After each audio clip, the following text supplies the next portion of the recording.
Okay, good morning, everybody. We're having our Nueces County Commissioners Court Budget Workshop continuation. Today's Friday, June 11th, and the title for today is General Government and Other Funds. And so we've got a good lineup, starting with our tax assessor collector and his department, which is number 1200. And Dale will refer us to our page in our big book. And I do want to say that although you just see two of us up here, we do have a quorum. Commissioner Chesney, thank you for being on the line this morning. Page Good morning. 722, Your Honor. Page 722. 722 in our big book, Brent. Yes, ma'am. Good morning. Thank you. Can y'all hear me? Yes. Okay. Yes, yes, very well. And Kevin's at Is the this mic- mic. Yes, do you want me on this mic or that mic or? That's good, Okay. Kevin, just either one, but that one gives us the best audio. Okay, then we'll stick with this one. Sounds good.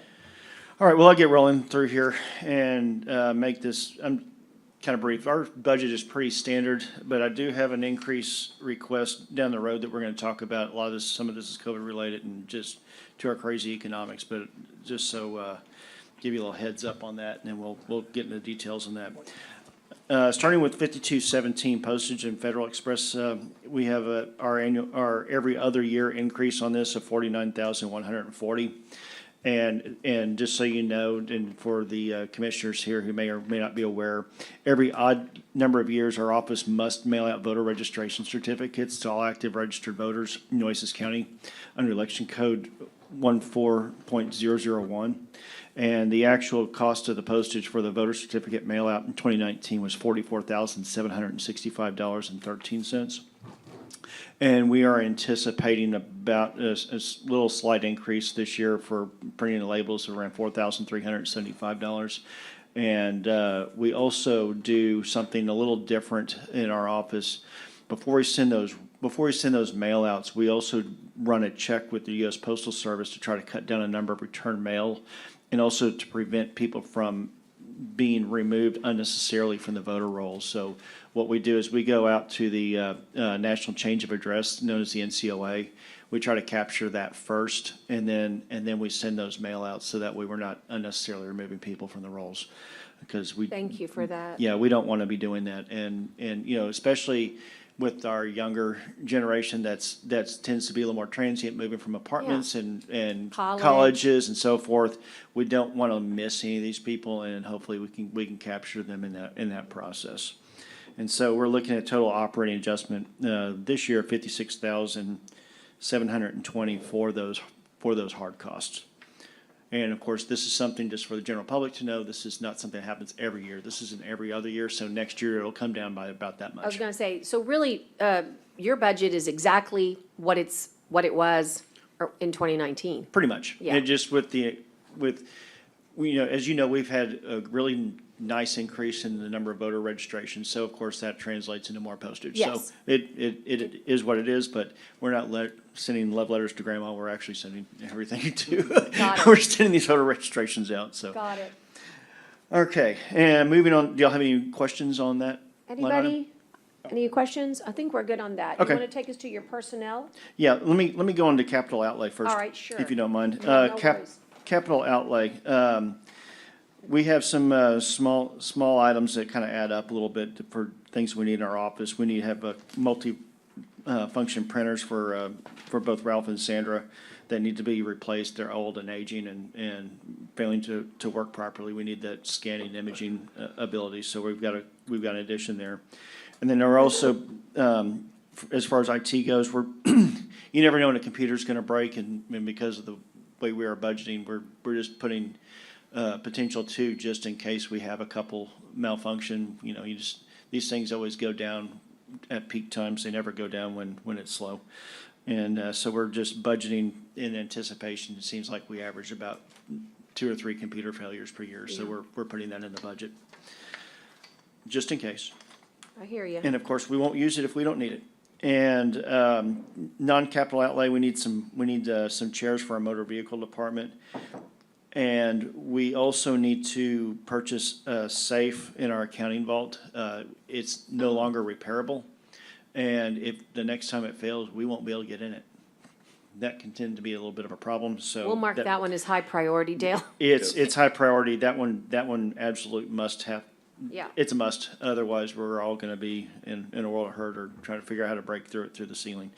Kevin, let's try to see about working with Teresa and Tyron to try to acquire that this year. Okay, we can do that. Yeah, because sometimes even the process takes a while, and we want to be ahead of it. I know within Ahead of our the own. failure. Yeah, and I know within our own budget too, when we've removed some bank grade cash counters, we found some areas in our budget this year already that we can purchase those cash counters. So we're gonna just do some budget reallocating on that to get those cash counters. So I've removed that from that request. And then we also have a crosscut shredder. We have two that are over 20 years old and they're no longer shredding but kind of mutilating. So they need to be, they're also running straight lines instead of the crosscut that's really needed for the safety and security of information. So we're going to order those as well.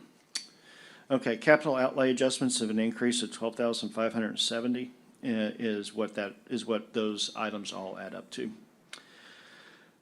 And so, let's see here, just trying to read my notes. Kevin, I believe there was a request for 2 additional copiers. Yes, there was, and those are not in the budget, and I'm glad you brought that up. We have 2 copiers that we need that I think have been added to. To that our you guys kind have of added copier To your copier budget, so budget. those have been requested, and I appreciate, wanted to make sure that you guys had that on there, so you beat me to it. What a good business to be in, right, guys? Yes. Copiers, everybody needs them. As Unfortunately. long as we don't have to own them, that'd be fine. Okay, now moving on to our additional employee request. This is something that we've really tried not to do. But between pandemic, increase in motor vehicle volume, and Senate Bill 876, and the 72-hour statutory turnaround that we are currently not meeting any longer for processing of title work for the motor vehicle dealers, we're gonna have to do something different. And we're also having a problem with, I'm sure you guys have received complaints of the phones not being answered, and that is not acceptable. We do not have enough staff to handle the customers we have in front of us and answer the phones any longer. And what we're wanting to do is set up a call center. Okay. And we already have the space, and we were actually, some of the money we had left over from because we saved so much money on the kiosk system from what we had budgeted, we can use that money that, we don't even have to talk about that in this budget, but we're gonna use that to build out our call center. So that money's already allocated and dedicated to our funds from that piece, and Teresa and I have already discussed that. So we're not needing anything there. The money is there to build that call center out. And Kevin, if, and I'm not, this is a big if, Right. but if we're able to identify in American Relief Plan that technology, which it kind of looks like it could be in it, then maybe your kiosks can be funded in a different way. You've worked very hard to put that package together. Just put it on a hold right now, but it might have, that's what those dollars are really Yeah. for. It's to take something and change the way you're doing business. Maybe that's just something for you and I to think about. Sure, we had a discussion, because the kiosk is done, but we need this call center, because we need our taxpayers to be able to get the answers to the questions that they're asking. Oh, I thought you were talking Yeah. about the kiosk for third floor. Oh, no, Sorry. yeah, no. You're talking about what you've got in place downstairs. Right, yeah, and actually on the 3rd floor is where we plan on putting our call center. Oh, And using great. the remaining funds from that project to build out that call center. Got it. And we should be able to do that. And we already have that kind of work order going, but we're kind of holding off on it, because I don't want to build something and waste taxpayer money and then not have the The staff people. to put it in. So if this does get approved, I would like to know so we can start having that ramped up by October 1, so we can have those discussions later. But what I'm asking for is 5 senior clerk 2 positions, and then actually 6 senior clerk 2 positions. And it's basically to cover kind of due to Senate Bill 876, one of those clerks is not going to be in the call center. One of them is going to be to help with the ramifications of Senate Bill 876, which is going to really require us to start sending money out to other counties that we're collecting. It's a huge mess, thanks to this bill, and that's probably another conversation for another time. But basically, it became an optional for anybody to register vehicles in any county, no. But if they do so, we have to distribute those monies back to the county of residence, so the road and bridge fees get to where they're supposed to go. That part's a good part. The bad part is now they're asking us to act like the state comptroller's office and be a statewide distributor of funds. And we don't have that option for dealers who process deals for somebody. Let's say somebody comes here from San Antonio, or they come here from San Patricio County or one of our neighboring counties. If they buy a vehicle here and it goes from that dealer, we have to take those funds, and now we have to distribute those funds out to those other counties. And it's gonna be a logistical nightmare, but it is what it is. This is what was passed by our legislature, and we fought this, but we were not successful. The auto dealers definitely had a pretty heavy hand in this process. So it's gonna cost, it's an unfunded mandate, but we are gonna have to get additional staff to be able to help with that process, unfortunately. And just to remind everybody, in case it's 876, right? Yes, Yeah. Senate Bill 876. But that's only for one of those positions. The other position is to help fund our call center, so that way our taxpayers can get the answers that they need and be able to contact our office. We always try to help the people who are standing in front of us and give priority to that. And unfortunately, with just the sheer volume we're having, we're not able to get to all the phone calls. And we've got to come up with a better way. And we have a solution for that, but it is to set this call center. So we're looking at, again, just the 5 senior clerks, and then one to deal with 5 senior clerks for the call center, 1 for motor vehicle to deal with the accounting piece of 876, and then a title rejection clerk, also in motor vehicle, because of the sheer volume. I don't know if you've looked at the car lots, but they're empty. They are. We're seeing all that, and it's created an extremely high demand for used vehicles, and so we're seeing a lot of individual to individual transfers and so forth. So the lines that you've seen, of course, early in April, that was as a result of the waiver going away. And we kind of threw that out as an anomaly because that just was something. We had 70,000 unregistered vehicles that all hit us at one time in the month of April and until into May.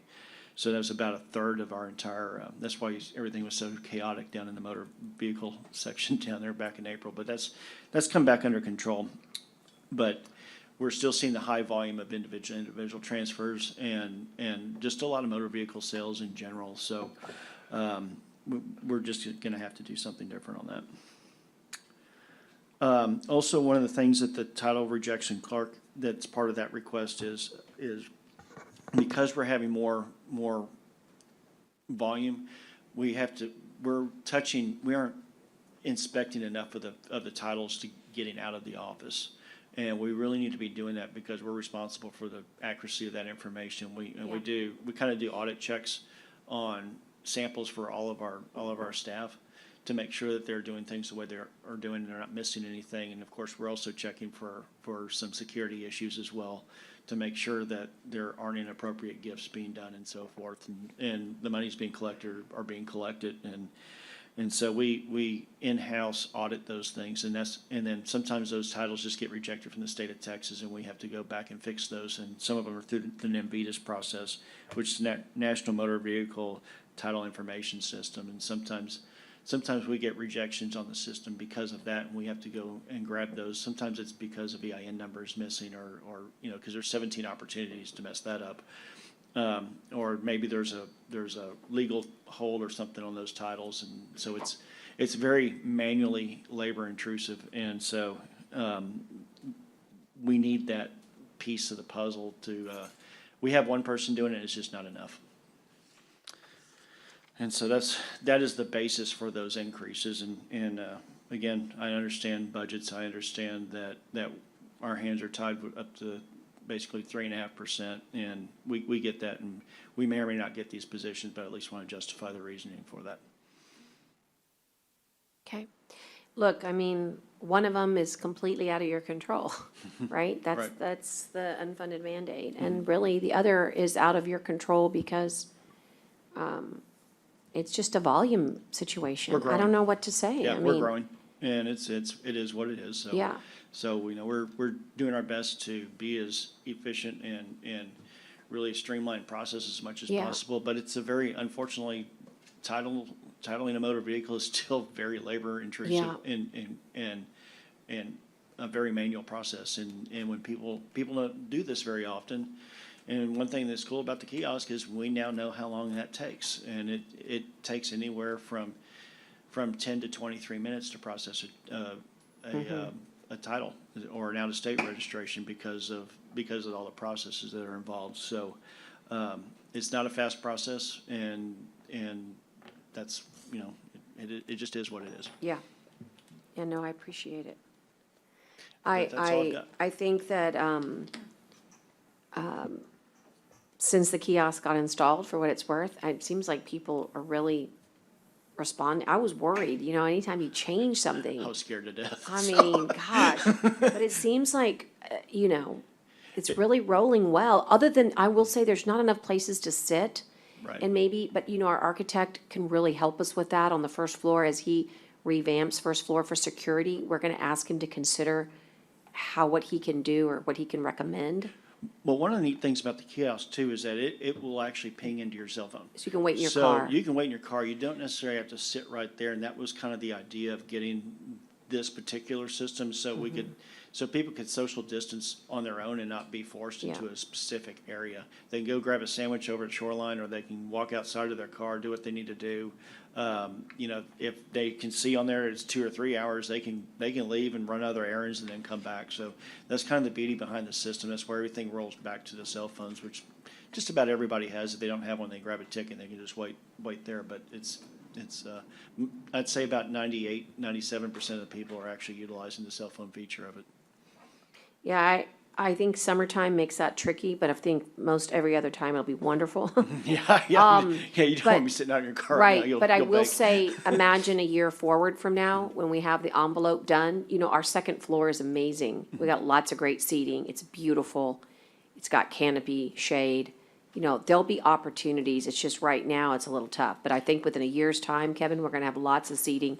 Our Fallen Heroes Memorial, and that area is like a park now. It feels and looks like it should, like a beautiful park. One thing that I think we could, just to put in the back of your minds that would definitely help our efficiencies Okay, is if some way, somehow, we could get my operations on the same floor. operations on the same floor. Because then we would be able to better utilize the cross-training of our staff and be able to maximize, and this is the way a lot of the other counties run. They don't have separated property tax and motor vehicle. Yeah. They switch just like our Robstown and our satellite offices do, where they handle both. Well, now's the time to really ask David Richter to think about that. We could maybe do a switch. if I'd be we- willing to if- have us all go You know, down. Long-term, if we could just get, and one of the things to think about though is we have probably one of the higher volumes of, if not the highest volume of people on a daily basis coming through here, with the exception of, the once a week when you have the jury duty. But you gotta think about how that's gonna affect whether we have an elevator or escalator, because the hydraulic elevators probably won't be able to handle that. You probably need to look at an escalator system if we're gonna be up on a different floor. Right. So just So do throwing you that out there. ever, how originally we had talked, do you ever envision then, in that case, that makes it hard for us to envision motor vehicles ever being outside this building? It would always could be. need to be by tax assessor, or Well, could you have if- a satellite tax Well, assessor? we could, and, I think there's thinking long range, I've always thought we really should be more centrally located, where the rest of the population is. Years back, we looked at utilizing some space at Sunrise Mall, but we could practically put our whole operation in one spot like that, and that would be more 'Cause, centrally we're located talking- with adequate parking. Yeah, we're talking about records warehouse and some of the things that what makes sense is if we were to have a building where other departments could all be cross-collateralized. And Sunrise Mall. Sunrise Mall's a would really be- good location. Would be the opportune location for something like Mm-hmm. that, because the parking's already there, It is, I know. so there's something to. You have something to put in the back In the back of your mind pocket. for down. Okay, down well, the let road. me open up the floor. Commissioner Chesney, Commissioner Modis, Hernandez, any questions this morning for Kevin? Well, I'm glad you're asking for those positions that you feel really are going to help the public. And like you said, it's to justify your request. And I know this, like all budgets, are going to be tight, but I do want to comment publicly like I try to do each year. And I know all of our department heads and elected officials really take a lot of consideration. I know Kevin has always worked hard to ensure that he's resourceful with what he has been given, and he always tries to look at cutting the budget where he can. And so it's easy to ask for the world, but I think, obviously it's more difficult to really try to carve down a budget that's very lean, but still provides the services needed. So I just want to thank you for always doing that. And also working through the month of April, which was pretty amazing every time walking down there. I mean, a lot of people, and still at that point, social distancing. And I didn't get to go out to Robstown during that time, but what was the volume there, or any of the It was other just as offices you had? crazy. It was Okay. just as crazy as it was here. And even Port Aransas saw quite a bit of overflow from, the Flower Bluff area and so forth. And, we only have one person out there in Bishop. Yeah. So it was tough. And I will tell you, staff was worn out. It was, we were processing anywhere from, on the low end, about 560 transactions a day, to on the high end about 746. I think that was a high end, and that was just here. That's not including Port Aransas and Bishop and Robstown. And the only reason I was able to see that is because we have the kiosk system. And the kiosk system has now been rolled out to the Robstown office as well. We're not putting it in in Port Aransas or Bishop, because we just have one person there, and it doesn't, you get there and stand in line. We don't have the volume out there under a normal circumstance that you would have otherwise, so we opted to not put it out there. I enjoyed it. I had to do it just for my regular, it just happens it's in April. And so, but I was able to go on a morning that I thought was going to be busy. And for some reason that morning, there was not many people signed up. And I thought, okay, let me sign up with the kiosk. I'll come upstairs to my office, drop off my stuff, and I'll come back. No, I mean, that thing was already buzzing me by the time I was still walking up the stairs, because it gave me an estimate of like 20 minutes. I said, it's enough time. I'll get upstairs and just walk right back down. It was already buzzing me. And so then I turned back down, and I mean, it took only a couple of minutes, 2-3 minutes, and it was already telling me that I was going to lose my spot, which really put some pep in my step to get over. But I really appreciated that as a user of it, and to be able to experience and see it. And I just thought, wow, what a perfect time to have it rolled out. What a way to hopefully be as efficient as possible for the people spending their time there. And so just, I'm glad that you implemented that, and it looked like it worked well, at least when I was there. Well, and one of the things I want to point out that it does also, so you guys know and try to spread the word, and we've tried to do this as much as we can, is that you can actually schedule appointments ahead of time, and time specific. So you can get onto onto the Nueces County website and tax assessor collector. You have to do it on desktop version, though, in order to do it. It doesn't work on the cell phone. We're working on that with IT. Hopefully that'll get fixed down the road. But you can set a time-specific appointment. And so what we've done is we've left enough appointments open so that way the general public that walks up gets filtered in around those. So it'll put you in the queue automatically. So you'll probably be seen within 2 to 3 minutes of that time-specific appointment. If you know on Wednesday of next week, I have a break that I can do. You can look in there, put it in there, and you'll be seen at that time. You don't have to wait. So it's got lots of really cool features if to be utilized. And so make sure you're letting your constituents know that. Yeah, I was just going to say, I know we need to do our part, but whatever we can, Judge, to get that word out so people know, because we know people are coming during lunch breaks, or sometimes, unfortunately, have to cut out of work, and those that get paid only when they show up, that's a burden, that's a hardship, and being efficient where they can maybe come during a lunch break or maybe before their work shift starts or ends, I think that's really helpful. And that was the whole purpose of this process. I know people have better things to do than wait in line, and so if they can be more specific, it works quite well. Good. Thank you, Except for Kevin. if the system goes down. Then- Thanks, Well, Kevin. yeah, so- Excuse me, Kevin? Thanks. Yes, I also agree, you do need this additional staff, thank you. and I hope we can get it to you, because I was here when it was the last day of tax time. And, I noticed that the lines, the way they were, and people were complaining. And one even came up to me and says, can you all do better than this? I said, we are doing, this is the best we can do under the circumstances, So I'm hoping that we can help you all out.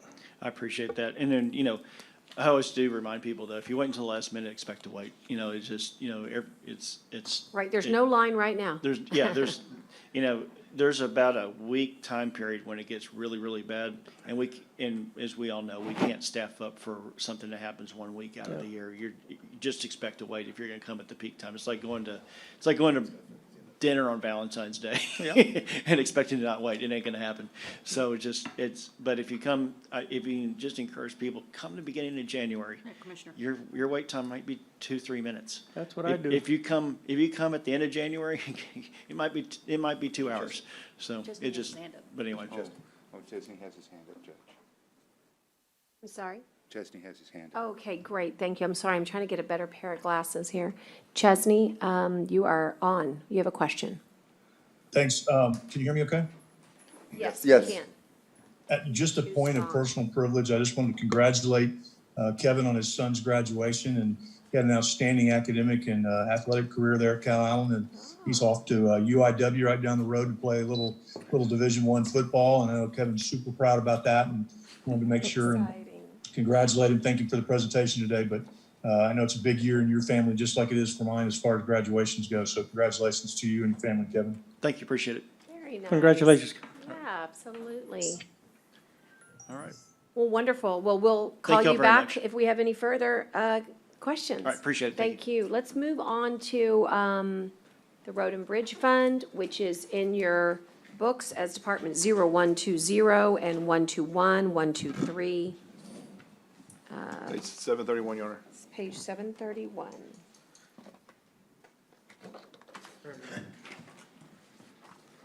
Okay. All right, we're ready. Good morning. Good morning. Judge and Commissioners. Good morning. I'll start off with our road and bridge request. This year, we really don't have any change other than on capital outlay.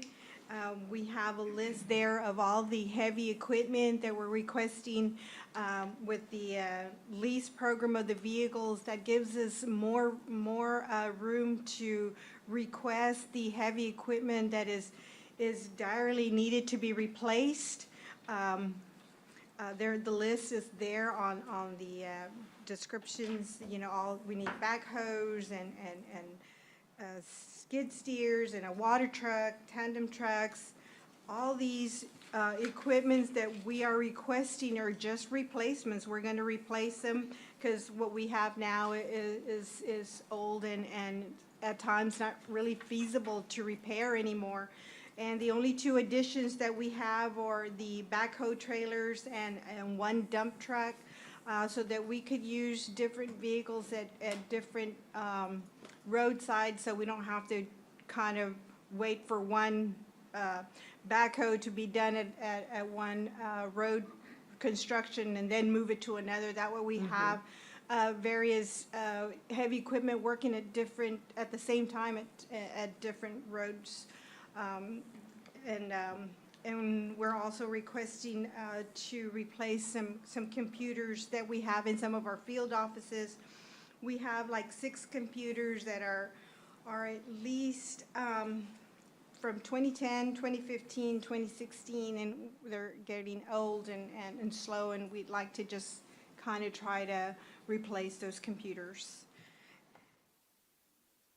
Okay. And do you have any questions on our capital outlay at this moment? And Lisa's got one. You didn't put a dollar amount for those aging computers?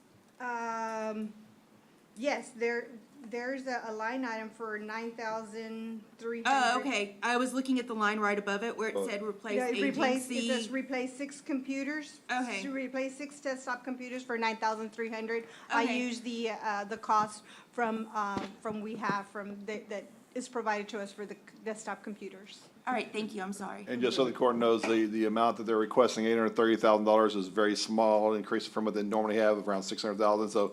So when we do our recommendation, we'll probably recommend the entire list. And Judge and Commissioners, what I would like to add is that on these pieces of equipment that Yolanda's placed here is that some of this equipment is old. I think I had a presentation a year ago that You know, some of these pieces of equipment are from 1970, 1980 pieces of equipment. Our mechanic shops or our central yard has done an extremely great job of trying to upkeep these pieces of equipment, but I think it's time to replace them. And like Yolanda said, sometimes we're at a job site at one location and we're waiting for a piece of equipment to be able to, for us to go out and use that piece of equipment. So that's kind of not being very, very well efficient. And by us getting these pieces of equipment, it makes us a little bit more efficient. Why don't you give us a list of all the equipment and its date? And that way, when we approve it, we can tell our public, we replaced 20 pieces of equipment. Here is the age of all of them, so that I know it's not one 1970 piece of equipment, but a cumulative. In other words, go ahead and grab that, and that way, and of course, I'm sure you'll keep your new inventory, you know, the same way. That way, 10 years, I don't know what the warranty is, but there's never long warranties, but sometimes there's long life. And that is our goal, is to start kind of with, you know, catalog. with the lease program, we don't have to request vehicles anymore. So our goal is to continue to look at that aging heavy equipment list and start replacing the heavy equipment, because that is the heavy equipment is just expensive. I mean, it ranges from $100,000 to you know, $175,000 just to replace one piece of a heavy equipment. Yeah, I think it'd be helpful that way, if Dale's already predisposed, let us make the case to the public that you're getting all of this equipment because it's old. And so just, you have your list already, just take that same list and put a year. Put the year on it. And that'll really, when we start making our check, it makes sense that we are gonna be giving you those because of the age of the equipment. Judge, and this is a more general question, but on, like the desktop computers, we've seen that, we've seen copiers, we're seeing items that we know that over time you have to keep up Sure. with the best of technology to be able to do the right job. And I appreciate all the department heads and elected officials that have brought that up, but do we have any way of tracking to see what equipment is really truly old? So, I mean, what if there was someone that's saying, oh, I can hold on with some duct tape and some gum for a few more years, this computer or what have you? I mean, do we have anyone that's really gonna oversee that for us? So that maybe, you know, this seems like this is the year, but maybe every few Well, years, this is a bulk year that we know Right. we're gonna have to build up for and buy a lot, because usually bulk is gonna be a little bit cheaper. Right. But Well, I'm I just can wondering. tell just- you for computers that the answer is yes. Okay. Copiers, that was the first I've heard of it, but it was exciting to hear Michael bring sort of a comprehensive copier. But I know on computers, at least when Lance was here, and I'm sure Daryl will continue this, is that they keep track of how many years you've got, you know, on your, mainly on these, right, all of our technology. But they have a Yes, program. as we, before this pandemic hit, I know our IT department was looking through all of our computers that had expired warranties, and we had a plan of replacing 30% of those at the time. Because this pandemic came up, it's a big shift. I'm pretty sure IT can get back on doing some of the stuff, and because we went through the process of trying to get everybody laptops to be able to be remote, so that kind of broke down our process a little bit, but I know once Daryl gets there involved, we'll start going through the process again. Okay, all right, thank you. What do we do with the old office supplies? Does that still go on auction or anything? Michael will probably be the one to do this, but most time that we would definitely auction them off. Yeah, they're declared surplus by the Yes, court. declared surplus. And then that allows us the opportunity to sell it. And a lot Correct. of these components, you can, just like an old phone, I some of believe the one metals. year, the court allowed the donation to a school district or something, Correct. but there was some time, most time they're auctioned. So there is a possibility maybe making a little bit of income from them? Very little, Very little, but yes. yeah, yeah. at least we get something. But back. you don't want to hold on to it, and No. sometimes it's more headache than it's worth, so. And those are brought into IT to clear all the stuff off the hard drives and stuff to make sure they're back to about the basic what was installed to begin with. All right, thank you. That's great. Okay, so. All right, so, that was 0120. And, You wanna, there's some personnel requests. Yes, we have a personnel request just to bring up our senior accounting assistant to a senior accounting assistant two, and the other senior accounting assistant two to a senior accounting, three, just to, Reclassify all those. yes, just so that, to meet the duties and responsibilities that have, that are now, that have been additional to the accounting staff. Okay. And we have also, I'll let Mr. Pimentel talk about that. Judge and Commissioners, I know we kind of left this one off the list, and I do apologize. I know that lately, because of the drainage conditions that we've been having, we are, and it's not part of the list, but we do want to request, and we can put that later, at least getting either 2 Hydro X machines so we can have 2 crews out there just continuously on a 365 days, throughout the year, is cleaning out the culverts, cleaning out the ends of the culverts, and just continuously have a crew just doing that. Because I think if we get these 2 pieces of equipment, it'll kind of minimize and kind of alleviate some of the possible drainage issues that we've been having. So I know it didn't get put in the, as part of this list, but hopefully we can add it to. How much are they? Judge, and I do apologize for that, I'm approximating anywhere from about 250,000 to 500,000 for those Hydro-X machines. We can look at possibly. Each or? Each.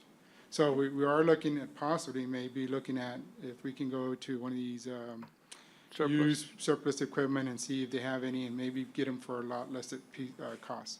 And that's something Jerry and myself are planning on going out there and looking and see if they have these pieces of equipment. Yeah, I mean, it's a great idea. I And mean, Judge- it's just that I mean. Yes, ma'am. It's very It's expensive. It's costly. Well, I mean, and literally every department needs personnel. I mean, with $1 million, you can put a lot of people to work, but this is a one-shot thing. So you need to tell us how long that equipment will last, what the maintenance associated with be, and then I'm confused as to who would run them. Well, in this case, we will request some additional crews to Right. be able to have these people, the staff. Right, to so your staff them. million is now 2 million. Yes, ma'am, because we were requesting about 2 Or personnel. 1.5 Or maybe. 2 persons per equipment. So, So we're additional 4. additional 4. 4. And I think this is 4 and 5. to me, this is a good idea, because that way we're just continuously having these, Yeah. the staff just go and we'll have a schedule that we're just running through everybody's Right. culverts and cleaning them out. But hopefully we can look at the equipment, and hopefully it's a lot less than what we're expecting. But we'll get those 2 numbers to y'all, Judge Yeah. and Commissioner. Yeah, work it up. Yes, ma'am. Excuse me, I got a question for Jerry. Jerry, since you're the old timer here, Oh, you've been here, what, 40 years? 40 years. Yes, sir, and you've gone through a lot of commissioners and judges and all. Been through 5 And- commissioners, 5 judges, and 5 engineers. There you go. Well, I'm just asking you this because I also, was working for the county back in, when the old courthouse was still in operations, and I worked with some of those folks, and I saw what they were doing. At that time, we had enough mowers, didn't we? Yeah, I'm gonna go with the list that I got here, if you Okay. don't mind. Go ahead. When the when the commissioners had the precincts, every precinct had 60 employees, which comes to 240. Mowers, we got 6 right now. We used to have 24 mowers mowing out there. So that's why the calls are coming in to Yeah. Commissioner's Court, coming to the judge, that we're not mowing, we're not doing this. Well, we don't have the manpower. We went from 240 to, right now, we're up to 70. And some of these crews have to do multiple jobs. That's correct. There's a complaint here of somebody, we gotta go put out that fire. There's a complaint here, we gotta go put out that fire. We're moving them around when we lost all these people. Right now, vacancies, we got 13 that we had when this road and bridge took over and Public Works. Also, we had 4 grade alls cleaning ditches. 4 grade alls, 2 dump trucks, 2 operators, ground guy. So that's a lot. For 704 miles of caliche dirt paved and ditch work, that's a lot. I mean, we're trying to do as much as we can with the people that we have right now, but, I mean, it's good to look at, there was when I was with them, there was a lot of the crew leaders that we had, they decided we need to cut people, so, okay, well, here you go. They hit Public Works, all the crew leaders are gonna be rifted. I mean, you know, those are the people that we needed, those are our top, employees. I agree. mean, operators and stuff, so we lost them.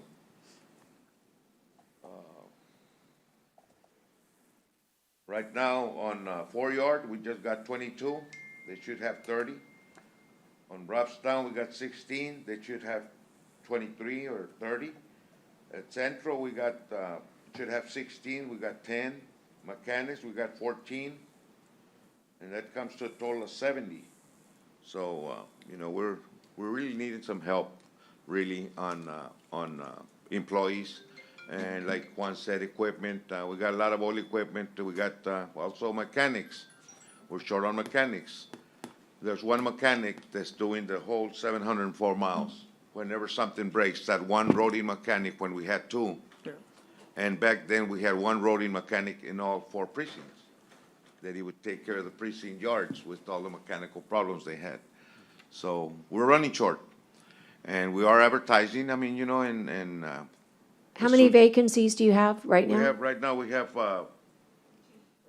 14. Right, so you're not short because we haven't given you the manpower. We're short because nobody's filled those jobs. Right, of what we had on Public Works. But not to say, we had over 100 employees when we used to have 240. That's what I'm getting to. I mean, you know, we're needing more employees. Is the pay for those vacancies competitive? The what? The pay for those vacancies, are they being competitive with the city, the state? No. No, our entire county is non-competitive. We're not even at the 25% mark. Right. And Judge There's the Commissioner- problem. And Judge and Commissioner, what No. I would like to add is that every week we get at least two property developments or platting of subdivisions that are coming in. Those are subdivisions that we're gonna end up taking over on roads and maintenance of ditches. So as those get approved, we're not only doing 700 miles right now, but that might increase. I talked to Michael from our office, and based on his statistics, he's saying that we've already grown about 30% from when Jerry and 20 years from down a long time ago. So not only are we reducing our staff, but also we're increasing our road and bridge maintenance. Sure. So you're doing the opposite, and if we don't keep up that, that curve, that line goes up with the same staff, then we're gonna be falling behind. The rural areas are expanding, they're growing. The rural We're areas getting- are- yes, sir. We're getting more neighborhoods. You have. I had the chance to write with you guys during the floods, as Commissioner Mize did also, and Commissioner Gonzalez. So I understand, and I got a good view of what the problem is and what is our problem, Yes, sir. okay? So I'm hoping some more- maybe we can do something for you guys and get it going, because I do get the same calls you get. Yes, Okay. sir, yes, sir. So, I mean, if we do get increase of all these developments, I mean, we're gonna be doing more maintenance and with Yeah. less staff. Yeah, and we need to work on those ponds, retention ponds, Yes, sir. okay? All right, thanks a lot, man. Also, the last thing I want to bring up, I mean, everything is going up, I know with this COBA and stuff, but material-wise, material's going up. Yeah. And we're still in the same budget. We're probably gonna have to ask for more money for materials, because materials, these companies are going up. And we're still at the same, and, we're not getting the equipment, the material that we need, because we may need some more materials, so. So it'd be good to figure out the savings on the 14 vacancies, what that amounts to, so that we can see how that's offset his last year's budget. I mean, you've been writing on the money of your vacancies, which a lot of departments do that are hard to fill, like correctional officers, but nevertheless, I mean, you need to fill those 14 vacancies and then see how your manpower is affected. It's you can do a lot of shifting around. If you had 14 more people, you would have a completely different setup in Public Works. Right. And this is not your fault, but it is the fault of the legislature that refuses to understand that when we ask for either CTIF funds, you know, when we don't, we change from being an economically disadvantaged community Right. to losing that status, we don't get the big money that we used to get from the state. So we've Right. lost about $500,000 or more there. And then we can't seem to get anybody to care about this county on transportation fees, because those fees go to help us with these expanding roads. Right. And I don't know if you guys know this, but you're gonna find out, commissioners, on the 23rd, that it turns out if you're a certain senator, you can get your transportation fees passed. But if you're a South Texas senator, you can't. So they punish you if you're from a certain neck of the woods, like they did in Nueces and Hidalgo. They did not give us a hearing, they took our same exact fee structure off the bill, but they let certain senators have that opportunity. So when people tell us things aren't fair, we know firsthand in Nueces County that they're not fair. But those are the dollars that you're missing. This court has done what it's needed to do to get you the personnel. We need to have a robust talk with HR about having a real county fair, so to speak, career fair, to get those vacancies filled. And we have 2 or 3% higher unemployment in our county than we do for the rest of the state. So people need jobs. We have a lot to offer in our longevity, in our benefits, in our holidays, in the way we treat our people. You know, there's got to be something good here that we can sell. But I don't see how we can really assess what you need until you fill your 14. Right, And and a while back. that's critical. And a while back, we had like a fair at the workforce over there in the mall. And out of 23, we got 5, so it was Right. something. Right, If we get more fairs like these going. Yeah. And we also had time for the veterans in the morning, and then after 10, 11 o'clock, then the public would come in. yeah. So there was a lot of veterans, well, Right. not a lot, but some We- veterans applied and they got hired. So that's a help. If we have more of these fairs, I think, you know, we probably can Yeah. get these. And as soon as we get these applications, they're not sitting. We're on them that, hey, let's hire these people because they go and look for another job and we lost them. Yep. So we need to keep these yards doing Moving, these applications and trying to get anybody here. And also with this background check and all this physicals and stuff, some of them don't pass it for some reason or another, and then we lost it. And some of them are operators, some of them are, you know, equipment operators and laborers or whatever, and yeah. I got a call from, of course, we go all the way into Aransas Pass. We don't even get a chance to even think about think about that location. right. And, I mean, the complexity of how large we are is one thing, but we're not just large, we're wide. Right. And so from tip to tip, it's over, you know, the mileage from the island all the way to the rural southern and the rural western is just very, very large. Right, it is. We are trying, ma'am, and Yeah. commissioners, we are trying our best to do what we can with what we have right now. But if we get these vacancies and we're still short, well, we might come back and talk to you guys, say we can open something else to get Yeah. more people and then identify what we need them for. So you all know, hey, well, they're not just asking for people, I mean, you know, Right. or bodies. They're asking because we need this. The mowing crew, they do mowing and they do, crack sealing. So we have to stop them from mowing to get them to crack seal. So we get another crew for them for crack sealing out of these 14, that's gonna move it faster, you know? So that's what we're trying to work on, me and Juan and the staff, of moving people where we need them, so we can keep all these jobs and all these fires out when you guys get them, or we don't want you to get them. We really don't want y'all to get any calls at all. But there's some people out there that don't understand what we used to have and we don't have, and we're trying to move this county forward with the best equipment and manpower that we have. And I appreciate you guys on all the equipment and stuff that we're requesting. if it can be possible to get it, because some of these are probably, like me, old, and, we need replacing. Well, So I appreciate y'all's time. I appreciate you guys. Every time I get a call, the first ones I call is Juan and you, Jerry. Yes, sir. And I ask you to go visit with the people and then call me, or if they want to talk to me, I'll go over there as well. Right. So you have put out a few fires for me. Yeah. And there's been a gentleman that asked me, why is he paying county taxes for county roads? I said, well, talk to my county engineer. You know? Yeah, So, yeah. but anyway, I appreciate you guys, what you're doing. I know what you're doing is not easy, especially with the flooding going on. And so thank you very much Thank you. to all your staff. Thank you. Okay, all right, so we're gonna move on to 0121. It's 7:47, Your Honor. 747.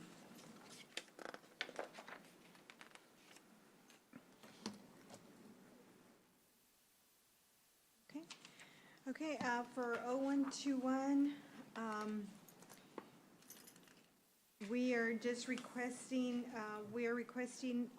increase in our software and maintenance. We have more users for AutoCAD, and because we have more users for AutoCAD, there will be an increase, and that usually the annual increase is about 3%. There might be a bit more increase as we add more users to our AutoCAD that is used every day by our engineering tech and our engineers and our surveyors and our GIS person and the road inspectors.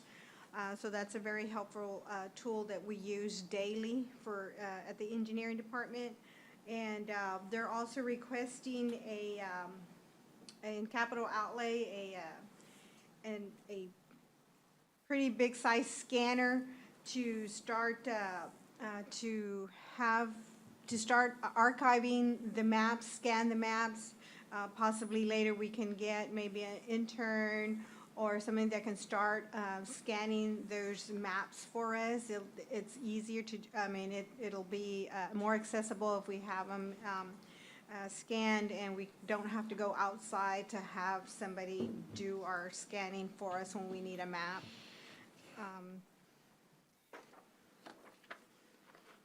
And that's basically all that we're asking for the engineering. And if you have any questions for the operating, then I'll go over to the personnel requests. I just wanted to comment on the interns. I mean, I'm full-on advocate of that. Every semester, I have at least one intern in my office, and they make a big difference. I think of the presentation we had for Banquete, a month or two ago. Those students did great work, and I think that it should be required for almost every department we have. One, it helps, I think, as a recruitment tool. Gives them real-world experience, and then it also gives you someone that has a lot of qualifications that they can come in and bring to your office as compared to someone that may not have any experience at all. So, posting is easy. HR is great in working the system. I know they do it for me every semester. I even have one for the summer semester now, and so I hope you all would utilize that and keep us updated if you do, because I'm really excited about that program. I think not many counties do it, and we're really growing into that as you see more departments are utilizing that. So, thank you.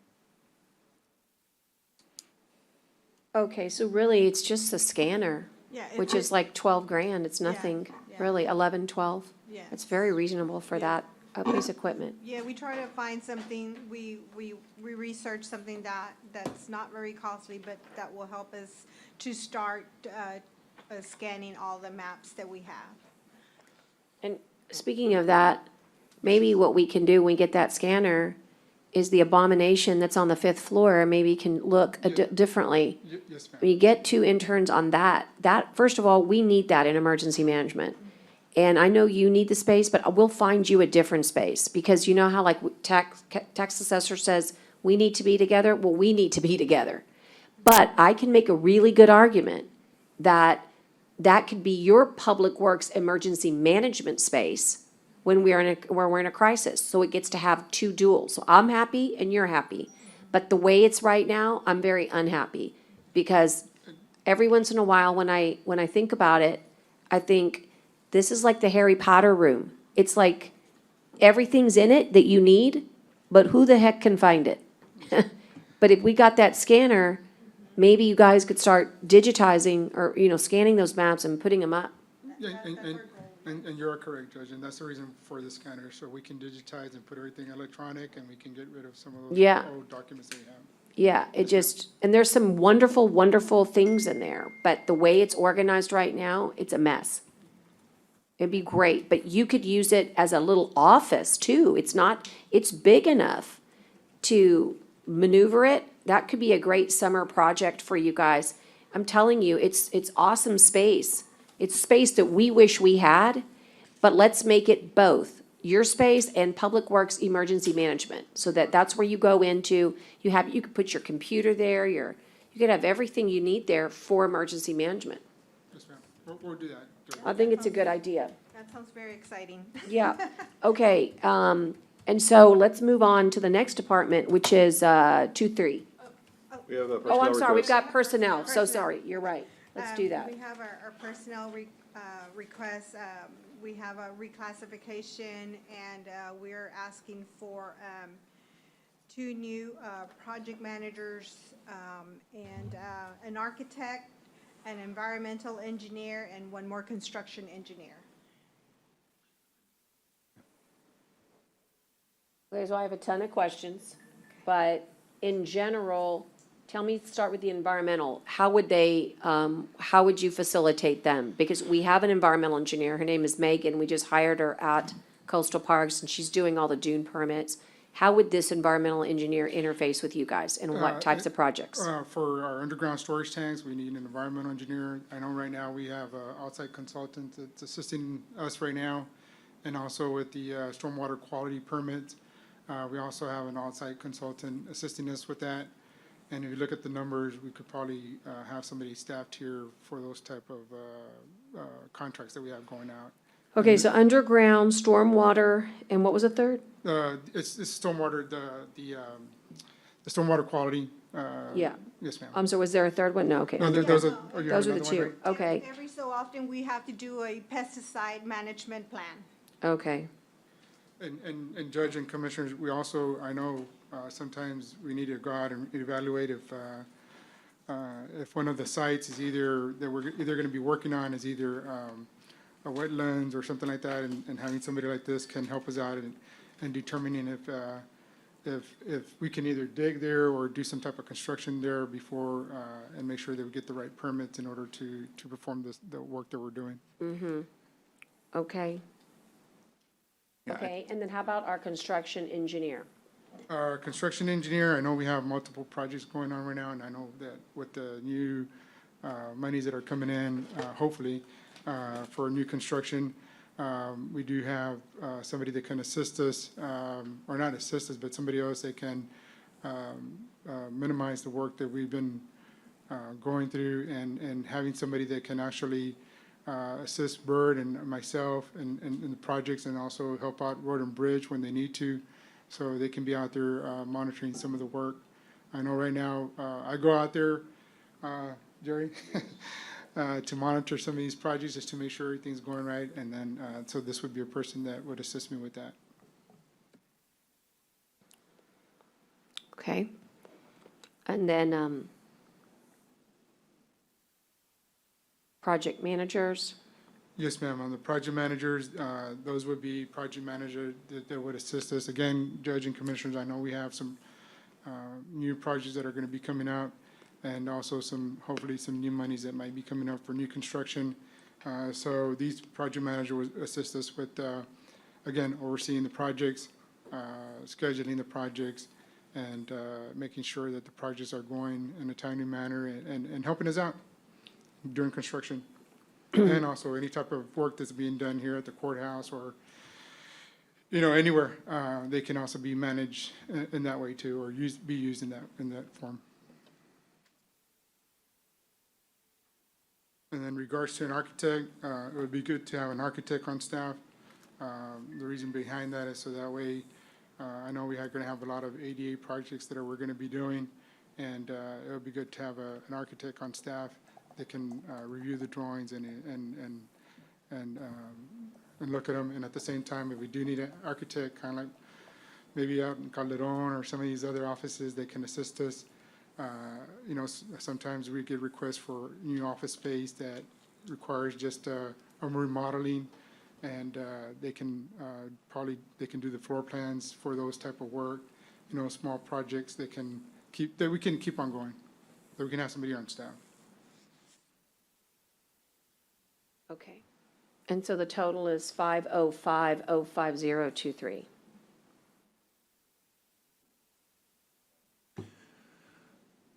Are there any questions, commissioners? To statement, I mean, the county attorney has her firm. You should have an engineering firm. You should. And look, reality is, everyone's asking for a lot. They're trying to be as restrained as possible, but I don't know if you'll get any of these, you know, if we can afford it.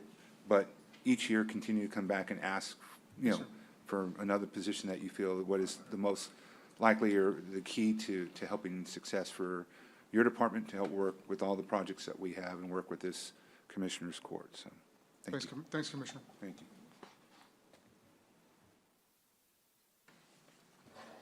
Okay. Any other questions? No, I don't have any. Okay. All right. The next one, 1, 2, 3. 1, 2, 3 is the road right-of-way. At this time, we don't have any projects that are going to require road right-of-way. Usually, those come when we do road constructions, but I don't have anything for road right-of-way unless, usually when I have road right-of-way, it's when we're doing some new construction and we're needing some road right-of-way, but anything other than that we don't have anything. Okay. This department was set up when we had to do a continuing right-of-way with the state on Interstate 69 as well as the Right. Harbor Bridge, so that's where most of this funds was for. Well, and you know, we've got 3.3 miles of I-69. We did last year. And we paid, that's where the. That's probably where, yeah. That's where that was. That's where that was. Okay, guys. Anything else that you want to throw in, as they say? I think we're- Throw in everything in the kitchen sink? I think we're good, Judge, Commissioners. Okay, Thank you Okay. for your time. yeah, Thank you, Judge. yeah, Thank Appreciate you. it. okay. Thank you all very much. Appreciate you.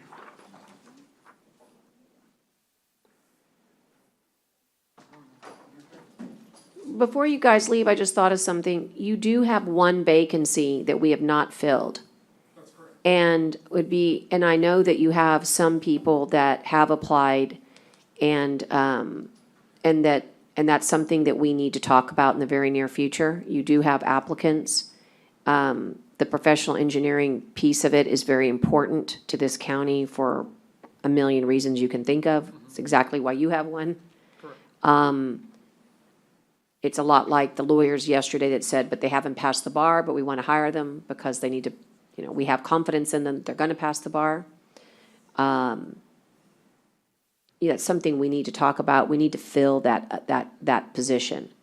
And I know that you had somebody, and I know that the objection was that there was no PE license. I'm still pretty stuck on that. But having said that, I think if you could get that filled, that would go a long way to what I would call getting your engineering firm, as it was so described, you know, started. You also, you know, we have not talked about it, but the interface between Public Works and Coastal Parks, even though they're totally two separate entities, there's ways that we interface with one another. We do. And so, you know, with all the projects going on at Coastal Parks, you know, you might have a real, and all the projects that are going to come to, all the money's gonna come to the coast, gonna come to Coastal Parks. It's hard as hell to get money to go west, and for poor people. I can't figure this out. It's all backwards, but that's the way life is, I guess. But all this money is gonna come to the coast. And all these projects we're gonna see in the drainage area and the retention, maybe if we had a deal where we could have some of these folks help us with coastal projects as well, then there might be a way that we could work together there.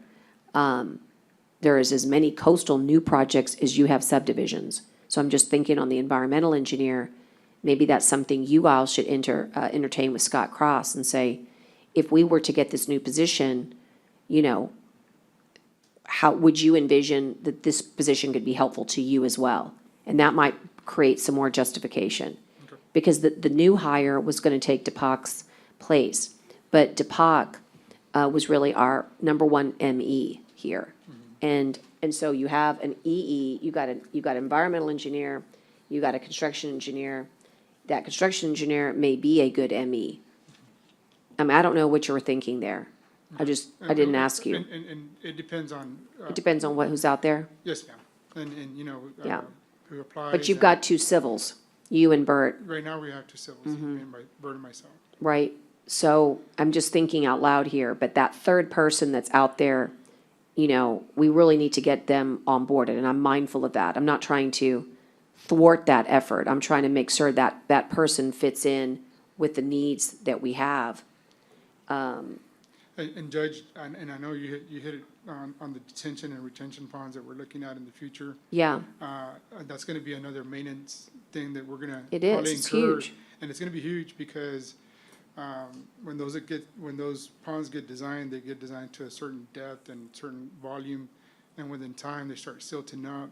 So when we start looking at that, we gotta make sure that we're probably gonna have to have another crew just to be able to maintain those ponds. Because it's gonna require maintenance, because then you lose your capacity of your detention ponds and your retention Right. ponds. So you're pretty Well, much not, and this is why we cannot do anything in isolation. If we're smart, what we'll do is engage in interlocal activity with our drainage districts that have the equipment, they have the maintenance, and they have the mandate, and we can pay them fair market value. That's why we had those MOUs, but we haven't done that to date. So I think personally, when it comes to drainage, if anybody acts individually, you're only hurting the county. We have to figure out, that's why this study was so important to be comprehensive. And I would just urge you, if a little, this much patience is gonna give us this much reward. We're so close. As we start this drainage study, we're gonna be able to come up with, we already have projects, right? The three projects, Bluebonnet, Tierra Grande, and Casablanca, those three projects are in our county and will get started by Drainage District Number 2. The question is are they gonna maintain, are we gonna need to be, those are the things that you guys need to be talking about right now. My concern for you guys is that we become too reactionary.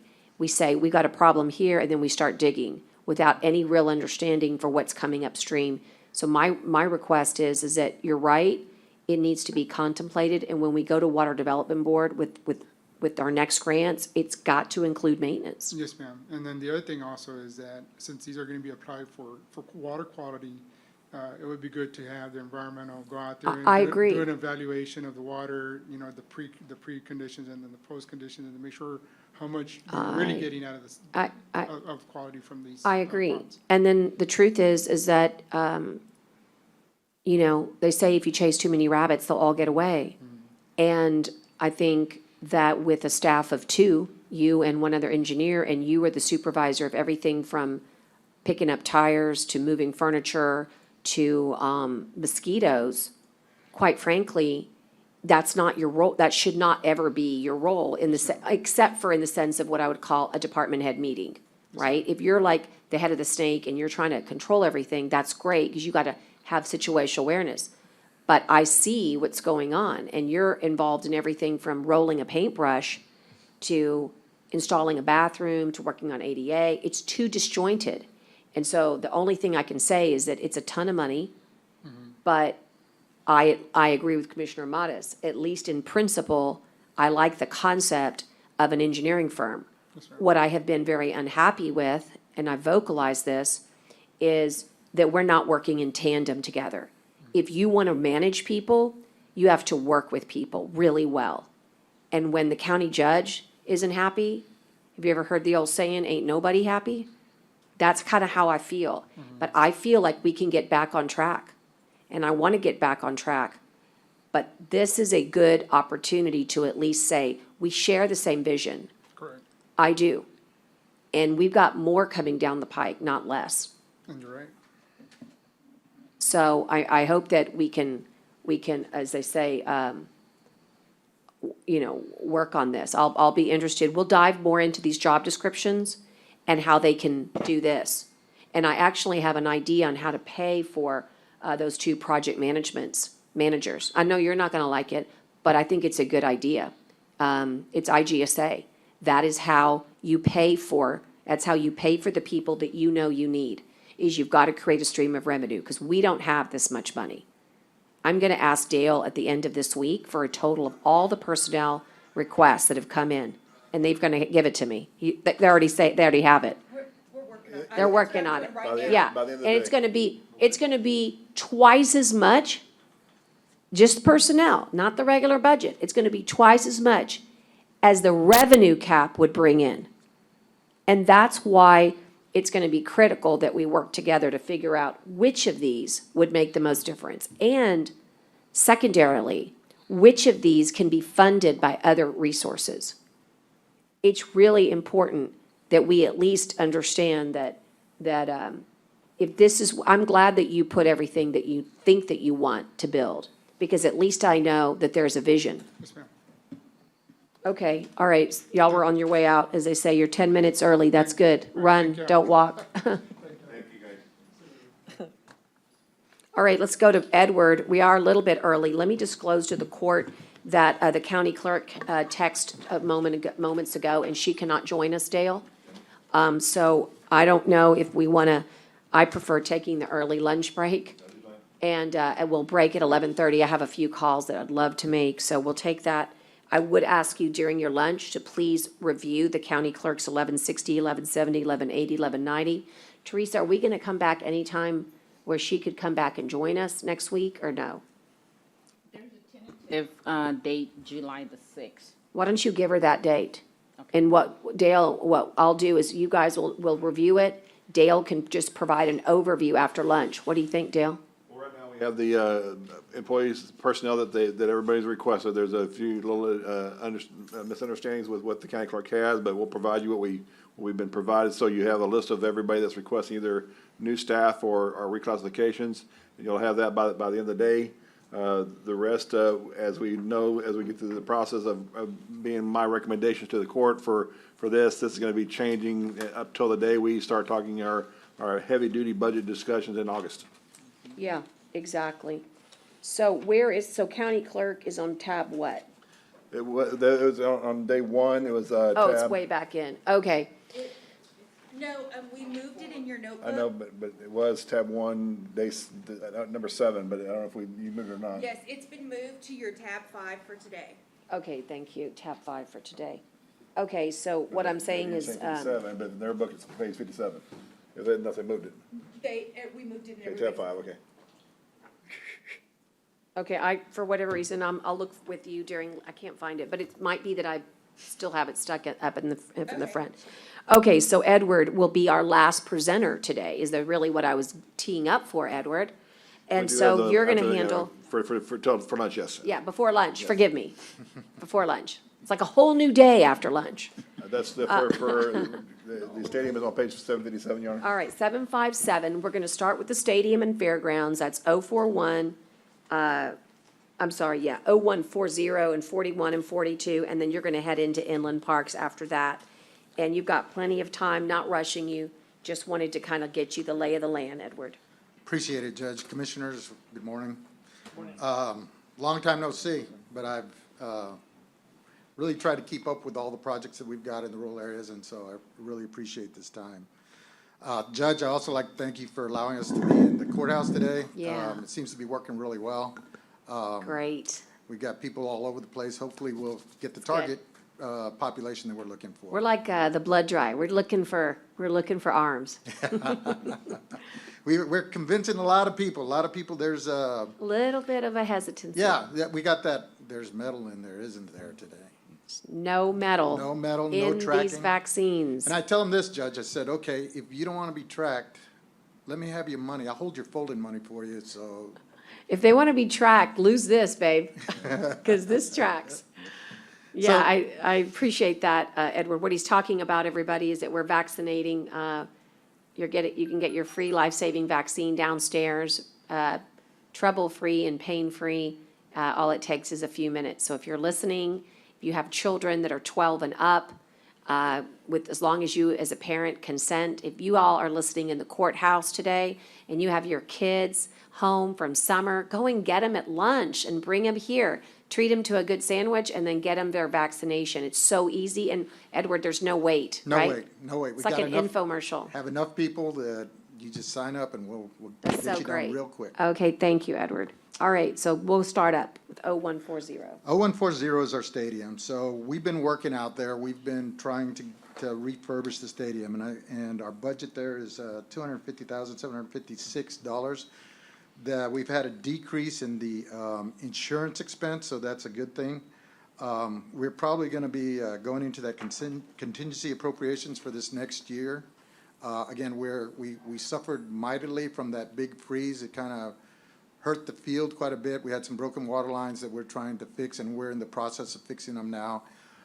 Just to give you an example, the Whataburger Stadium has gone through at least 3, maybe 4 resoddings. That means that they came in, pulled out all the sod, and then replaced it with brand-new sod. We started operations in 2003, and we've never replaced the sod. All we've done is try to maintain it, and we've done a good job of it and bring it up. But now it's starting to show its age. So that's probably one thing that we're going to be doing in this next year. We also have a lot of interest in it from a league that plays during the winter. They'd like to start a league. They've been renting it on and off so that they kind of get a feel for the community, but they don't compete with the Hooks or anybody else because it's a winter league. So that's pretty much 0140. Is any questions or comments or? No questions, but a long time ago, before COVID, Commissioner Mattis and I talked about opportunities for this stadium, and we formed a little committee. COVID happened, the committee never really got off the ground. We'd like to bring that back. There's a lot of awesome discussions coming from our junior college, and we'd like, Edward, for you to just know about that, maybe offer to have the first meeting out at Calderon in the meeting room, and we can get with you on that. But it's very exciting. Athletics in junior colleges can really make an anchor tenant, and it would still even offer opportunity to have winter league. But how great would it be to have an anchor tenant? That would be awesome. Then we could afford to do the work that we need to do. And that's actually, those are real talks, real discussions, but it needs a real dialogue. Do you have somebody online? Commissioner Chesney has his hand up again. Oh, I'm sorry, Commissioner Chesney, it's just that we're looking at documents. Here, if I would pay attention to Connie more, sorry. Connie, I didn't realize you were looking there for me. Can you hear me? Yeah, go ahead. Oh, thank you. And I appreciate you saying that about the committee. Judge, I think before we spend another dime on the fairgrounds field, that we really should absolutely resurrect that committee and have some discussions about it. Because I'd really like to know what the long-term use is. I've heard about the Del Mar situation, but I don't see that happening for, obviously, we've just gone through a legislative session, so we know it's not happening, this time. That could be 3 to 5 years. I think it's very important before we spend significant amount of money pulling out sod and doing things like that, that we really do resurrect that committee that you're talking about and have that meeting with the county, because I've got real concerns over that field and the very limited amount of use that it gets. I'd kind of like to know, and Edward may know, how many days a year does that field even get used now? I don't think it's a whole lot. Most of the baseball teams that were using it, I think, have found other facilities to their own facilities and so forth, as far as the high schools. So I'm really concerned about continuing to pump money into that field. I shared an experience, with Edward that when Port Aransas was having a playoff game out there, they couldn't hardly even play on the field. It was in such poor condition. So I really do think, and that it's time to do that, because I just have real concerns over spending any money out there, not knowing what the heck we're going to do with this. And if Del Mar wants to take that thing now, I'd give it to them. And I don't mean that rudely. I mean, I love the fairgrounds. I love the show barn. I've never been a fan of that field. And meant to anybody else. I love the facility. I love the library out there. I just think there's got to be a better way to use that piece of property. And I'd like to look at it, and maybe we need to make that a big RV park. I don't know. I know that sounds outside the box and a little crazy, but I just don't know what the immediate future of that field is, and how long we can afford to keep holding on to it and pumping money into it for the limited amount of use that it currently gets in our county. A lot to unpack there, but I think we can. It is. I think we can agree on some fundamentals. One is that the committee should be reborn. Two, that we have some interest out there and we need to pursue that interest. And three, that we don't have to spend any additional funds until we kind of know where we're going. That makes sense. But I do think, Edward, that Edward and Commissioner Modis and really Commissioner Chesney, and I'd love to see you serve on a ad hoc county judges blue ribbon county fair committee, because I do think that the world of festivals are really big right now. Coming out of COVID, we've been doing a lot of interesting discussions at the NCDC about what's hot, what's not, and we're working with CVVB, Brett Otting, and festivals are really big. And guess what we have? We have infrastructure to have these festivals. That means music festivals that you don't really, you could just plant a stage and, So I think that the committee will need to produce a lineup of a 12-month lineup so that it's being used every month.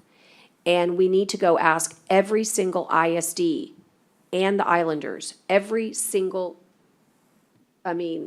school district, if they want to use this field and then once we figure out what our revenue could be, then maybe you can see investing in some sod. But we are Baseball USA.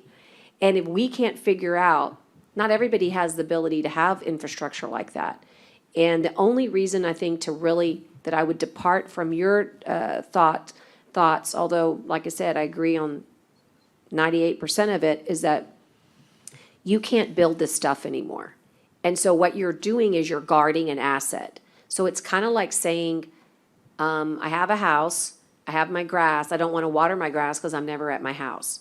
Well, the value of your house depends on how your curb appeal is. So we're going to have to acknowledge that we have this asset and we need to figure out how to have it generate dollars for us. But unfortunately, like the old historic courthouse, we have to maintain these assets. Otherwise, we lose whatever it is that we hope to gain in the future.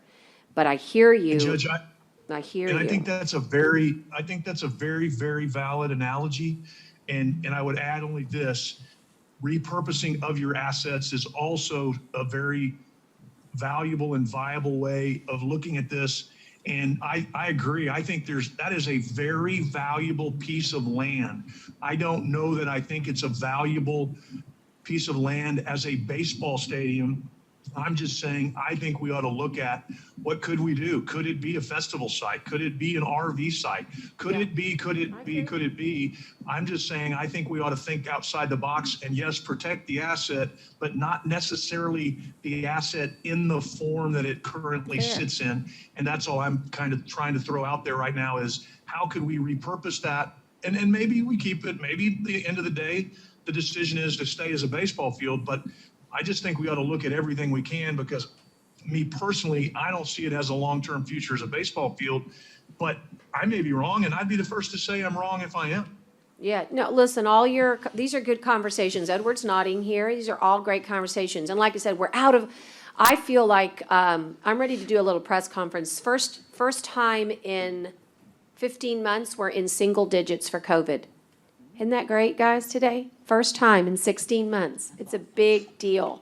And so we're not out of COVID, but we're feeling like we're almost out. So I want us to get back to these big time conversations. I just know that Commissioner Modis needs to help lead them. And so that's why I say I give you that, you can name the committee. I mean, remember, we have the committee formed. We have a few names, but I'm saying you can, as I say, just run with it, but run with it with Edward, because he's got all that special knowledge, and I'd like to be on it just from the standpoint of, I have these pretty interesting conversations with the festival folks, and these are festival people that we want, like the Round Top folks and the rodeo folks. And my hope is that November 2022, that's next year, right? So confusing, we've lost so many years. November 2022, I hope we will host our first ever county fair, and we're looking for someone to come in and just, rent our space and do these great events. And it could jumpstart something. Along those lines, Judge, some people even come up with Top Golf. Yeah, Top Golf is cool. But what we need to do, or we need to remember that we need to keep, is right now, the IRT, we put the bathrooms and facilities back into operation for them. Their contract with their showers, mobile showers, fell through, so we've moved them into that area. We've had packets of, for Tatum, packets of 30 buses with 20 DPS officers using those bathrooms and showers to rest and recuperate. So there's some things that we need to keep, like the Hey, Commissioner's saying. you just gave me a hell of an idea, Edward. I did not know that on Tatum. I want to get those dollars back. Yeah, look, I mean, Hey, Judge. yeah, Real quick, since we're talking baseball, Yeah. bottom of the fifth, London in the state semifinal game is up 7-2. Oh, my So we're gonna gosh. keep our fingers crossed for London to continue on their state quest, since we're talking a little baseball. They're Just gonna wanna win throw it. that in. Make sure you know that Corpus Christi and Nueces County is still represented at the state baseball tournament. hey, well, ask them if they're interested in a stadium. Well, that's it. They were Don't winning laugh, they Tuesday. could. Just a little update. No, that's 7-2, awesome. I have bottom a- of the fifth. They're gonna win it. I feel it. They're gonna win it all. We We'll need see. some good We'll see. feeling here. So Edward, look, it looks like we understand what the stadium situation is. One thing that could be very helpful to us, Edward, in all your spare time, is that when you look at the capital improvement plan 2021, it's really a carryover from 2019. The one thing I was worried about were those transformers for the lights. Could you just give us a status update, and then I promise I'll let you go to your next fund? All our transformers are repaired and replaced, so they Awesome. are operational. Okay. We have, right now, knock on wood, no problems going on. Knock on wood. Okay, Excuse great, me, Edward. Yes, sir. There is a possibility of utilizing that fairgrounds or the baseball field for an outside concert. I mean, it's got the lighting, it's got the seating, it's got a lot of space. Yes. It's got the snack bar. The only thing, Commissioner, that we would like to do is, because we don't like to compete against the fairgrounds in and of itself. So that was one of the deals when Steve Waterman was here, was the big issue. Now that we're changing modes, I think now that's possible. I'd like to run that through the Spectra and use, or whoever the new Right, whoever wins the whoever wins the RFP. RFP, give that to them as kind of like an additional thing when we Like negotiate. they'd operate. So that they can operate it. At the time, we had given it to Spectra as a way, so they could try to sell the stadium. Yeah. And they failed, or they couldn't get, because most people don't understand what it takes to run a baseball team. So you get two championship quality teams, unless they're Cal Allen or unless they're Moody.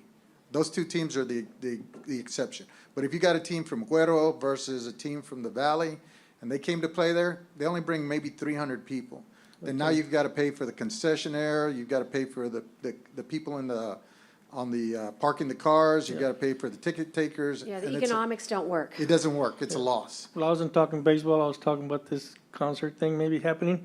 And if Spectrum can't have it, maybe we can do something when we don't compete with Spectrum. No, but that's part of the negotiations, that we can include that, even if it's Spectra or whoever comes in, hey, we need so many concerts in that facility.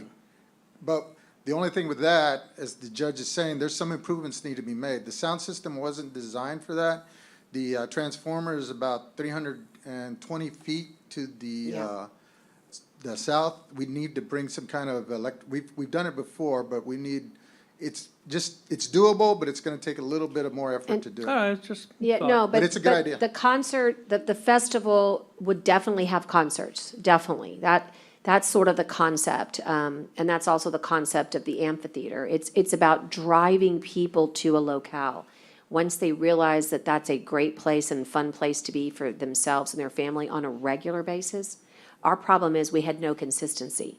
And so let's take the marquee. That beautiful marquee is up now. Now we can advertise and you can see, all up and down the highway. That took $500,000. It took $1,000. It took a lot of work, but now that's up. So there's some good things happening out there, but it needs the committee working with the NCDC, the Robstown Area Development. There's just a lot of components out there, the city of Robstown. But with the outlet malls under new ownership, with the fairgrounds under new maintenance, the time is right to figure out how to repurpose or rejuvenate. But one thing's for certain is that you can't keep going the way you're going and expect anything but a loss. And I think that's what Commissioner's saying, and I think we're acknowledging we got to have new ideas. And the other thing is just, bringing in the ag agency, the extension service. They're critical because they are great users of the fairground facilities. Just to put a bow on it, Edward, I'm still working on our archery kids. I want those archery kids to be able to have a place where they go and practice, right? If archery is there every single week during the school year, then guess what you can have? You can have food trucks, and that brings business. You can have drinks. You can start having competitions. You can, same thing with the trap shoot. I mean, there's so many good things to do if you have an operator and they have a constant stream of success. But the operator brings difficulties too. Those archery kids can't afford to pay. Exactly. So when we do our contract, we're gonna have to be very specific about our use of the facility, other than emergencies, and we've seen that now. So, okay, Edward, go on to your next, Okay, the next one is 0141, which is the fairgrounds and the actual show barn. So in this one, we're not included on here is contract services is 5410. We're asking for an additional $20,000, but in actuality, only 10,000 of that is actually new money. The other 10,000 is coming from realignment of some of these line items. So that hasn't been, it's not in the one that I have here, but that's a request that we're making. That'll bring the 850 to about 870 on 5410. And that's what we're looking at there is the equipment's getting older, the stuff is the air conditioners, even though we're going through this renovation with ABM, there's a lot of things that are not included on that we need to take care of in the future. A lot of the small units that are window unit, they're kind of like window units, but they're split units that handle that. but on 041, it's showing, you're going down. Right. Well, the one that I have, Judge, this is the one I got this morning. It's $850,000. On the screen, you'll see the narratives. It was put into the narrative. It wasn't put in the actual numbers in the see. system, so you'll Okay, see the let me- narrative on the screen. Thank you. Let me switch then. So Edward, let's talk about these because some of these the court has thought about in our prioritization of 2021. So let's see if any of these are overlaps. Can you go through them again? So the global budget's 870, Dale, but how does that break down? Well, this is the money that we pay for whenever we get the allocations from, when Teresa gets the stuff from Oh, Global that's the Spectrum. whole budget. That's the whole budget Okay, for got that, it, got yes. it, got it. But That's what, global only. that's global. I'm sorry, That's we're talking correct. about global spectra. Right. and I'm the sorry, I'm thinking of the increase is for word global. Right, Okay. it's a 20K increase for their contract services for global. I And we're got it. reallocating 10K from building and grounds and contingency, so the net would only be a 10,000 increase.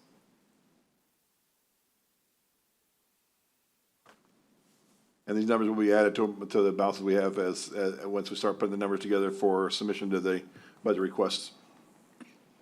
So go back, Edward, to what do you think is missing or what are we missing out there? That's exactly it, Judge. What they're That's it? discussing, that's Okay. it. You know what's not in good shape? Are the pens, the doors to the pens. They're really rusting and they're just old. Yeah, well, we've actually purchased some additional ones, and we'll probably be purchasing some with The this. doors? Yes. Yeah, that's good. And then, you know, we talked about RVs a lot this year.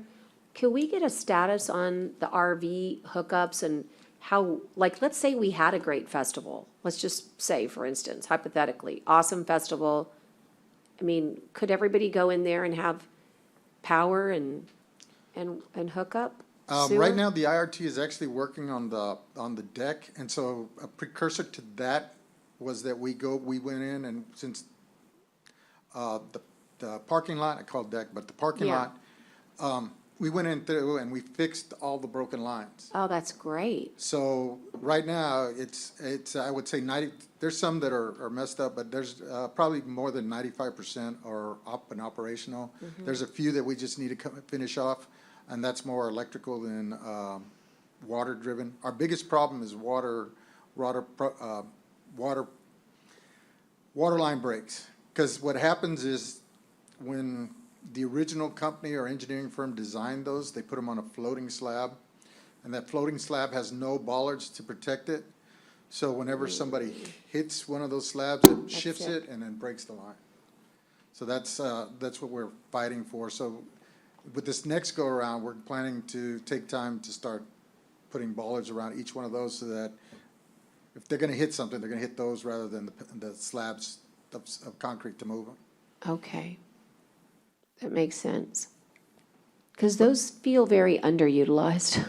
Well, the thing is that they're mostly utilized during the cook-offs Show. and stuff, the shows, and they have trailers out there if you went out there during the, I know you did, but if someone would go out there during the Buck Days, when they were having the rodeo, they were They were full. They were No, you're full. right. They were, I mean, completely full. And this year was an anomalous year because we had to really dance around because we were doing vaccines out of the Yeah, I barn know. that time. Dance around those horse trailers and everything during that time. And Yeah. we hadn't anticipated that, but it worked out really well. Jason was really happy and we did pretty good on that. So again, I just want to make sure I understand. So when I look at Department 141 in my book, and it shows basically steady, that you're going to supplement me with that on the screen. We're basically moving those items around, so there's basically no budget impact. No budget impact. That's what I wanted to hear. This is a good chance for us to clarify. These are the requests as the departments entered them. There is significant information that has been entered incorrectly. It has not been revised. It will be revised. It just hasn't in your presentations that you're seeing. I'm with you. Okay, good. And Judge, one other little fact, this is mostly an estimate. Jason Green, as part of the agreement, they're gonna be giving us a finalized budget from Spectra, I think in July. They have to go through that process of, Jason develops it, then he takes it up to Keller, and then Keller and them talk about it with Right. management, and then they bring back to And us. I think we should develop a one-pager of highlights of all the great things that the fairgrounds has done for us in 20 and 21, and then all the things that we've done to make the fairgrounds great, from the roof to the parking lots, to the kitchen, to the HVAC, right? In other words, just bullets, just boom, boom, boom, so that people can see that there's a balancing act here. What the pier means to the coast is what the fairgrounds means to the west. And I just think that there should be some sort of a one-pager that we could showcase, because we're spending, you know, a good amount of dollars over there, and we want to just highlight why. There's so many good things there. I agree completely, because right now it's storing hurricane supplies, it's Oh, yeah. storing generators, it's storing, not only storing, but we're using it as a central point right now to deliver water to different communities where, I mean, MREs, everything. MRAs, everything. It's Yeah. right now, it's It's multifunctional. I'd almost like to rename one of those barns emergency management, because, or something having to do with emergency, because I don't think people understand how valuable it is in our evacuation process, but now how valuable it is in our just emergency management process. And we're gonna be vaccinating like this for the next 3 years. So another thing, Robstown EMS is using it to train their personnel. So they've got this specially fitted ambulance that they bring in. Really neat, Judge, that you sit outside, they program the computer. There's I I don't know what the correct term is, but I call it a dummy, but it's an animatronic deal. It'll give birth, to tell you that. And so the EMS people went in and they looked at, Well, is there screaming involved? there's Because actually believe it or not. I'll let scream you about know if it's real or not. actual baby coming out. I mean, Wow. breached, That's this thing was impressive. awesome, but they needed a Yeah. covered place to where they could do it. Right now, we're housing 280 soldiers out of there right now. Right, well, like the Battelle unit, right, people just forget, so if you would have somebody help you out, you and I could sit and rattle it off, and we could try to create that slide, but I think for state of the county particularly, I'd like to see that slide, but I also want to have people see the impact. So whatever you think we're missing, that we're not covering under the ABM contract, needs to be in that future needs category, but I'd like to know what they are, because if IRT can handle some of them, well, then we'd like to make that request. Will do, Judge. All right, so how does that look then are you done with Yes, those, all of those? yes, Okay, so we can move to 170. yes, that's, Okay, give me a second. What page is that on? 775. Oh, 775 is the page. Yeah, okay, you're good, Edward. all right. This is, this is, again, it says inland parks, maybe we should rename the department because generally we're your Swiss Army knife. We do pretty much everything and anything that you ask as a court for us. I kind of like that metaphor. I really do. 'Cause we May have to do- switch. Cleanups, we do, tire collections, we do vaccines, we do testing, we do emergency evacuations, we do, heat shelters, cooling shelters. So, I mean, whatever y'all ask, we do. To that end, this year was an anomalous year. We had like $60,000 of overtime that we hadn't planned on. So we don't know what's gonna happen next year. We don't know if we're going to, as you said, Judge, vaccinate for the next 3 years, or are we going to, And I just want to put everybody on notice. Everybody at the city wants to steal Edward. And I'm telling you right now, city, you can't have him.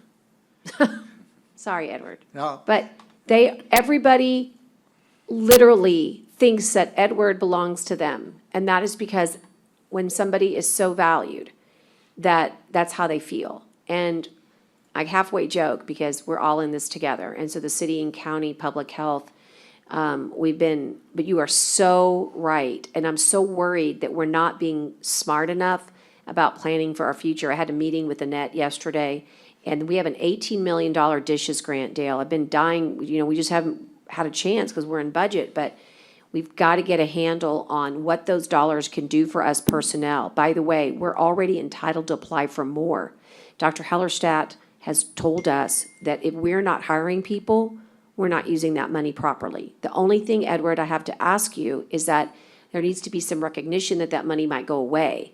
So if we hire people, we need to understand that we're hiring them or we're buying stuff, either one, that it could be for a fixed 3-year period. for a time period, yes. Okay, and that's the one thing we need to recognize, but if you don't use it, you lose it. And that $18 million, to my guesstimate, Dale, they haven't hired one person, and I'm so upset about it, because first of all, it's gonna hurt us in getting more money, and second of all, I believe they haven't done it because there's really such a disconnect between vaccines and not wanting to think about the worst, which is another variant, another virus, that kind of thing. But we really need to get together and figure out how we're gonna use these dollars. I don't know if some of the things, Edward, could be, if you're saying that you're asked, we don't know what the future holds, if that has a component to vaccination, I think we can help with that 18 million. If it's different, if you don't mind, separate for us. Okay.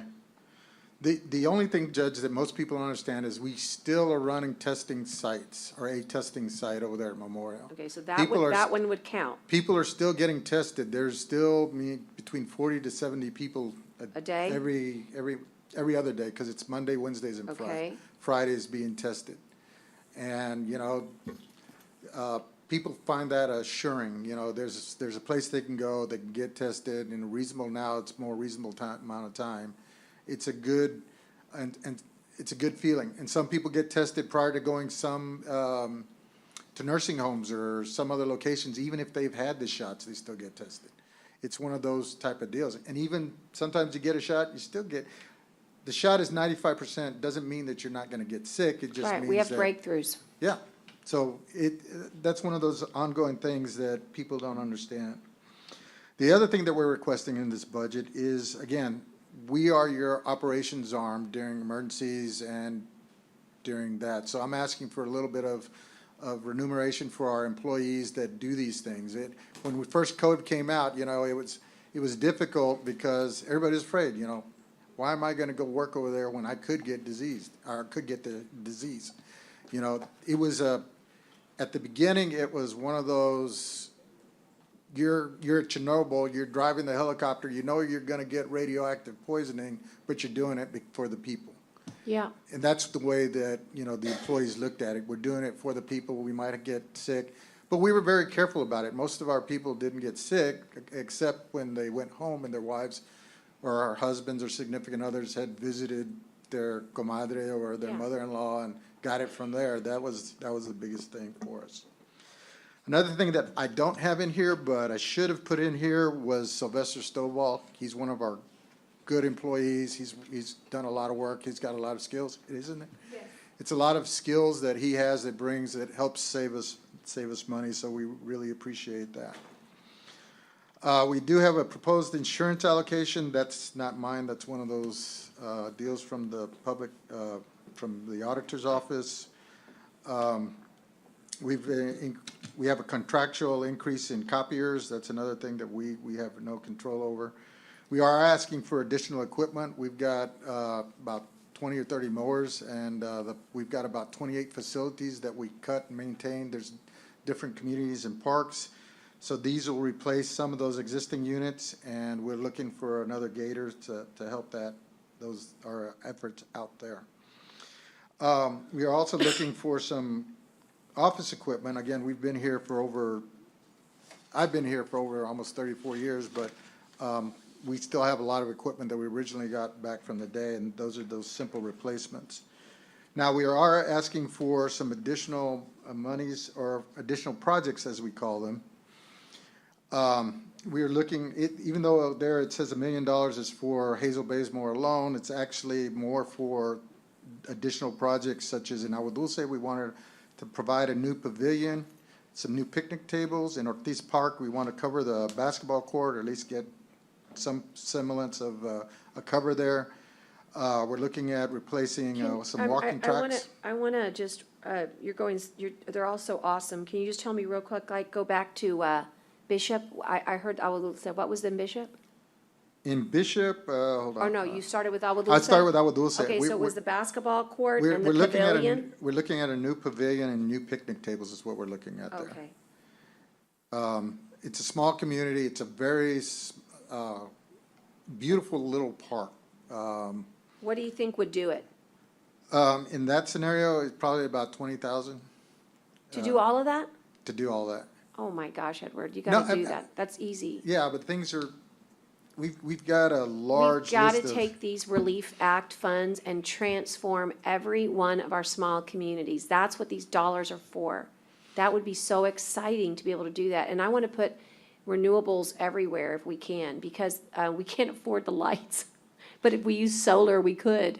Yes, it's a little bit more expensive on the Up front end. front, but then you pay, but these you solar pay. lights, I was telling Commissioner Moss about it, I'm all pumped about it, and, because I just got another video sent to me, and that's really very low budget to get all pavilion, picnic tables, and at Sablatura or where? That one's in Agua Dulce. Oh, in The- Agua the Dulce. Small park to give you an example, a good example of where we've done that is in Commissioner Mares' area, is right there near the fairgrounds. We've got a real nice walking trail / park. Yeah. But the walking trail was built to be grassed over. So it's grassed over now, but what we really need to do is actually pave it.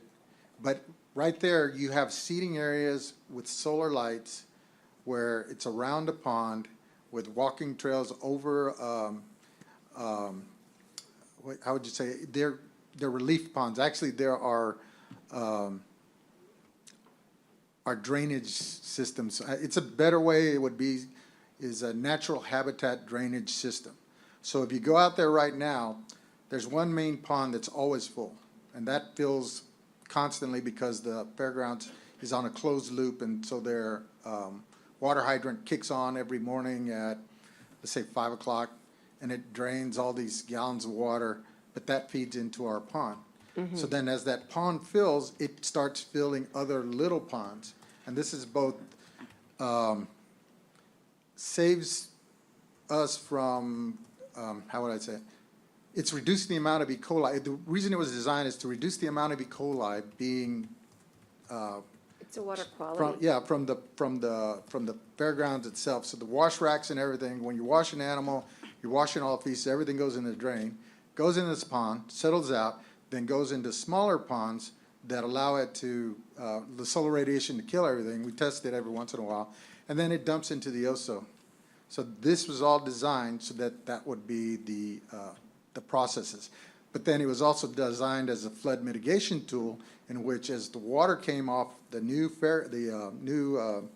relatively new strip mall over there, it collects in the same area, You mean the outlet mall? the outlet malls, and it fills the additional ponds, and so we use it as a holding catch basin for those as well. And so those solar benches have been there a long time? Those have been a long time, And they're yes. still doing great? They're still doing great. Yeah, that's wonderful. The only thing we need to do, as I was telling commissioners, that we need to pave those areas instead of just leave them as a natural look right now. That's what we have. Yeah, that's nice. So that's one of the types of projects that we have planned, that where it's both flood mitigation and it's Water also quality. cleansing of the water or a settling pond, and it serves as a nice feature for people to camp around. Very nice. So if you want, I'll go through the whole litany, or if you want, I can email each one of you the list of things that we have for each and every park that we have. I like that. I want to, again, I don't know enough yet. We're still all waiting. But our hope is that there's going to be dollars that would be available for this type of infrastructure. I just saw in my feed that looks like Congress has reached a bipartisan tentative agreement on infrastructure in the Senate. So let's see what that actually looks like. But my expectation is that green infrastructure, so I want you to think green. So what I mean by that is everything, think solar pumps for water, think everything you can, renewable components, electric,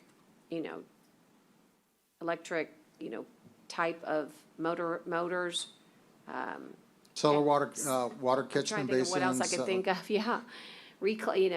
Anything having to do with gardening, composting, all of those things are gonna have buckets of dollars to be able to invest in.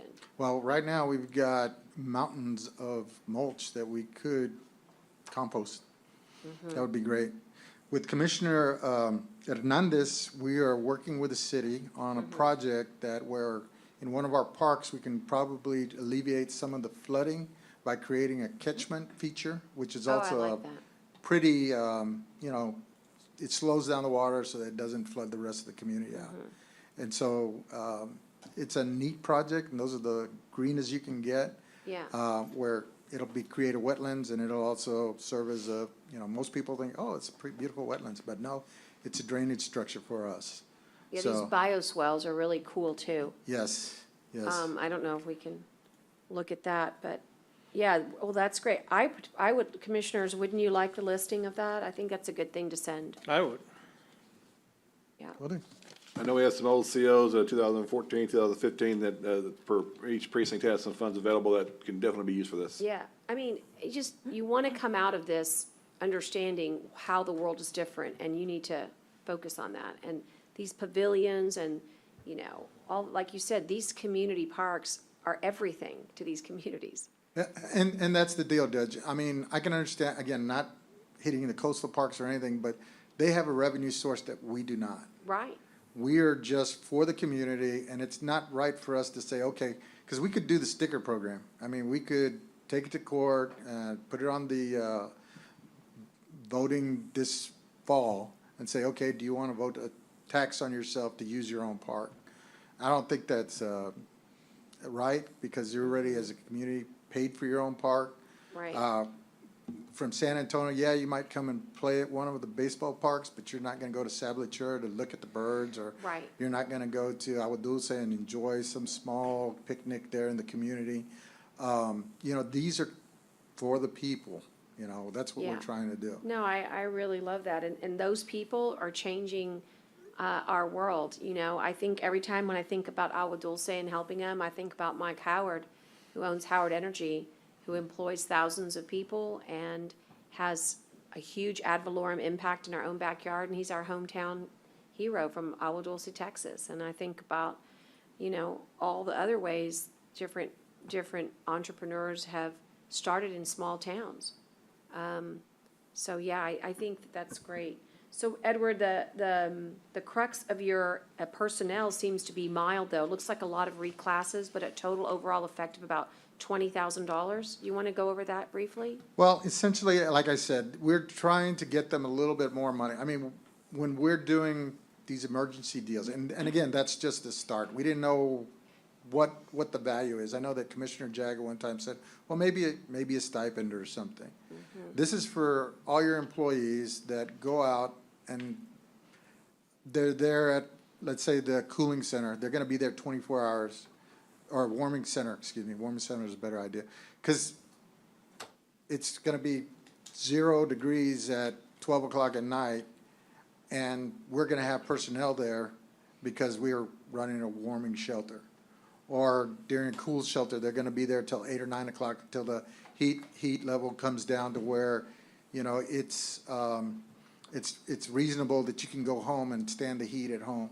You know, those are the things that we were trying to address, you know, today, every day, with the exception of today, we're generally out somewhere till 6 o'clock in the heat, you know, and I gotta give a shout out to the spawn nurses that are there with us. Yeah. They do a great job, and they're very conscientious and very good workers, but, you know, it's 115 degrees out, and we're there on a parking lot.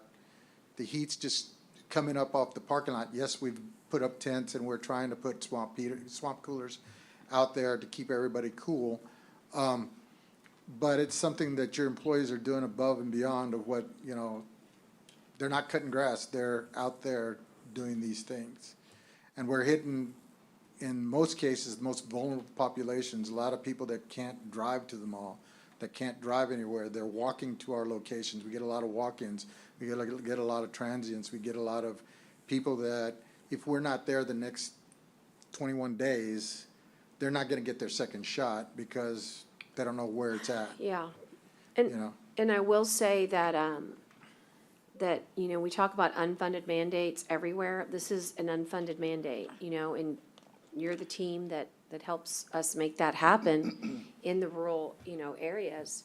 But I'm starting to get concerned about our properties that we have, namely the old historic courthouse. A tent city has erupted very close by there, and we have invasion, so to speak, of our old historic courthouse. And it's going, I'm thinking that, like, who really is responsible for the maintenance and care of that place? Because it feels like a park to me. And I know we're gonna need to go in and really, for once and for all, board up uniformly, literally. Every board needs to look the same. And we need to get whoever is in there out. And then we need to board up and then use temporary electricity, temporary power, you know, when we do need to showcase it this summer when we run our RFQ and approach. I didn't know, Edward, if that was gonna fall. It's not in this budget cycle, but we might as well think about, you know, a little bit about that. That goes into your line of, we do it all. Yes. That's the kind of stuff that I don't know who else to No, engage in. if you assign it to us, we will do it as well as we can. We've already looked at the fence work. We're gonna have to do the repairs, probably The our chain fence. link fence has fallen because somebody messed with it. So It we're doesn't gonna- look like it fell naturally. We've gotten bids and prices on it, but they're kind of, we're looking at, the pricing for it is about $100K. For the fence? Just to, again, we're doing it as standard where it's not gonna break. It's like Oh, I see. heavy industrial type things. I see. With with maybe Will razor you wire get the on top. Band-Aid price too? Well, that's what we're gonna do. I've got a crew out there Okay. that we're working on Band-Aiding it. Okay. Pulling up the sections, making sure they're secure. Yeah, and But not- eventually, that's what we're gonna Right. need to do. Well, and there's a lot of money in the homeless initiative from the city side, and I don't know if there's any opportunities to do an interlocal with them. But again, I mean, this is an unforeseen, like, who would have thought that that would be an issue If I right could- down there? If I could shrink wrap that building, I'd do it in a heartbeat. I know it. That's what I feel like too. That would tighten, keep everything that's up there tight and secure and everything. Right now, we had a crew that was picking up material, putting it in containers and marking that container, so it's the east side, the west side, the north side, where it came from, and we're putting it up. And then we're going through and cutting the yard. And we'll put that on the schedule so we can do that. Yeah. I know that the boarding is going to be a little bit more difficult. We've been doing sheet plate on the bottom levels, but that's not efficient on the top. And commissioners, the thing is with the sheet plate, once we're through with the building, we can always take those sheet plates and build barbecue pits for them. You Utilize use, it somewhere else. Yes. yeah, you can, it's a recyclable material. Well, So those are, I mean, Judge, those are the things that we are working Yeah. on right now. Edward, excuse me, Yes, sir. the oil belt, baseball fields, have we done anything with them? The only thing that we're looking at there, Commissioner, is we've licensed those fields to Oil Belt. So Oil Belt's responsible for them. The only thing that we had promised them back in, it was, I think it was 2017, 2018, was to help them knock down their Bleach. 2 buildings. But the problem with that is that they asked us not to do it because Oh, of the the water. COVID. And they were trying to get grants to replace those buildings, and so they asked us to hold off. So Greg Knupp is the gentleman that we've been working with, and if he asks us, then we'll go in and we'll tear them down. That's the only thing that we have outstanding with them right now. Thought I had heard something about they're responsible for paying for the water, Yes, and that the lines were hooked together, the snack bar and the, they were until we spent $600,000, put out a new parking lot. And as part of that new parking lot, we excavated and separated all the lines. So there's like 5 meters out there because there's the Boy Scouts, there's also the Little Miss Kickball group that's there, they're there as well, and we have some bathrooms there that we keep open for everybody. They're just little portable units. the bathrooms are our responsibility? Yes, sir. No, I'm just remembering about that little fella that, you know, the door closer wasn't working, something like that. Correct. I just want to make sure we check all. Yes, sir. We have that checked out. At that point, at that time, I want to say, I'll talk to you about it later. All right. Yes, sir. Thank you, appreciate it. okay, all right. Well, I think that if there's no further questions for Edward,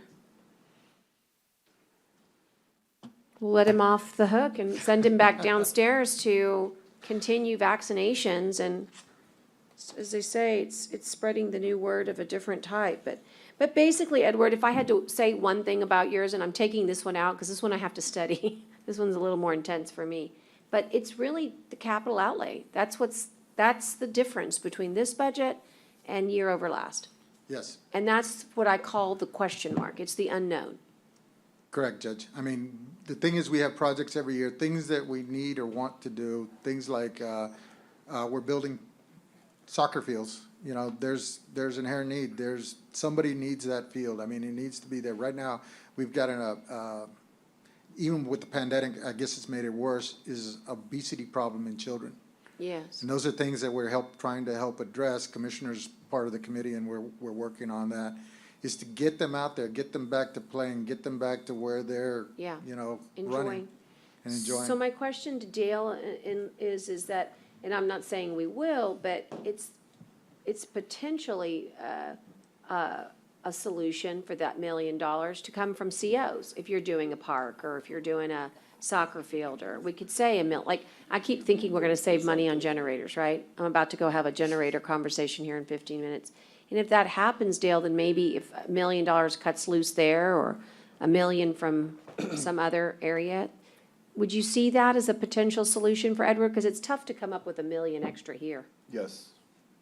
Now, I know there, I'm looking at something real quick. I know, one of our older COs, we had assigned some money to, Edwards Parks. Okay. I don't believe any of that funds have been used, so I'll find out Yeah, what just what can thinking- be, and then we can basically Yeah. look into that. And we'll phase it out, you know, Edward, I mean, we'll say, we'll touch this one, like Hazel Baysmore Park, you know, those sidewalk, I notice you have the sidewalks in the parking lot, that's essential. How can you enjoy the park if you don't have the sidewalk so I just think that, that's something we could talk about. I'd love to see us prioritize, I'd love for the burden to be off this fiscal budget and put it somewhere else where we already believe that those COs could do a good job. No, the reason we make sure that we include those is exactly why you're saying that, Judge, is because there's so many improvements. We're trying to improve the bathrooms. A commissioner goes out there, he's checking, he's looking, he's making sure that everything's done correctly. And then we've got the new playground equipment, Commissioner, you saw all the kids I that did. are. And They there's love people- it. And there's people using it. I go there on the weekends and there's families enjoying those playgrounds, people barbecuing. Your Honor, in the monthly financial report we just submitted to you in February, there is a project code 1922-1000, which was, I believe, the 2016 COs. And we have inland parks. We have unallocated funds of 266,000. It's a great place to start. You can get Agua Dulce going, you can get, right, I mean, I would say work with Commissioner Modis and bring that to court. Will do. I love this idea because budget workshop transcends into getting things done. But you gotta know what your wish list is, right? We gotta Yes. know what your abilities are and all the projects in the world, they've gotta be funded, but they gotta have people to do them, so. Space it out to where you feel like you could have some wins, but sounds great to me. Appreciate it. Thank you, Yeah. Judge. Edward, again, I appreciate all you've done, helped me out, taking me around. But I also want to concentrate on our walking trail at Hilltop, clean that creek there, but we need to get with the city as well. Yes, Thank you, Edward. yes, thank you. Appreciate you, man. Yeah, great, guys. So guess what? It's 11:15. Edward was supposed to be done at 11:30, so we are really dismissed until after lunch. It'll give us a chance to get some office work done, and we'll be back with Ida at the Law and Library Fund, Scott Cross, NCDC, Health Department, which is gonna be huge, I hope, and Vector. I wish we had put Vector in retrospect before, but Vector won't take a long time. So, all good, go enjoy.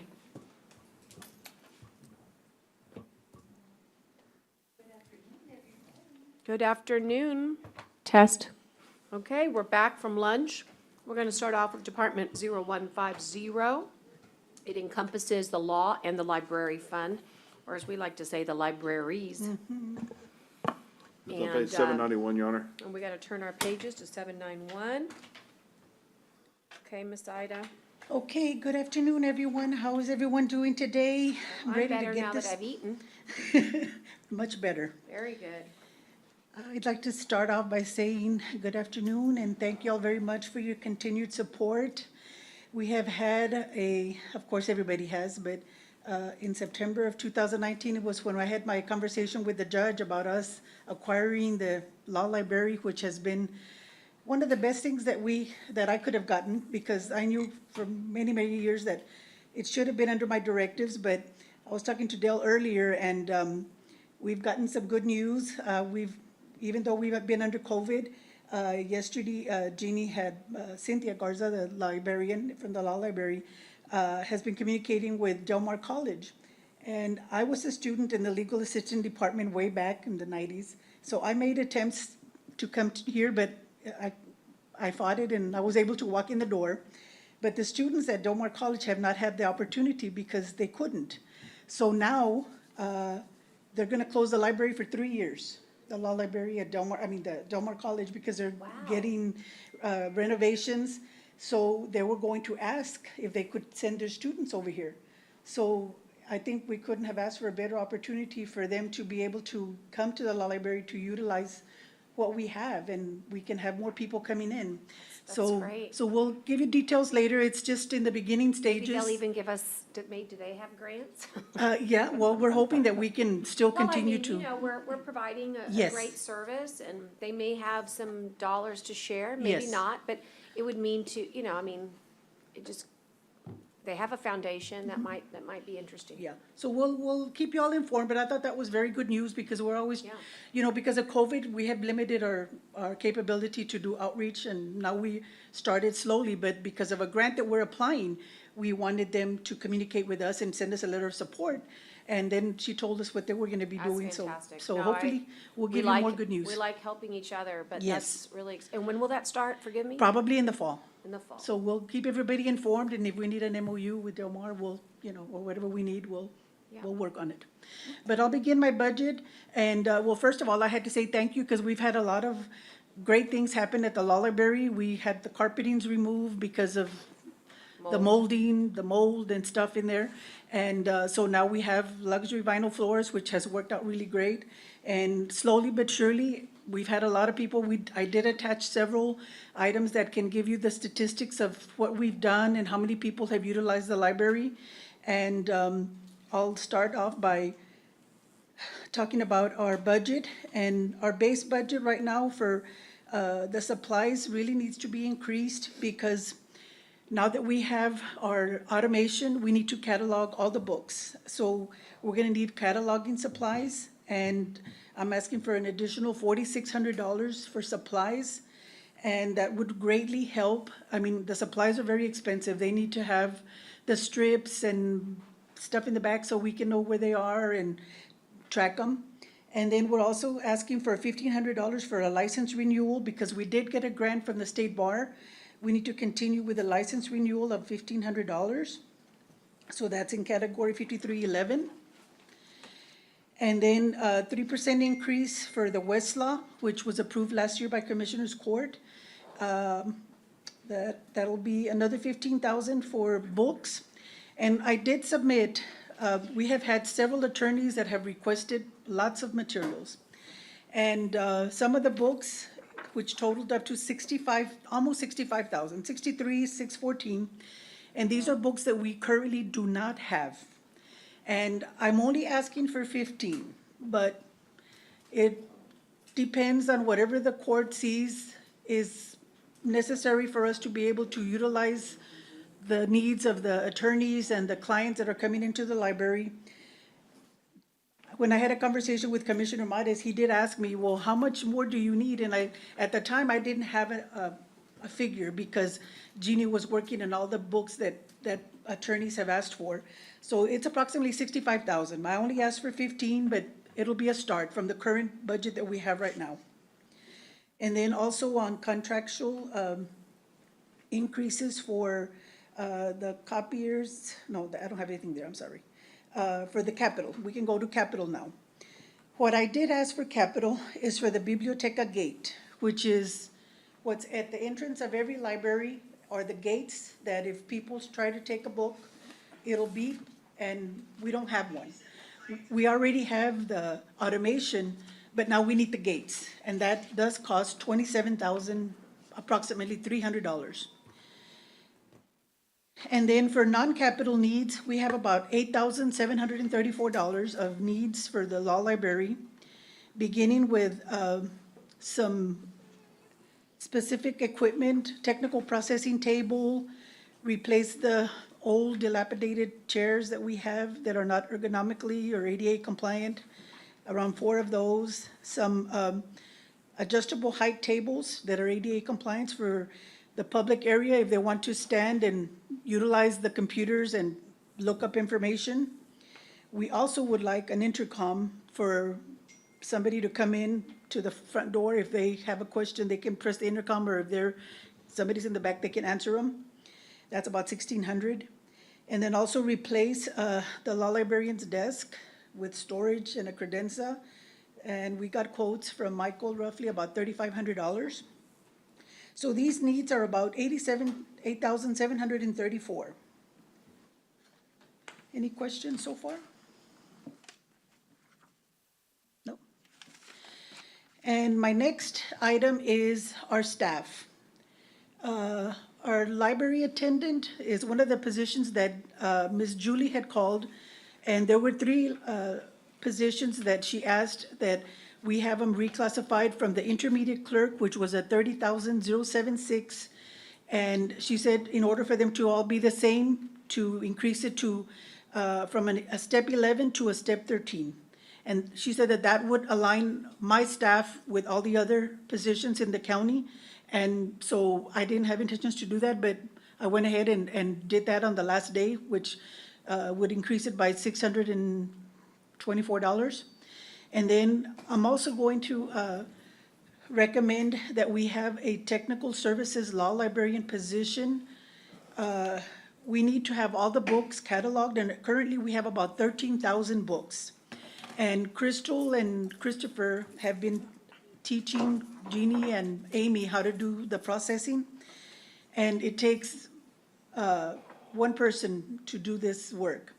And so that position is going to be a technical services librarian, and it's about $40,414. And the staff that we have there right now, that's at the intermediate clerk position, she has a bachelor's and a master's degree, so she would tie into the librarian position that would qualify her for that position. And I know that the first thing that I did when I came on board was to raise the fines that are being collected for our fund in order to, and I was talking to Dale earlier that we did do a visit when I first got on board, and we went to Hidalgo, and I looked at their budget, and they have over $1 million in reserves. So I told Dale that hopefully one day, it'll probably be after I'm gone, that our funds will also be, that much. But for right now, I know, we tried, and I did my due diligence by, trying to raise the funds in order so as to, have more money in our budget. But hopefully we can get some of these things on board, and we can have a better department and have more people coming in. And we had COVID for the year, so we weren't able to get as many people, but our libraries never closed, neither did the law library. So they had people coming in year-round, and I had the statistics there that Jeannie and Amy worked really hard on, that tells you how many people came in daily and what they utilized. It tells you how many people came every day and how many people visited, the average range, the databases, the services, the conference room, how many people did Zooms. So I hope y'all have the opportunity to look at the stats. If y'all have any questions, I can entertain some questions. Your Honor, as Ida was saying, when she came in, the funds in this particular department are very, very minimal, because the previous administration that was running this stuff didn't either charge rental spaces or as she's saying, refused to let people have access to the building. I know Ida's going to work on making sure that's approved, but for this particular year, it may be a little difficult. I'll work with her on these budget items. Some of the items that are definitely needed, I may be asking the general fund to pay for some of it, to get this thing running correctly for a little bit. So we're going to definitely work with her to try to get this running correctly, to try to start bringing in money. Yeah, that'd be great. And I mean, maybe like to the desks and the chairs, those seem reasonable requests. We could maybe work with Dale on that piece of it as capital. And then the one that seems like, we probably might be a big ask, but maybe general fund, is that bibliothèque. I mean, every library has to protect their resources, and those things are expensive.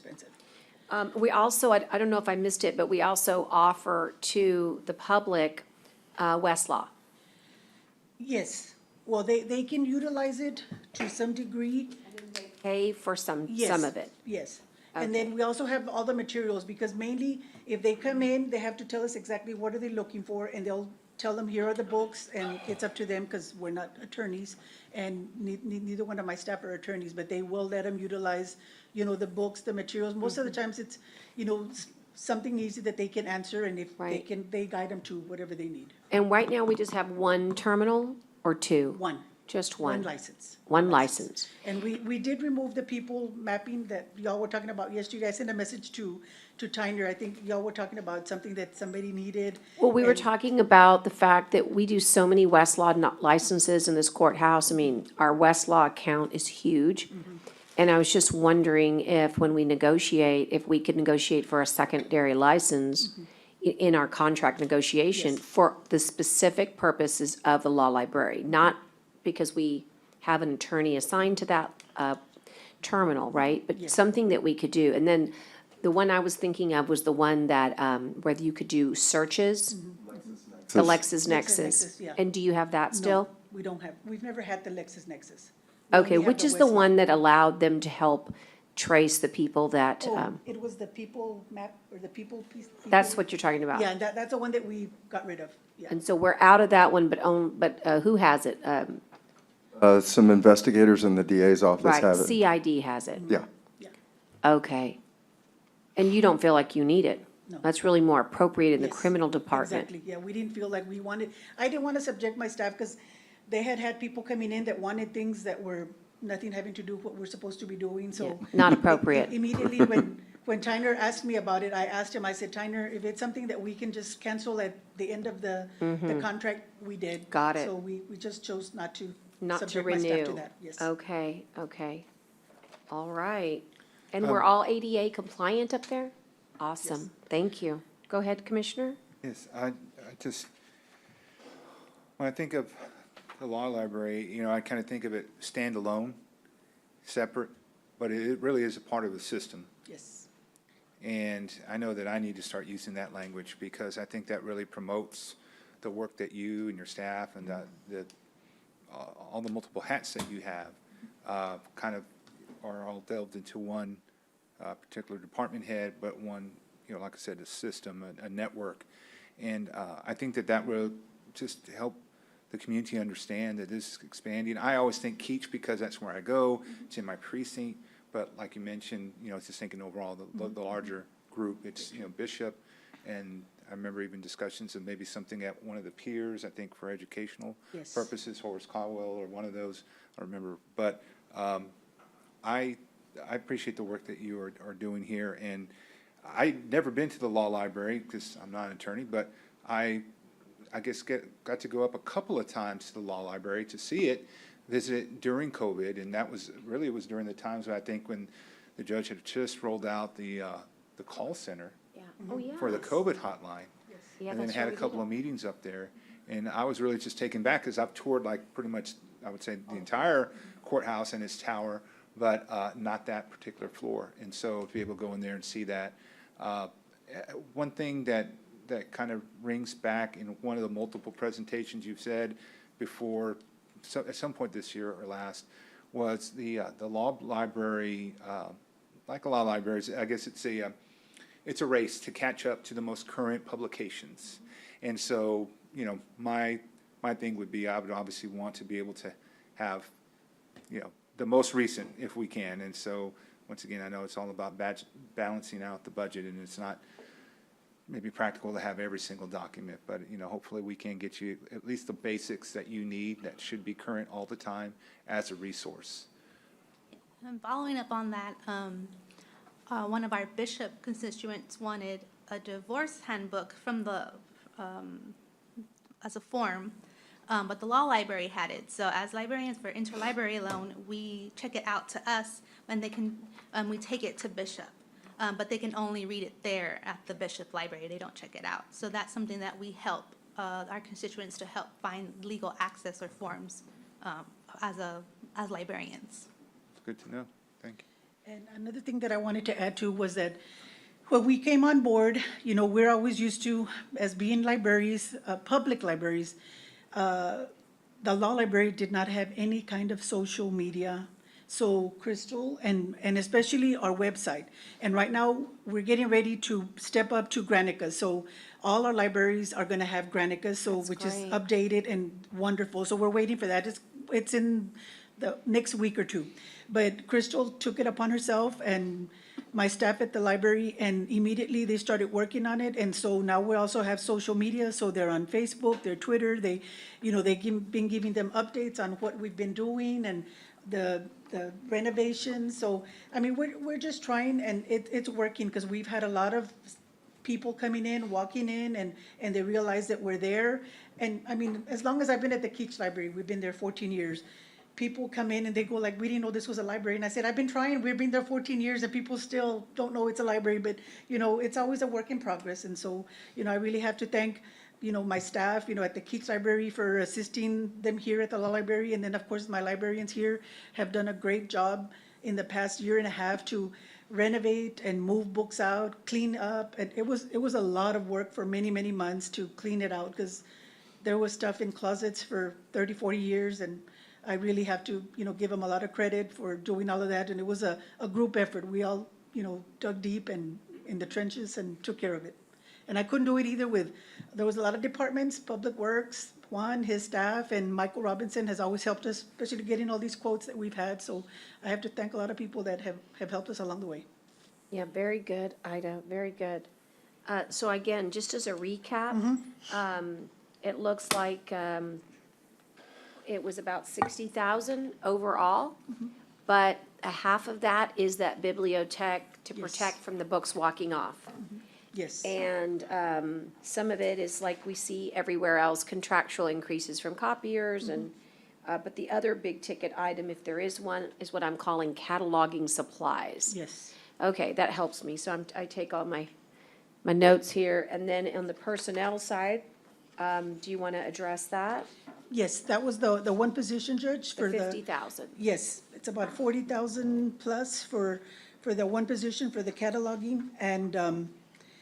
And that position is going to be solely to do the books at the law library. And, my staff has been coming back and forth, but, we also have our books that we have to catalog, and these are Library of Congress books that it's a totally from Dewey Decimal, so, she has to learn how to do it here on herself, on her own. So it's something that we really need to address, the issue that we have to have a professional librarian working on that to do that work. Right.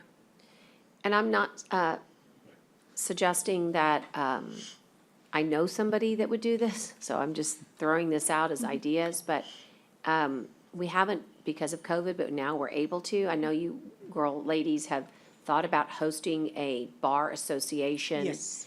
And I really believe that as long as we could find an appropriate way for donations to come in, I think that our bar is so happy with us, given that we've been able to get their, documents online for all the 254 for civil, and what they're able to have up there. I mean, think about it, for any lawyer that's practicing here in our community, and of course, all those visitor lawyers, it's just a huge asset to be able to go up there and work and to have access to Westlaw.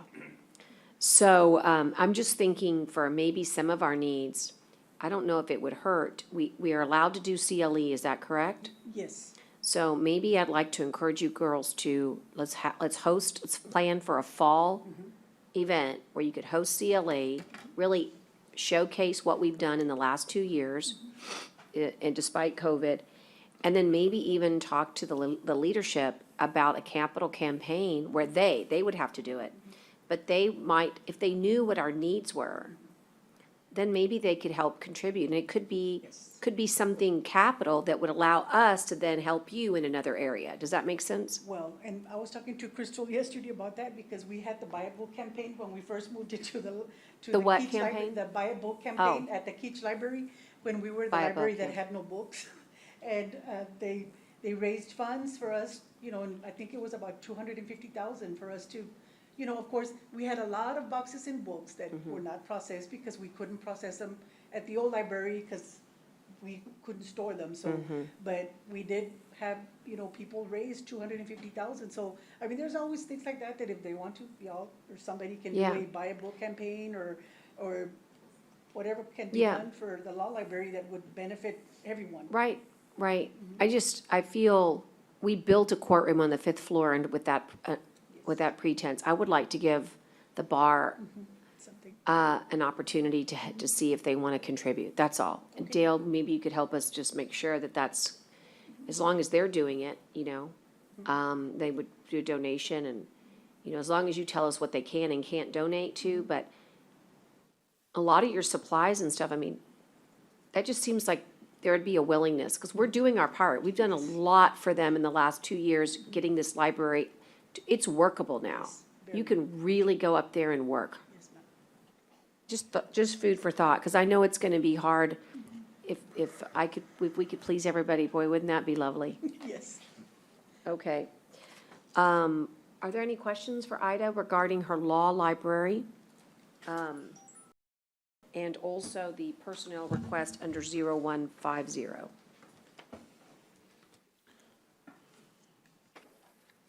Okay, it looks pretty good, Ida. Thank you. Thank you, guys. Thank you very much, sir.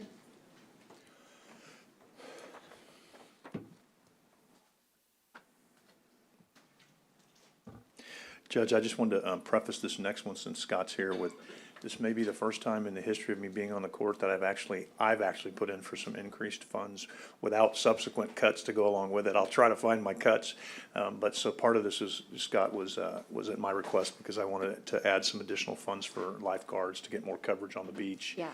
And Well, I think and that. we have to do that I think that by a coincides with. mandate, Yeah, yeah. I think that's coming down the pike anyway, but so some of this increase is definitely at my request, and I don't want to throw Scott under the bus unnecessarily, so. Well, don't worry, while you were gone, everybody came in here with millions of dollars worth of requests. Believe me, You're I fine. heard. I know you were listening, I but it was heard. It more, was- it was more impactful to have them say it in front of you. Wow, it was a little staggering. Just as a double check, when we say Law Library Fund 0150, it is everything. Yes. Okay, it's just, the way it was here, it's perfect law and library, but this one just says law library, but it's everything. Okay, got it. Okay, and so, ahead of schedule, here comes Coastal Parks by 1 minute. Hey, Scott. Hey, you ready for me to start? Yeah, let's start on So- 0180. Yeah, and I'm just gonna go down these 798. budget, Page 798. We're on 798. I'm just gonna go down these printouts just as y'all have them. I don't have anything special to hand out to you. Go, smooth and quick. So, on 180, when you get down to, department, or budget line item 5240, that is, maintenance, repairs, equipment, and vehicles. We always seem to be having to move something in there. Last year, what hit us hard was the trouble we had on the old motor grader before we were able to trade it out on a new lease. And on these heavy pieces of equipment, we lease them. We've never bought them outright. I know that that's going to cause some problems for Dale, I think, with these annual lease payments that he's having to move it, or lease reports that he's having to do. But that's the most cost-effective way we can get these heavy pieces of equipment is through leasing them. So you don't have to worry on your particular equipment, the way you do it. We've always handled it the same way, so there's no worry about that. Okay, all right, so anyhow, so we've requested a small increase there in that line item to try to help with some of the continuous cost overruns on repairs, equipment, and vehicles. Additional equipment costs for front-end loader, UTVs, pickup trucks, just stuff like that. And so that was we requested to go up to 40 from 30. That was a $10,000 increase.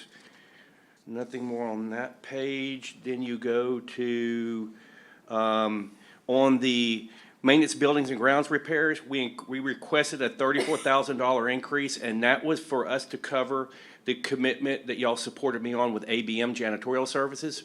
I liked the way that went last year, because you remember, I came in here asking for janitorial FTEs, and I said, hey, if we can't get janitorial FTEs, if I can find a third party that can help us without having to create FTEs, and y'all were able to do it, so I really appreciate that compromise. And so I talked to Michael in purchasing, and he told me that that's basically, this is the annual cost for us. This is just at Padre Bayou. Don't have anything included for IB McGee, because we're not ready for it down there yet. Anyhow, so I figured I need to add that in my budget. So far, by the way, ABM has not been able to find anybody to send out and help us. So, but we're accounting for that, so they don't charge us for it. Okay, I don't know what it is, but anyhow, we're still keeping up with it with maintenance guys. Let's see here. Okay, Now, this next one, I'm glad you said that. Let's make sure we check with workforce. Ken Trevino? It's tough because a lot of people It's don't just want a to go to the tough- island, they don't want to Well, go to there's Port no Aransas. transportation, Right. for them. But let's just make that a little side note for you and me, and Brent. If we call Ken Trevino and we highlight those jobs and we work with RTA, there's some new flex. A lot of people just don't know, hey, you can call RTA for $1, you can get a flex ride out there.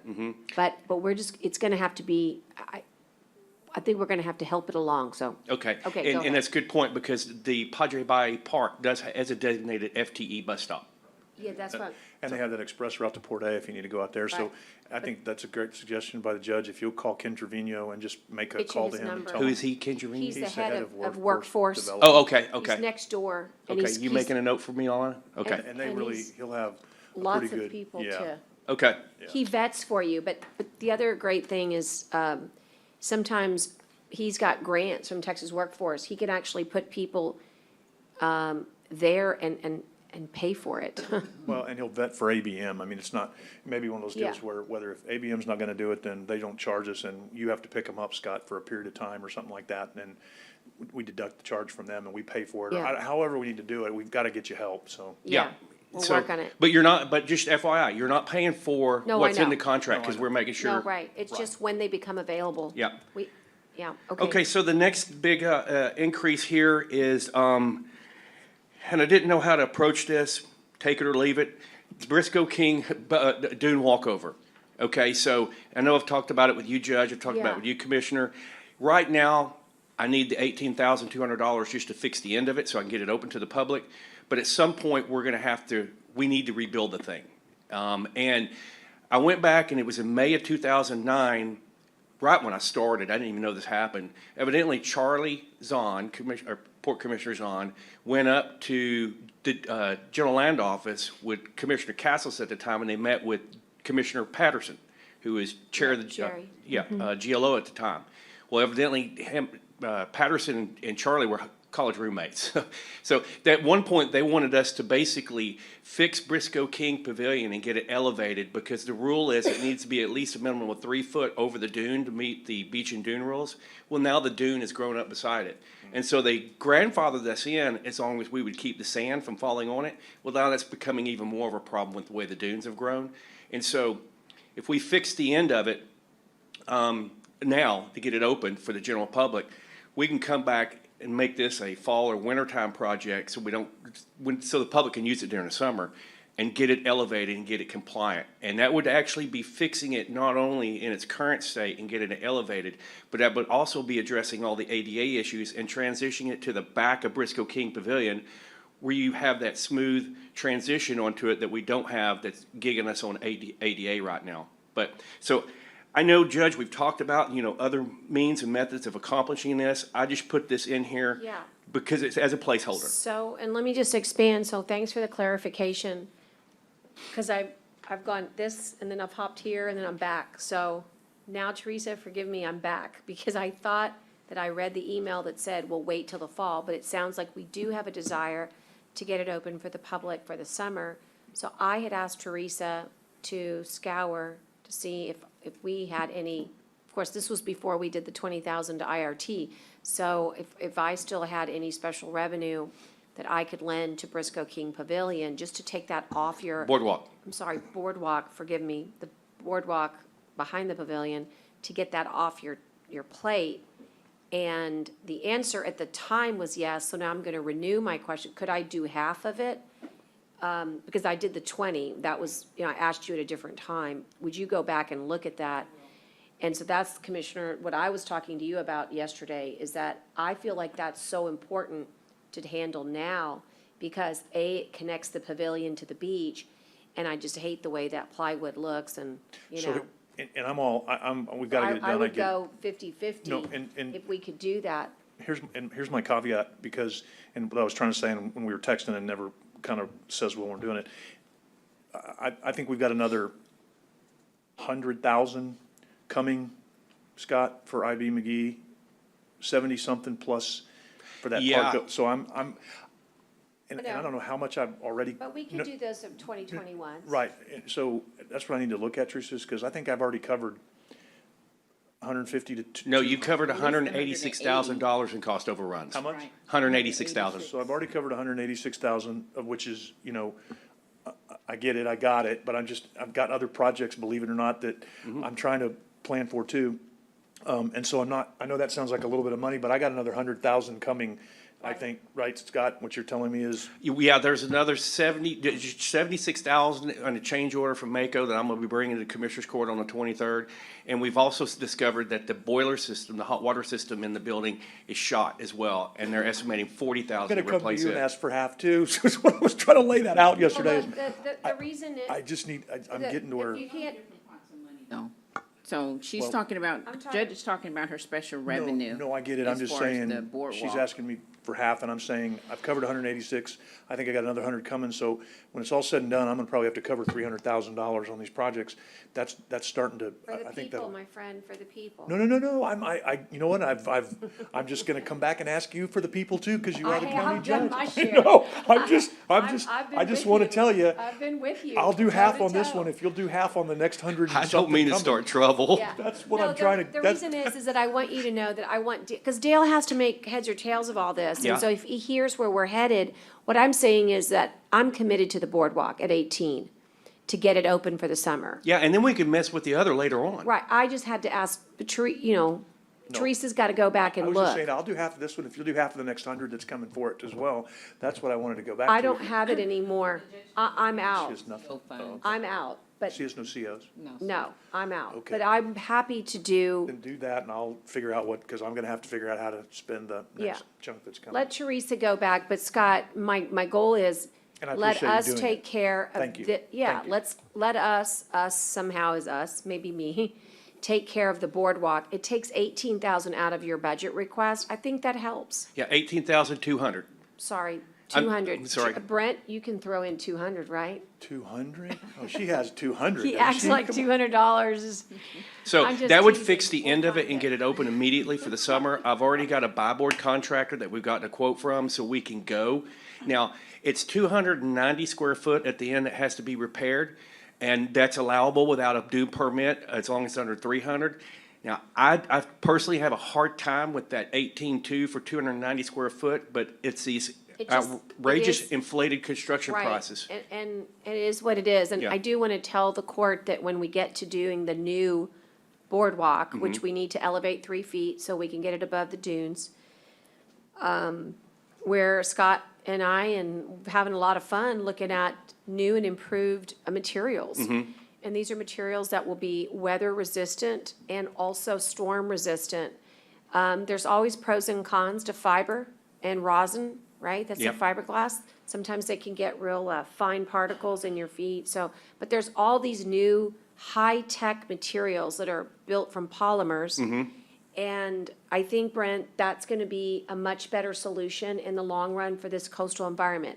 What we love about the fixing the 18.2 is it gives us an opportunity to go ask for money from all these great grants. Oh, I So agree. I feel like it's a worthy, I so just let didn't want you to think I Teresa, was like Stingy? being selfish because I've already covered almost 200 and I've got another 100 coming. So I didn't want anybody to think I was trying to be selfish. I appreciate the fact that you're willing to do Yeah.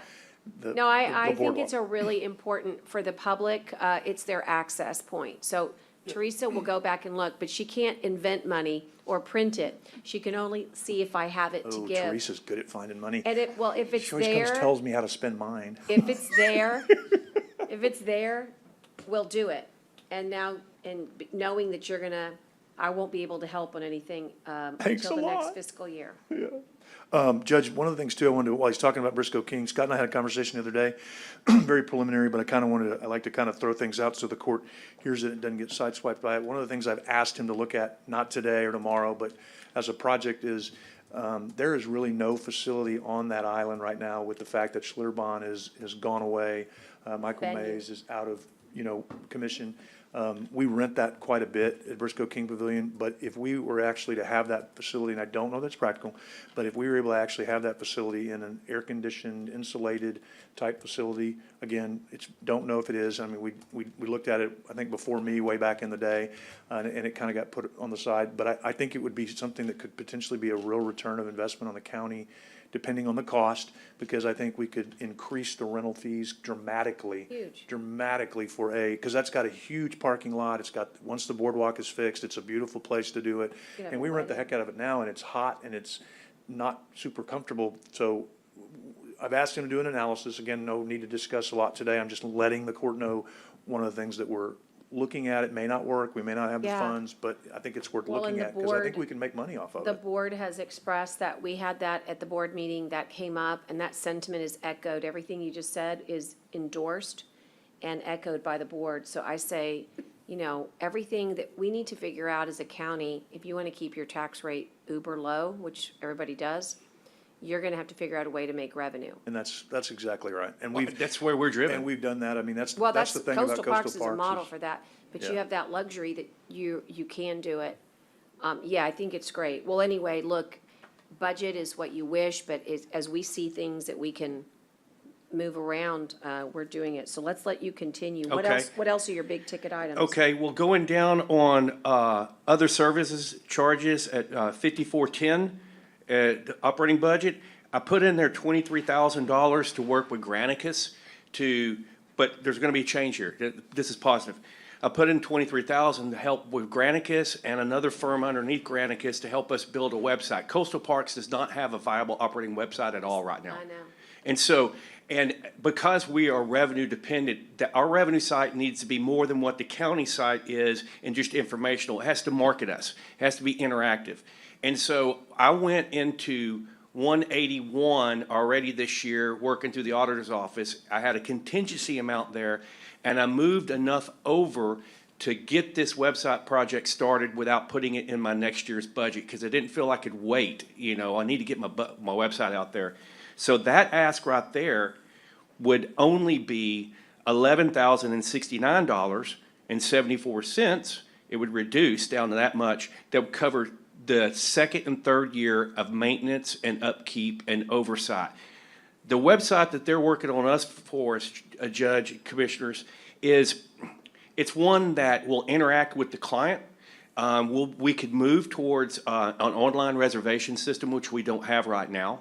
And it has different software built into it where we got constant communication with the person that's renting a site or making a reservation. It will take away a lot of the phone calls that we have to make on the Thursday and Friday for a holiday. It's a really neat system. And you know, I worked with Sean in IT to help put that together, and he vetted it very carefully with me about what we're getting out of it. So I would reduce that amount to $11,069, or just make it $11,070. I mean, that's what I would do there. But you know, if you can't do it, we'll find another way to cover it. And then on contractual vehicle rental, that's right below that. That's 5420. I'm not sure I understand the enterprise lease. I put it in there, but I thought Lisa told me that it's taken care of somewhere else. So that could probably be taken out. I just didn't know where to put it. You know, We handle your vehicle rental lease. This is based off the information we received from Romeo and Michael on the trucks or cars that we provided you or will be providing you very soon. So that's what that information comes from. okay, so you probably want to take that out of 180. I mean, and, you know, not include it in the budget request. Well, who would be funding it if the vehicles are for Coastal Parks? What department would be funding it? Oh, I don't know how you are doing it. You just let me know if I need to put it in there or not. If the vehicle's in yours, that's where it'll be funded, yes. Okay. So, and then, insurance, there's an increase there, but we don't have any control over that. That's not us, on all of our insurance. And then you see at the bottom, that's the 50,000 that the commissioner wanted to increase for lifeguards. And I have not seen what the final bill looks like. So I don't know what's going to be required of us as far as, you know, what type of service we're going to have to provide on the beach based on what the final Hunter bill looks like. I just don't know. I haven't seen it. You know, I did tell the commissioner, I don't even think I've told you this, Judge, you know, one of the things that I did push up to Joel Romo when they were going through this, I was like, you know, if there would be a way that we could get the legislature to fund more from the general fund to the beach reimbursement program, all those dollars that go in that program are available for reimbursement for our lifeguard programs. but they just never have enough to go around. And so I thought, man, that would be a win-win. Bill passes, and all the local governments, because TPWD got almost $1 million in that budget to cover their lifeguard costs. And I thought, well, this would be a way for us to at least be eligible, but it didn't go anywhere, you know? Yeah, like anything, I mean, it's a great opportunity next go-round to see if we could get some funding to help defer. We're somewhat lucky in that we're already super proactive and aggressive about how we have handled lifeguards, but we're still gonna see a major uptick here. So that's it on that page. The next page, under contract lease payments, the county had, for the motor grader we have, had 9553 to cover our lease payment. That lease payment is actually 97,466.59. So we actually had to request a $2,414 increase for that to cover that lease payment. Let's see here, copier, there's some increase there. Again, we don't have any control over that unless we just get rid of copiers. And then you get into the capital outlay. This is just like last year. These are simple equipment things that I need. They're not so much annual. They're just replacing what we got. Trailer, zero-turn mowers. We use those. 24-inch or 24-foot trailer. Now this is going to throw you off a bit. This one at the bottom, and like I've said before, everything that I come to you with is negotiable. But this is a want and not necessarily a need. And that is, we have no way of getting to the back part of that Clayburg property off of Nighthawk Bay. There's no way to get to it off of Park Road 22, and there's no way to get to it except for the water. And that's 2,000 acres of the 4,000 acres you have out there, and other than trying to walk through it with snake chaps, we just don't have any way of getting back there. And so that would provide us a way to be able to have access that back bay shoreline. And the reason why I say a 16-foot flat bottom, because you've got the Laguna Madre, and then you've got the body of water to the east of the Laguna Madre, which is Nighthawk Bay. And Nighthawk Bay can get some what we call real skinny water. And so you'd never be able to run a boat up there of any size. So it'd have to be something, flat bottom, simple, little outboard to get up there. But then again, that is a want and not a need. So you can make a note of that. But we can always look for other alternatives and maybe find somebody who wants to take us out there if we can't find something. Then on the next sheet, we thought about, there again, here's a want, not a need. The $50,000 on a 20 by 30 equipment building. As you well know, it's getting harder and harder for us to navigate Park Road 22 out of that Packard Channel maintenance shop and get the equipment we need over to Padre Bay. And so we thought, well, that'd be nice, because then we could basically, the gators, some of the mowers and stuff like that, we could store over there where we don't have anywhere to store anything in a secure area, and it'd be there ready for us when we get to work in the morning. However, just like I did with the janitorial last year, if it's something you didn't want to do, we could look at maybe just renting a pod and parking the equipment in a pod on a parking spot out there behind the office. That's actually economical. Yep. And so we could look at what that would cost, because I'm running behind on that beach ambassador position, and the only reason I am is I took this year's operating budget and ordered another gator for them to do the patrolling up in the beach, and I'm waiting for it to get here so I can give somebody something to do their job as an ambassador. And that's what I thought about doing, renting a pod. Then you can pull it up there in the afternoon, make sure it's secure, and it's there ready for you to go the next morning. And you know what I was thinking too, this is just sort of a general thought, but I think we ought to have, again, I almost laugh like in our spare time, but it almost would be great to have a cash flow projection on ad valorem for the coast. For example, Port Aransas has a building program going on right now of unbelievable proportion.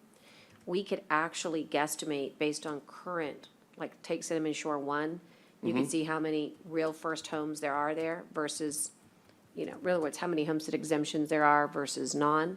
You could make some speculations, like we could ask NOE to help with this, as to what's coming down the pike in 3 years. That way we actually know, because this growth it's coming, Scott, and it may help us fund some of these projects. Oh, if you just look at the amount of dune permit requests or Megan's getting right Oh, now, I've it's off the seen it. charts.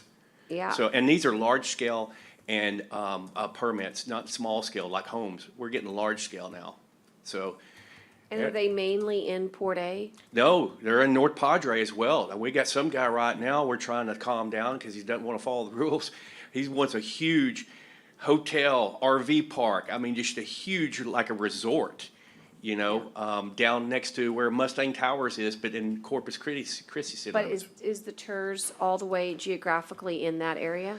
Ma'am, I don't know anything about the TERS. I know IB McGee, for whatever reason, when it was set up, was completely excluded for it. I mean, not IB McGee, Padre. Padre, okay, so we're good there. Yeah.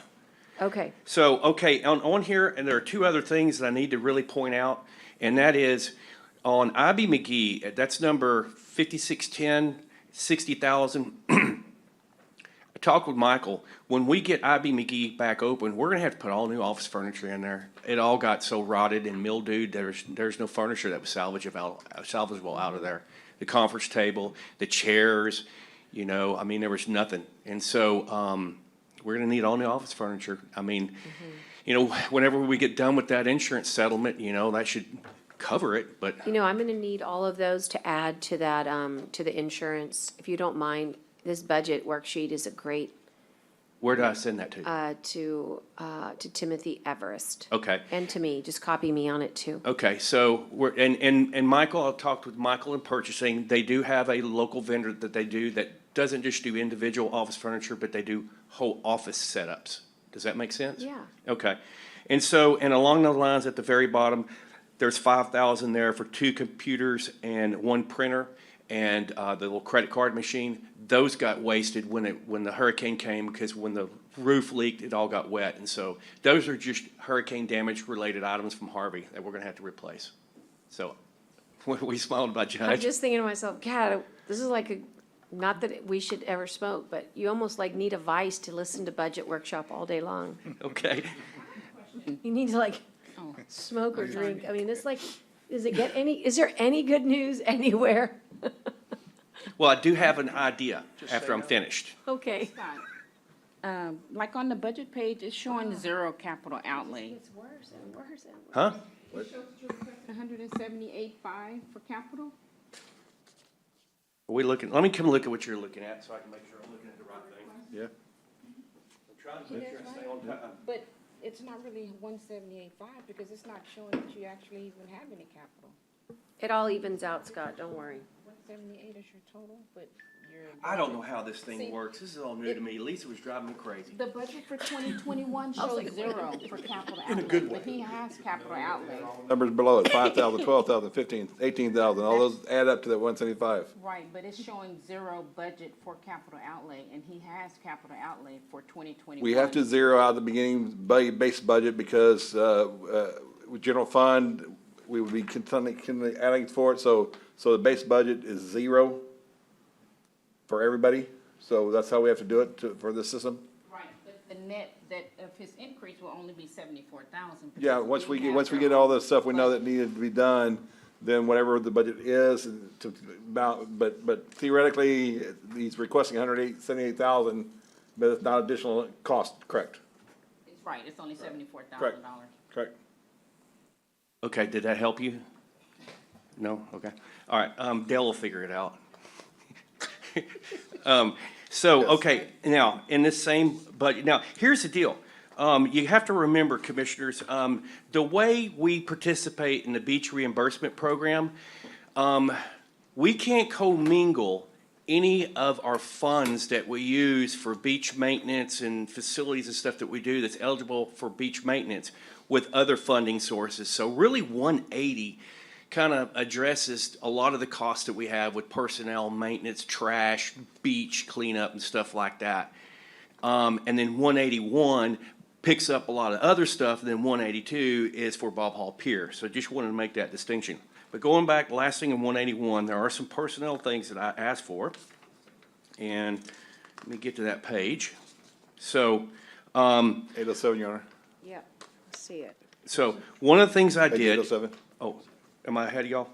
Yeah, I'm just trying to turn to the right page. I got it now. Okay, Thank you. it's the Go very ahead. last one. So one of the things I'm requesting is to address the Natural Resource Specialist 2 position. Judge, if you recall, when we hired her, we knew we were bringing her in at well below market rate, and we discussed it, and I didn't have an opportunity at that time to even counter-offer her, but the concept that we have discussed is to try to fix that this budget year. And so that's reflected there. And then the assistant director's position, I got to looking at it after last fiscal year, and I thought, well, something's off there. Well, actually, the assistant director, when was promoted to assistant director, is currently at classified as a pay group 26, and on the NCF 1. But the actual approved assistant director position and job title is classified as a pay group 29. And so I'm asking to fix that. Now, I gotta get that information also over to Julie so she can review it, which I haven't done, but I needed to get it in here for this budget request right now. And then I did, here is a want and not a need right here. On the Natural Resource 1 position, I'm requesting to turn it into an FTE. That's a want, not a need. And because in the past, that position had been approved under, the court approved me to fund it with GOMESA funds for 3 years. That position has been vacant for what, about 2 years now, Alana? Something like that? A year? So I never used, all of that pre-approved, and so that's a want that I'm asking for to turn it into an FTE. But it's, if you decide that's nothing you can do right now, that's no problem, and we can live with that. So that's 180. And then we go to 181. Oh, the clerks. Oh, I'm sorry, yeah. And I did request it's called a step, right? Yeah, I did request a one-step up for the clerks. And let me tell you why I did that, just so I can be completely transparent. I did that because one of the things that our clerks have to do that are very unique to any other clerks is they have to rotate and travel around. So sometimes they're working at Padre Bay, sometimes they're working at IB McGee. They're always moving. And just because of our clerk pool, we have to spread them around to cover all the shifts. Because as you know, in coastal parks, we run 7 days a week from 7:30 in the morning till 11 at night. The only 2 days of the year that we're closed is Christmas Day and Thanksgiving Day and New Year's Day. I think we started letting them get off New Year's Day.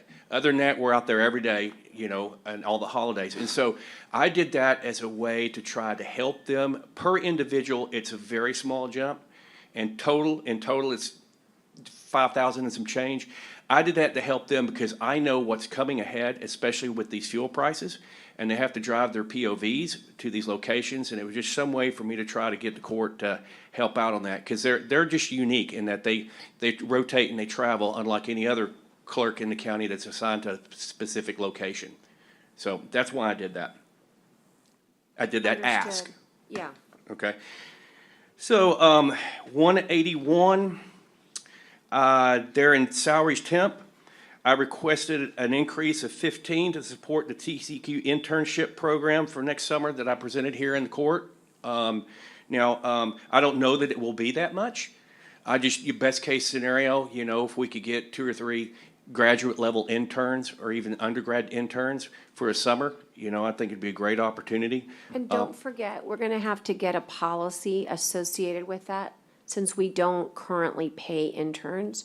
So it's just something we'll wanna work with Julie on, and on HR and potentially legal. It's not hard. I mean, Okay. I support it, particularly in this program, because you're getting national level, Yeah, and so what, I knew that, so I've always counted them as temp employees, because I've always had a really good, the county's always made sure it had a good, healthy I see. temp salary. Okay, that's fair. That's a better way of looking at it, if you didn't want to change your policy. Yeah. Okay. And so, Go ahead. because we are, I mean, even though Judge, they got rid of the seasonal employee designation years ago.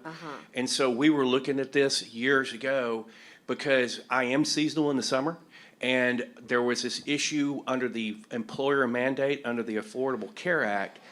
And, people were like, no, you're limited to 29 hours. And I'm like, no, the Department of Labor and IRS have provided a ruling that if you have a season and you have seasonal employees, you can work them at 50% effort or greater, but no more than 4.5 months.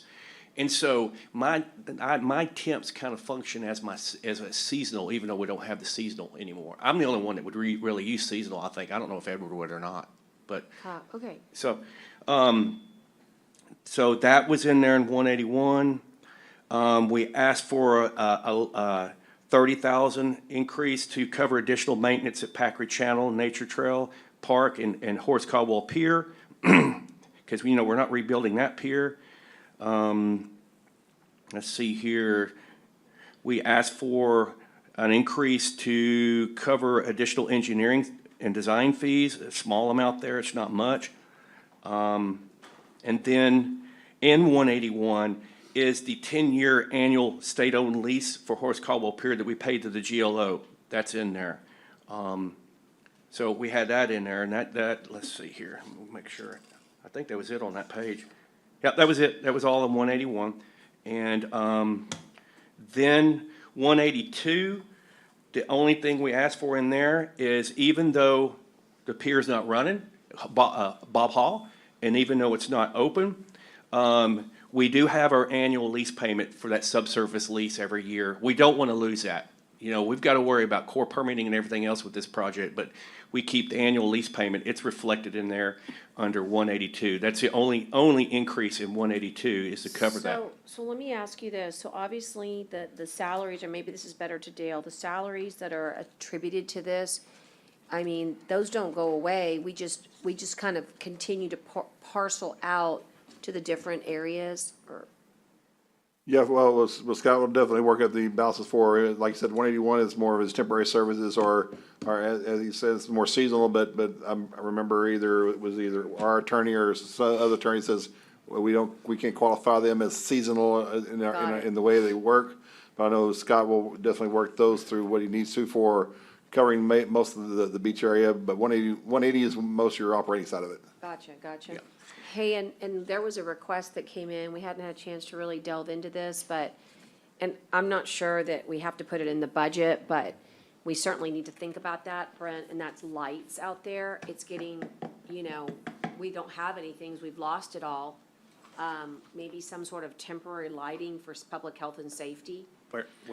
on the pier. Yeah, that's going to be hard because AEP took down the power transformer pole and everything, and They did, there's no transformer, but we were thinking solar.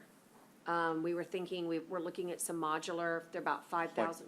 On the end, you mean, or Mhm, something they're to keep them about off of it? 5,000, but they've got some great lumens and. you mean for like navigational safety, stuff like that? Just to keep people, Okay. off. This came from law enforcement, Bobby, and let's just talk about it. Okay, but I okay. don't think we don't have to budget it. I just want you to think about it, and I want the commissioners to hear we said it now, as opposed to why didn't you bring it back? Since we don't have a real plan yet, but the Okay. solar, if you could actually protect from the caustic nature of the salt, that's the other problem is, are the solar lights capable of, Well, why don't I just check with TxDOT and see what they got at the ferries? that's a great idea. I'm sure they've thought about this, and a I'll see great what I can come idea. up with. Yeah. And here's Aluminum, I'm guessing. my outside of the box idea. Okay. And so this is what I'm thinking. Dale, hear me out before you shut me down. In 182, it currently has $191,000 for this budget year in it. We're not doing anything with it because we're not operating the pier. You're not going to need to fund 182 for 2 to 3 years. We could use some of what's in 182 right now to take care of some of these needs that we need and eliminate a lot of stuff out of our budget request. Then we could come back, and we figured, refund 182. It's gone, I don't, Come back and refund it when we're ready to open it back up. And here's the kicker. When we started running that pier, not the restaurant, but when we started running that pier, we took about $68,000 and we started up our operation. Now, that wasn't a full year. But by the time we got through that year, we were making enough revenue to where it paid for the next year's operating cost and netted us a fund balance. And that's when I sat down with Dell and Elva and Ade, and we said, okay, we're not gonna carry a fund balance in 182. It's always gonna go back to 181 or 180 to reduce our dependency there. And we've done our calculations, and we think 2 or 3 years from now, given, economy of scale, we could take $125,000 and we could start that full pier operation back up again. And by the end of that year, we would have paid for it and paid for the next year's operation. Just a crazy idea. Well, I mean, partially, I think it makes sense that basically you could reappropriate this year's funds. But typically what we do is we don't normally appropriate that which we wouldn't use for subsequent years, Scott. But for this year, that might be something we could do, Dale, but Yeah, I think it's not getting- for subsequent years, Yeah, I think it's Scott. getting Would messy. it work? I wouldn't mess with doing that can't stuff. book it that way. If there's things that we're gonna need, that we can use those funds for to supplement, like, and I'm not saying it's workable, but, I just don't know what's gonna happen. I wouldn't advocate that. I think you're getting into an accounting mess, and there's gonna be plenty of holes in your budget that's gonna come through, that you're gonna come ask me for, that I'm gonna be out of money because I'm using it all now on IB McGee. So you just need to keep that in mind too, that I'm running low on funds based on all these Okay. requests. Well, me and Teresa talked last week. We are gonna need to pull 27,000 some of that out to offset the geofill, change order that y'all approved this past court. We you don't know. have 27,000. You what? The department only has $11,000 in it right now. Okay, I'm That's just all it going, has, Right, period. So that's what I'm saying, you're gonna need to fill in holes that. Because if you're Yeah. looking at I budget, have- budget means for that particular, we should have zeroed it out, but we were hoping that we would have already processed this and we would already went through FEMA and already started working construction so theoretically, the budget should be zero on that particular department, since there is no income, no expense other than what you just mentioned for the lease of the property from GLO. But theoretically, the fund balance in that department's $11,000. Right. Okay, All you so- have. That's all we have. well, all I can do look is what I look at. No, on no, the- I know. I don't know any Well, better. don't worry. I mean, look, I think if I can take a variation off your theme, change it up a bit. What I think the better argument is that we're gonna have a savings. It's a sad savings, because it means we don't have programmatic revenue or a pier. But we're not gonna have any expenses. We're gonna have very minimal expenses over the next 2 years. And that could help us defer, right? To another area. But the problem with that theory is that typically we have 750,000 revenue, so we're losing, right? It's hard to say we're winning. Yeah. But having said that, look, there's just a lot of good opportunities out there for us to, as you said, when we catch up, we're gonna catch up in a big way. And then we won't look back. It's just gonna be tough, for the next 24 months. Yeah, your Padre Valle expansion, and the commissioner can testify to this, once we got that open, it basically carried IB McGee while it was down. It did, and like what I'm trying to say, and I'm not trying to beat a dead horse, but I have supplemented a lot of things out there for 6 years happily and gladly, but because of the incredible supplement I'm having to do, I'm not trying to beat the dead horse, but I'm saying you gotta be careful, because every time y'all needed something, you call me, I take care of it. But I'm getting a little, nervous on how much we're spending on IB McGee. Now, hopefully, we're gonna get some of that back someday when we do that big settlement with the insurance company or arbitration or whatever, That- because, that'll help And- refurbish it, and I Yeah. wanna always support coastal parks as much as I can, and I will continue to do that, but I just wouldn't mess with that stuff, and I mean, I appreciate it. The judge said it a different way. I think we're saying the same thing in a Yeah. kind of a different way, because we're losing money out there. I mean, remember, you may have a balance in there now, but we are losing money by that pier being closed, and we are losing money by Michael Mays being closed. We are not, you may have a surplus at the moment, but that's gonna go away, because we're losing money, and you're right, that pier's not gonna be open for 3 years, and Michael Mays maybe for 1.5 years or more, depending on how By the way, we- I think the government, I had this like light bulb go off when I was talking to Tatum during our break on a totally different issue, but I had this light bulb go off. I think the government is so foolish for not putting our award in right now. Because if you think about it, if we were to have, God forbid, another storm, and that it takes out that pier, you realize they're on the hook for the entire lot of it. Because what their claim is that that pier is not substantially damaged, right? Wow. So you can't have it both ways. So any more damage to that pier puts them on the hook for the whole enchilada. And I really think it's this is where they don't understand coast and coastal environments. Very, very foolish of them not to help us here. It's a big gamble in an extreme weather, On many fronts. on many fronts. Yeah. But having said that, look, I think what we're saying is that we're excited about the future of coastal parks because it has the opportunity to get tons of dollars back. This will not make us gangbuster money, but I would suggest that the renovations and the cost estimates that you could bring to the court regarding Briscoe King Pavilion could help offset, for example, the $18,000. If you rented the Briscoe King Pavilion for, what do you rent it for now for a day? 600 for profit. And I think you could double Okay, it. so you could double that my for gosh. AC, maybe, Oh, yeah. for certain,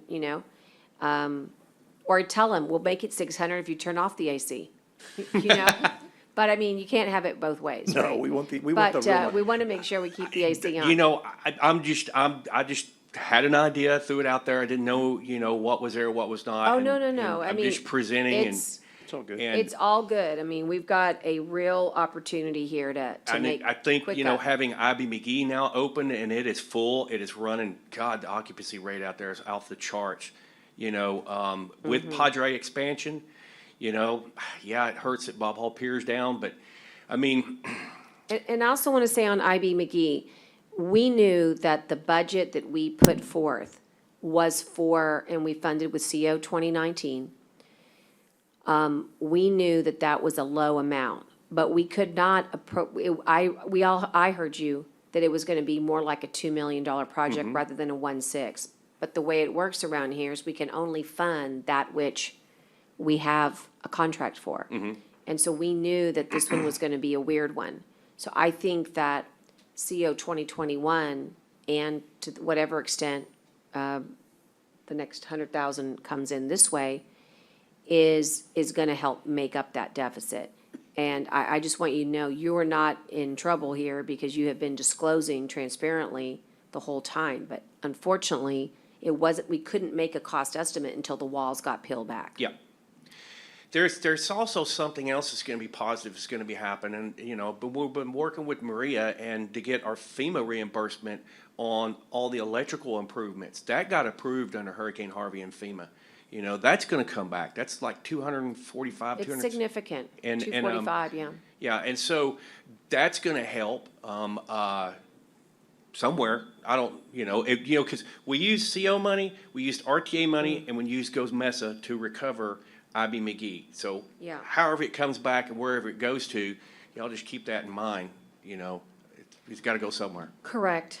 So- So Scott, I mean, does that kind of give us? Yeah, the only other thing I would like to add to my Sure. thing that I would have to bring back to you is I've been talking with Deidre. We need to make a decision going forward on whether we want to still maintain some kind of modified project with Comrade Bluchard Institute, continue all that shoreline survey. Because right now, we're figuring out where we're at after last year's storm season. But here's the kicker.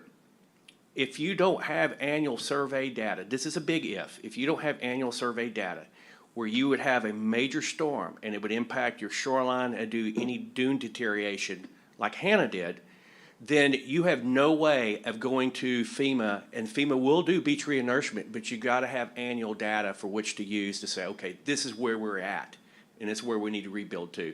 So I've asked Deidre at the Comrade Bluchard Institute, I said, hey, look, you know what? We did a lot of heavy lifting with that last one the court approved. That was a big one. That was to fill a lot of gaps in a lot of data and get all the baseline. How do we build off that at a lesser cost and to continue on with that data collection? Because I think that data collection is really important. And so anyhow, I need to know if the court would even consider me bringing something back, to take a look at before you finalize your budget. Okay, Just let me know. okay, That's all I got. okay, thanks. All right. All righty. Scott, what was the rental, the lease agreement with the GLO for the Bubble Pier? How much was that? It was 6377. Yeah, and Lisa's the one who helped me put that in there. All right, thank you. All right, I'm on time. You did well. Yeah, you're 15 early. That's great. Okay, so give us just a second. Chesney, Commissioner Chesney had to step out. We want to make sure we have 3 commissioners, and we're a little ahead of time, but I'm glad the NCDC's here. Give us just a moment.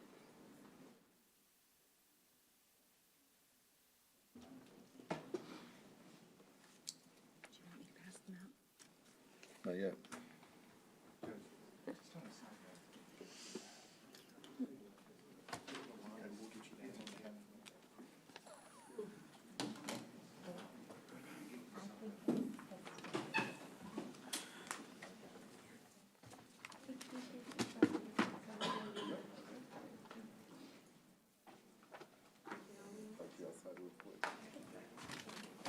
Bye, everybody. Good weekend, Scott. Thank you.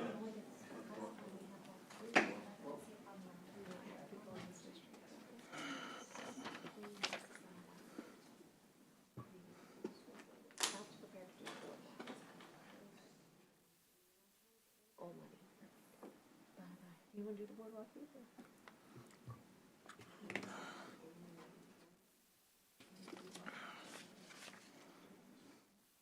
Probably gonna be one of these things, so I could do like 200 or any of those. I'm just more money for our budget, right? I mean, that's the only offset, but I think we should mention it. Okay.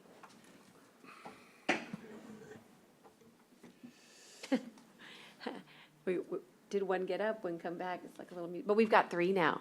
So, give me just a second so I can get these for Maggie.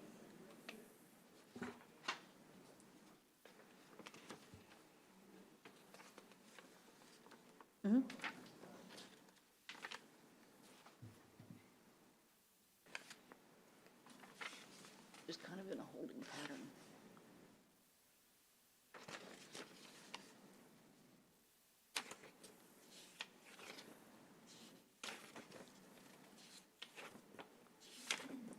Gosh, so many, right? I'll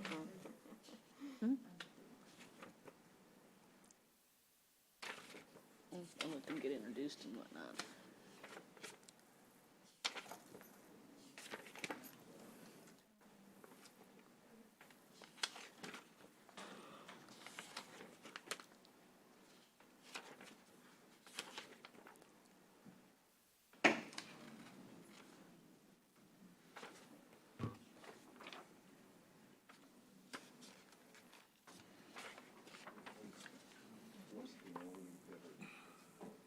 Here you go. Oh, they were the only bidder? Okay. Okay. But the contract was still yet to be negotiated. Yeah, got it. Thank you. Where's 3140? Well, I'm not surprised. It's a tough market. Okay, well, welcome. So we're going to move on this afternoon to Department 1389. And here with us to help go over that budget are a trio. But Holden, if you want to, whoever wants to present, we've got Cindy Barrera, who is the chairwoman of the NCDC. And then joining her is Deputy Director Holden Hopkins and John Breyer, who is our outside economic development expert, who's been working with NCDC since inception.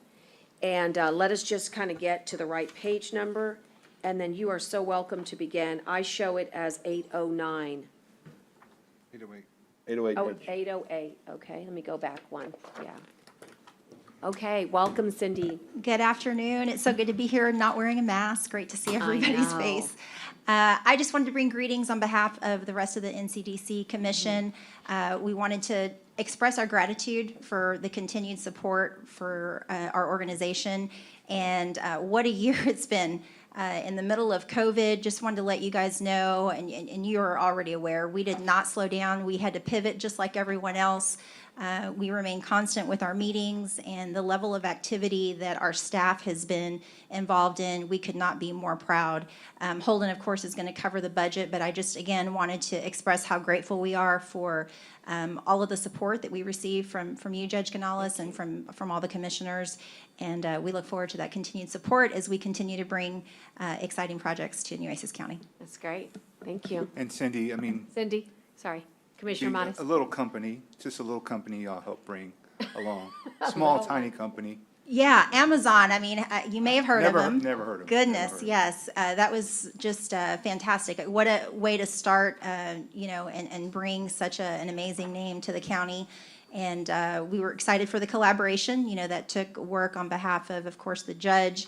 And our staff has just been incredible. You know, they don't get the praise that they deserve. They work behind the scenes, and they're so humble and work diligently. And because of that dedication, we have a lot of exciting projects we hope to be announcing in the upcoming year as well. And let me just point out, I think it was even before Amazon, but even since, I've had a lot of people ask me, and I need to pass those names along to the judge. I mean, this is the organization that people want to be a part of.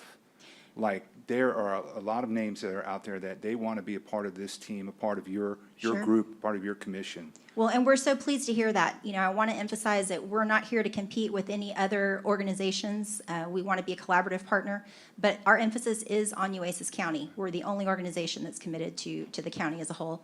And so we're glad to hear that people are recognizing the name more. They want to be part of what we're doing and continue to support our work. And in that vein, Cindy, I don't know if we really had this conversation recently, but I know originally the thought was, okay, so there's so many slots for commissioners, and then we wanted to make sure that everybody had transparency, so we asked people to be ex officios from the big places, Texas A&M, the port, the city, right, CCR, ADC, et cetera.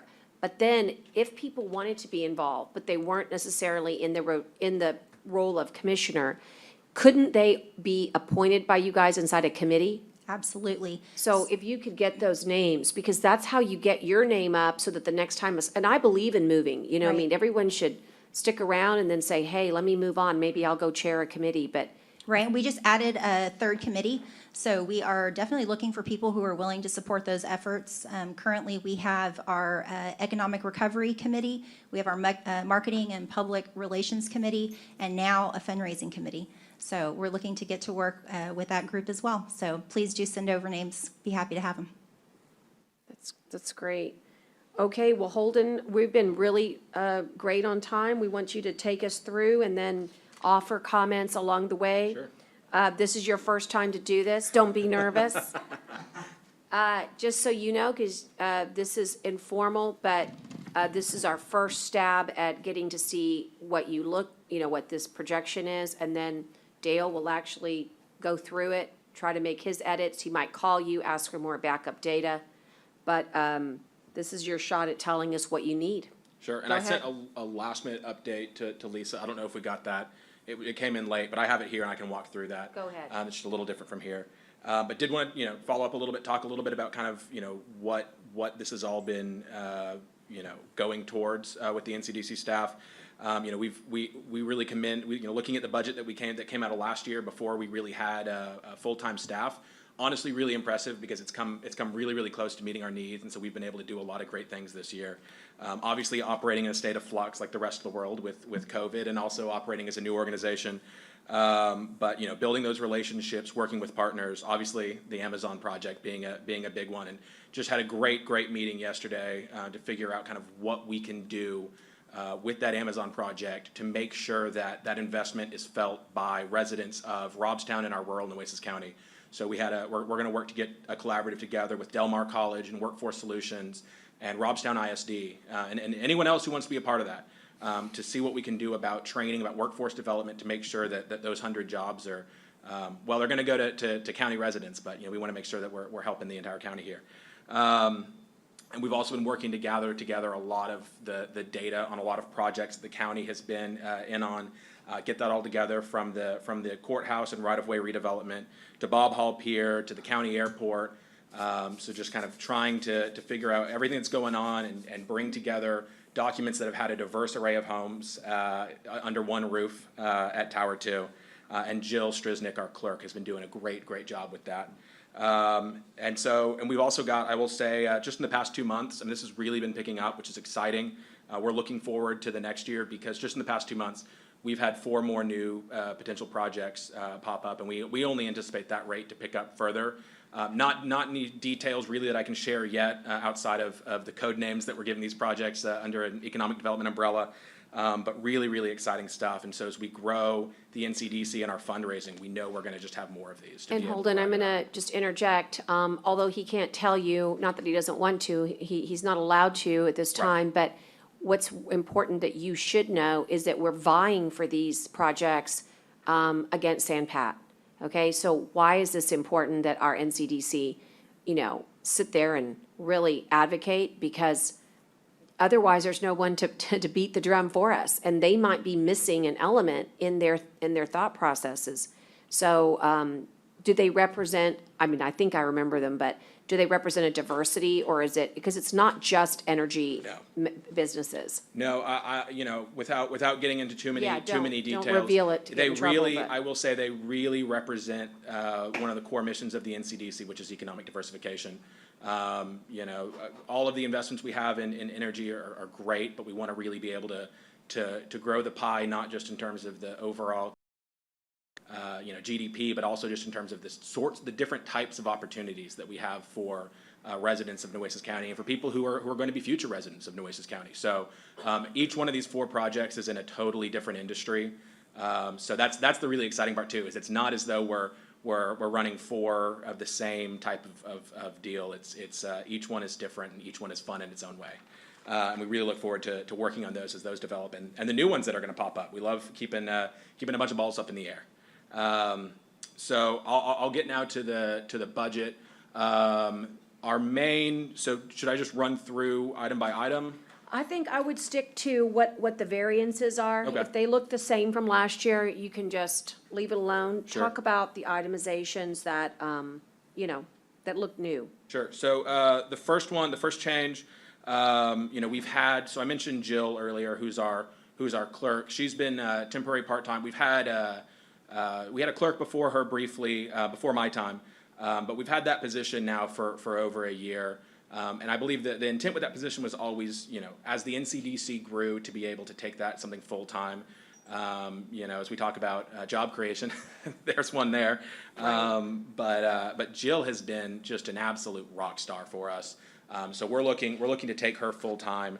That's going to be an increase of, and I believe it's in the documents. It's an increase of roughly 17,000, just in terms of increased salary and benefits.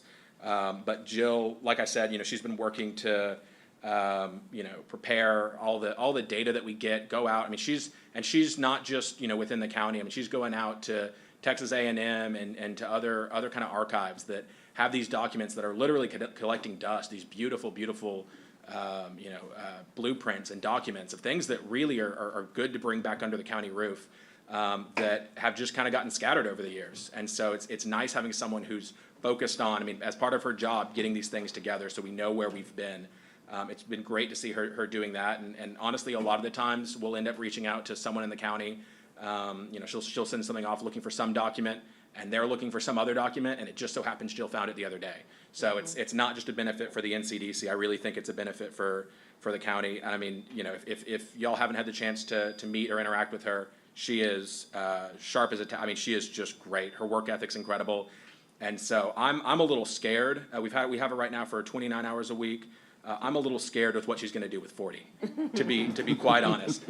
It's going to be, she's going to I don't know what's going to happen, but I'm really excited to see what the result of that's going to be. So this is just doing right by her, and we're really, really proud of her and the work that she's done, and honestly couldn't operate the way that we do without her. Everything else, we do have a $500 increase requested to our office expenses and supplies. Originally it was $1,000, now it's $1,500. Just kind of looking at it, what it takes to run our office. Obviously, we had no idea when this budget request was made last year because the office hadn't really been run yet. But just in terms of and a lot of this comes down to being able to print documents, get things together, and compiled into binders for things like the Perriman presentations that we did to help Dr. Ray Perriman craft his economic impact reports. There was a lot that went into that in terms of just, making sure that we had everything together, we could get everything into binders, and then other general office supplies.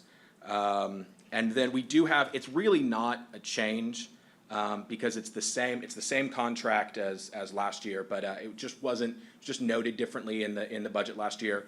But we have the full value of our economic development consultant in here this year, because that's been coming out of our budget, so we just want to make sure that that reflects that number. And John's been doing a lot of great work for the NCDC and for the county as well. And so we anticipate that contract, I suppose that would be in October, when another one would be due, but we anticipate that. And then I think there is also just a small increase in our rent over at Tower 2. It's about $1,850 for the year total. I will say too, just to note, so we do have that increase in the professional services category.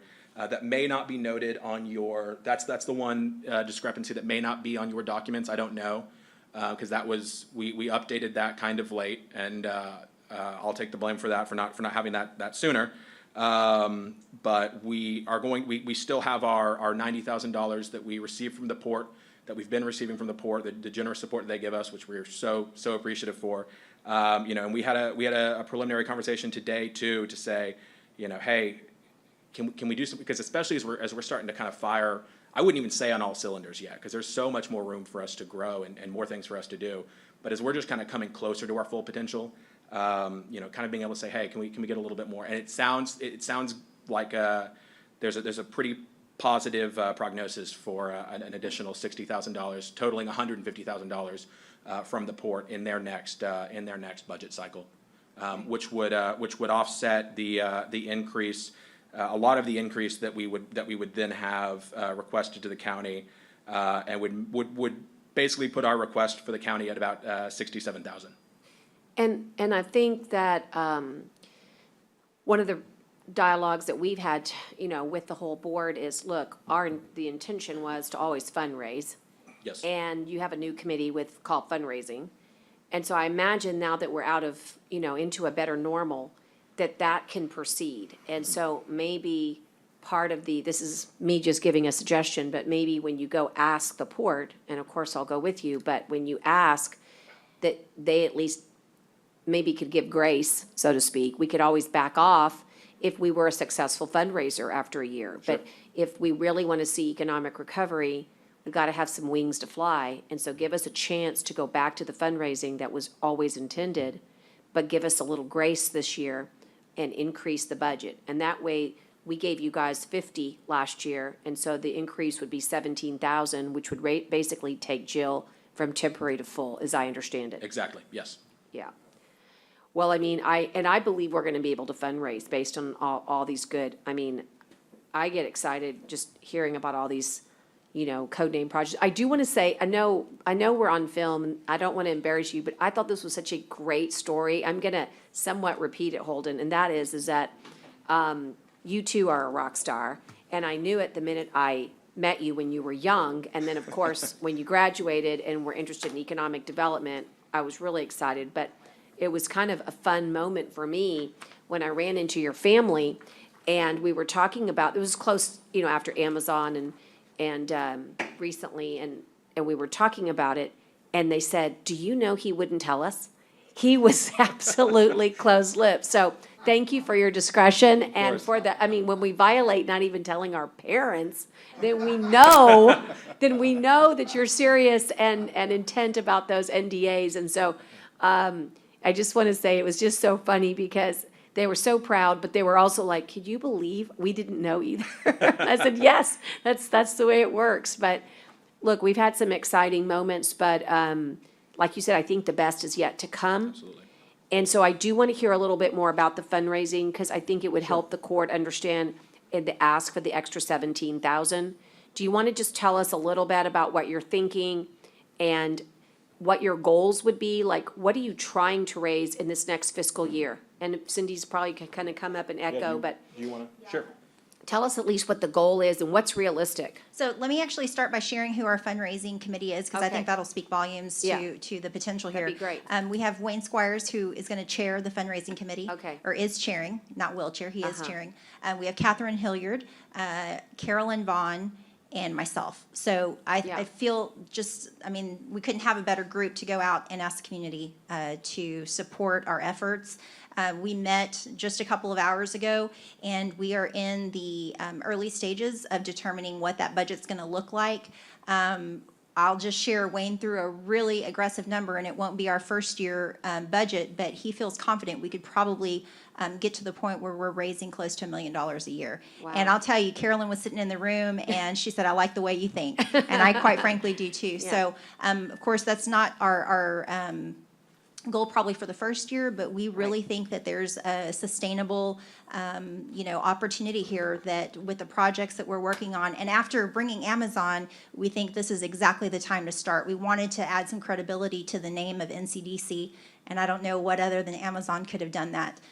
So this is the time to strike, and we are in the process of setting up what those sponsorship opportunities are going to look like, what those benefits are going to be to our members. So we're working diligently to get all of that, and we can report back soon. And I'm gonna say something, it's probably gonna like strike a chord of, but I don't mean it to be harsh. I just mean it that we have to think about ourselves, right? And that is that the state of the county commissioners, those profits go to the Chamber of Commerce. It used to be that they alternated. It might be worth it to go back to the alternate scheme, and they raise about $100,000 with that event. You know, it seems to me that the state of the county should make money for the county. Judge, and And, we're already talking about an event, so whether it be State of the County or another one, it's Well, already on the agenda. right, and you could do, say the county and then some other event, but by getting sponsorships, you've got to have something to sell. Exactly. And so the state of the county, and I know the chamber, if you're listening, don't panic here. I just need you to understand that these are the realities of our budget, and we've got to be able to help, and I want to help, and I will help the chamber find another fabulous, event to take the place, and we will also work hard for them. We've always, I'm a founding member of the United Corpus Christi Chamber, so I'm never going to abandon the chamber. I just want you guys to think about that. And the other thing is the county fair that we talked about. If we could create an event around that, like the county judges, picnic or whatever, like they do in Washington County, where all the benefit could go to the NCDC, you could sell sponsorships, then you might get a major company like Amazon to be the title sponsor or something like that, or one of these.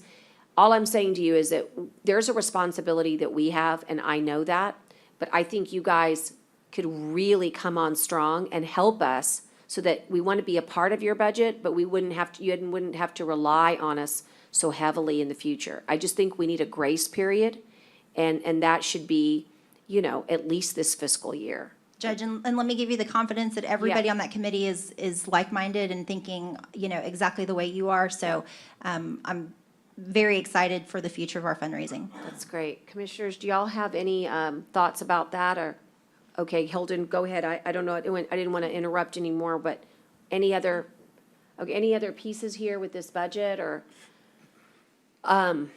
Okay, that looks good. So just to remind everybody, the one thing, it's not your fault. It came up with RTA. We got these rate increases on rent. The one thing I want to say to everybody is that when we get Tower 2, we get the bottom floors of conference rooms available to us for free. I'm going to look at that 1850. Let's go get our money's worth. Make sure that you're using those conference rooms ad nauseum, because if we go anywhere, we have to go rent. Now, I do want to express my gratitude to Frost Bank and to the leadership, including yourself, of Frost Bank.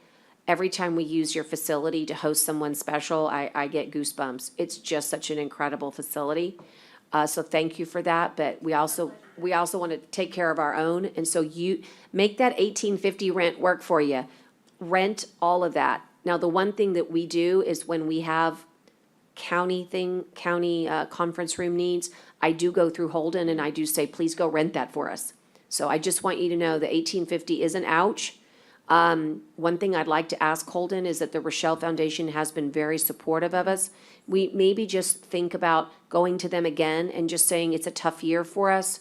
Is there any opportunity for any additional support? Of course, you'll have to write the grant and all of that, but it doesn't hurt to ask.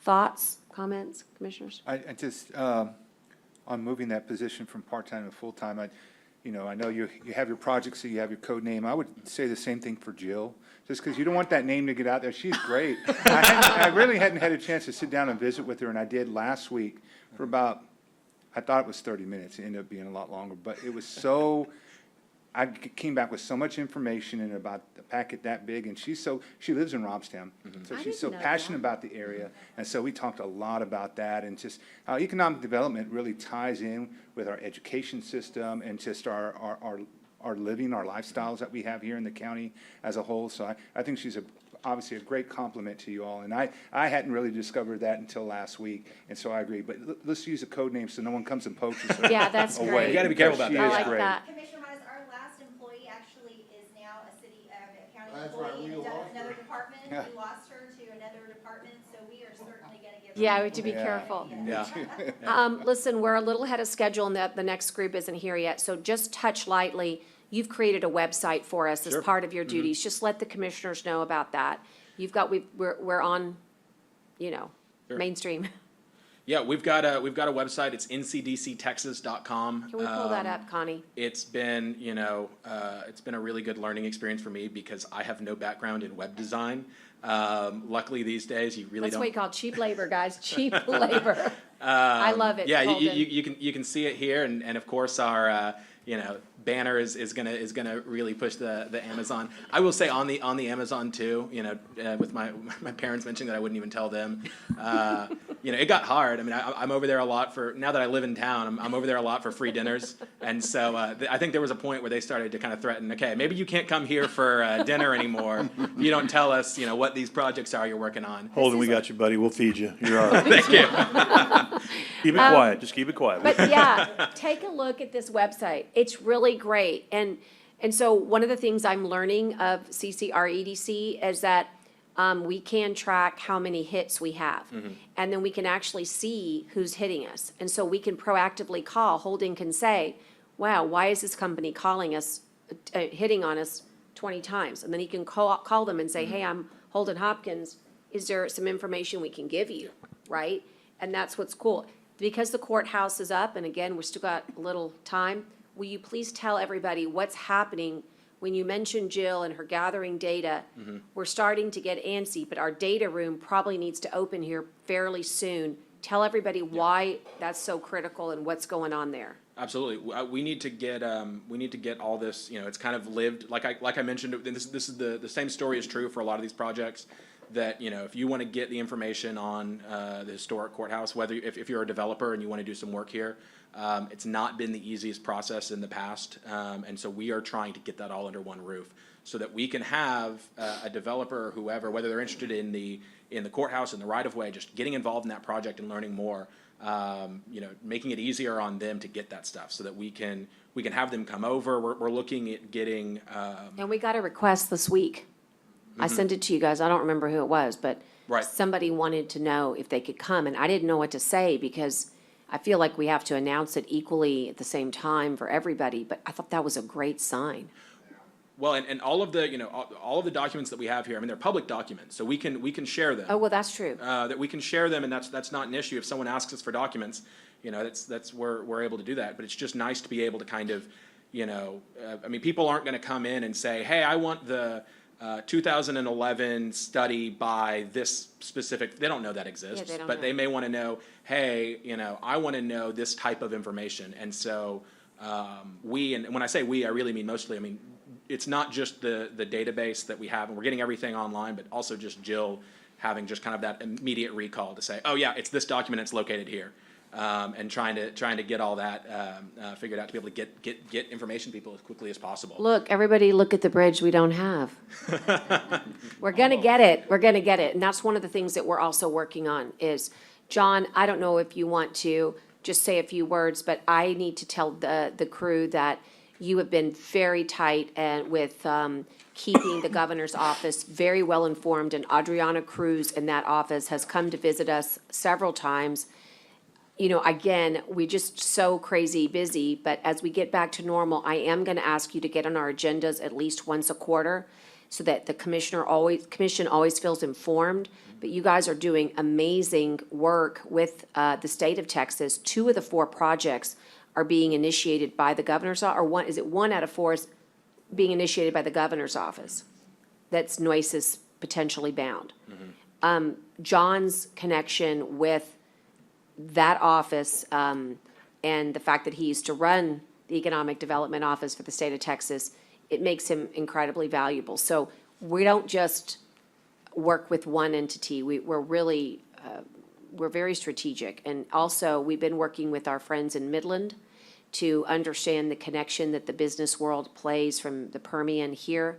Obviously, as a, it is what it is, but the Keystone Pipeline being abandoned only makes Permian more attractive, and that means it makes our port more attractive. So, John, finally, your work with the university, I don't know, until somebody walks in the door, you've got the floor. But what, you want to talk about the, who we? There are a couple things. Oh, you know what? Sorry, I didn't realize they are online, but they're not due for till 3, so you've got 5 minutes, but tell us about your work with the university, iPort Studies, and what you think is the future for drones and. Well, I gotta tell you, there are 2 projects that we're working with the port right now that are so interesting. If you don't mind, take that Whoa, mic. hello. Yeah, there we go. Generally, people telling me to quiet down, so, there are 2 projects that we are working on with the port, and with A&M Corpus Christi and A&M System. One of them is, I've been talking to our contact with Amazon. Now, he's not the right person, but he's sending us to the right person in Amazon, to connect the research that A&M Corpus Christi is doing on drone utilization as they try to figure out how they integrate their controlled airspace network with those. And that's something, there are only 7 of those research facilities across the nation, and 1 is at A&M Corpus Christi. And so the thought is we're gonna connect those with the right people at Amazon. The other thing, the meeting that Holden just talked about that we had yesterday, that was with the superintendent of Robstown ISD and the complete array of Del Mar and others. That was a great meeting, focused initially on helping Amazon to find employees and educate others if that becomes needed.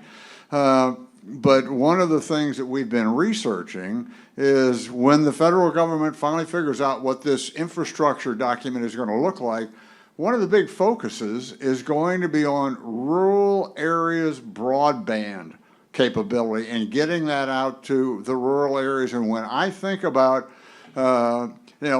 Corpus Christi has probably the most robust of any city their size of broadband, but the rest of our county does not. And as I was talking to the superintendent at Robstown yesterday, he was articulating some of the problems they had with doing instruction offline because they didn't have that type of broadband access. I think we've been talking, one of our committees has already talked about how the NCDC may work with the county as it becomes clear what type of money is going to come out for this broadband. And we think one of the things that we ought to focus on is trying to use that money to spread that broadband out through the entire rest of Nueces County. And those are the type of things that we're trying to put together, because the help that would give to our citizens across the county, but just as importantly, as we recruit new companies, if we're able to put that broadband throughout the rest of the county, it enhances our ability to attract other industries. Yep, no doubt. Well, listen, I really do appreciate it. Because you're new, Commissioner Hernandez had not a chance to meet with you guys last year. And so you're new, he's new. So y'all are you know, obviously, if you would, reach out to him, invite him over, let him see meet, and really just meet some of the people, the commissioners, and let him see the diversity that we have. But again, if you have people who are willing to serve on committees, Yeah. that's really where, if we're to emulate what Midland Odessa did with their program, you don't have to be on the commission to be on the commission's committees. That's exactly correct. And so please reach out to them and, let's get us, jump-started. If there are any further if there are no further questions, we'll dismiss I them. just want to say, I Oh, yes. appreciate that Go on ahead. Facebook, the member profile, I think that it's really important to share that with the community, so they see that diversity, they see that, the expertise that is there. And so I just stumbled upon it one day, and I've been trying to like it, and I don't know if I've That's a been good sharing it, but idea. I need to do that as well. But thank you for that. Yeah, that, you know, well, and that honestly, Christina Vieta, one of our board members has been leading that, a lot of our social media initiatives. You know, marketing is one of the things that as we talk about fundraising and growing, that is, just something that we are going to be looking at, kind of making sure there's someone on staff who's day-to-day focused on all things marketing. But Christina, as our marketing, and PR committee chair, has been absolutely incredible with that. You're 100% right, Commissioner. And I just wanted to say again to all the commissioners, you know, you should all be invited on our recurring invite for our NCDC board meetings. And I just want to say, you know, we're starting to kind of come back and have those in person. We are waiting. You mentioned, Judge, the conference room at Tower 2. It's under construction. We're hoping it opens back up in sometime in August. So by September, okay. we will be down there for our meetings. In the meantime, we're working to set up to make sure we've got space in our office in Tower 2 to host those meetings. But I want to extend the invite, whether virtually or now in person. You are welcome to attend. We encourage you to come and listen to our meetings.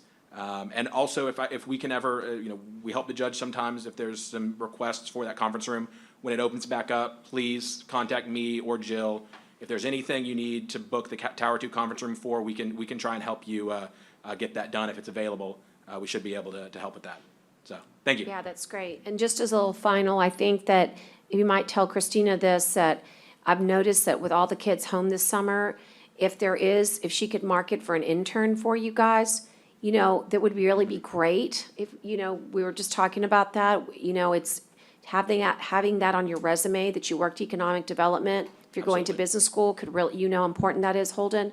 If y'all would really market that, you could vet them through our processes, and we'd love to see you guys have an intern this summer. Absolutely. And then I'd love to sponsor an Instagram photo contest so that you could build your Instagram and find me the most beautiful pictures in Nueces County, and let's start the very best Nueces County Instagram account. I'm talking about the stuff that, you know, everybody like would want to get on Absolutely. and check out. Mhm. And I don't know, maybe y'all can think about ask Christina what she thinks is appropriate dollar-wise. But I think, you know, you could even say that it's like for for photographers under 30, so that we know we hit somebody who's needs the money, Absolutely. or student, or, I don't know. Yeah. Think about it. That way I feel good about the money being like almost scholarship-based. And you could have even different categories. But I am hooked on looking at beautiful photos on Instagram. And I think the two that you have on our website really inspired me to think about that. So I was thinking $1,000. Is that a good amount? I mean, that's pretty good if you're a kid looking Yeah. for some, you know, for photography. But something like that, maybe your first, second, third. I'm just talking Barbara Canales, not the county, just me. But I think it would inspire other people, maybe your other companies, to do the same. If we want people to come here, we need to show them and showcase the beauty that we have. Absolutely. Okay, awesome. Thanks, guys. We appreciate you. Thank you. Now, Judge, on this particular item, we need to make sure we work with the port, because I don't know if we've received any current funding for this particular item, but we need to make sure we work with the port if they're gonna contribute. Because last time, it was very difficult to get money from them, so Okay. we need to make sure we get the right stuff going. Where's Tyner? Tyner, while you were, did you hear what Dale says, that we gotta call the port? They haven't given us our 2020 money. Holden, could you also make those calls?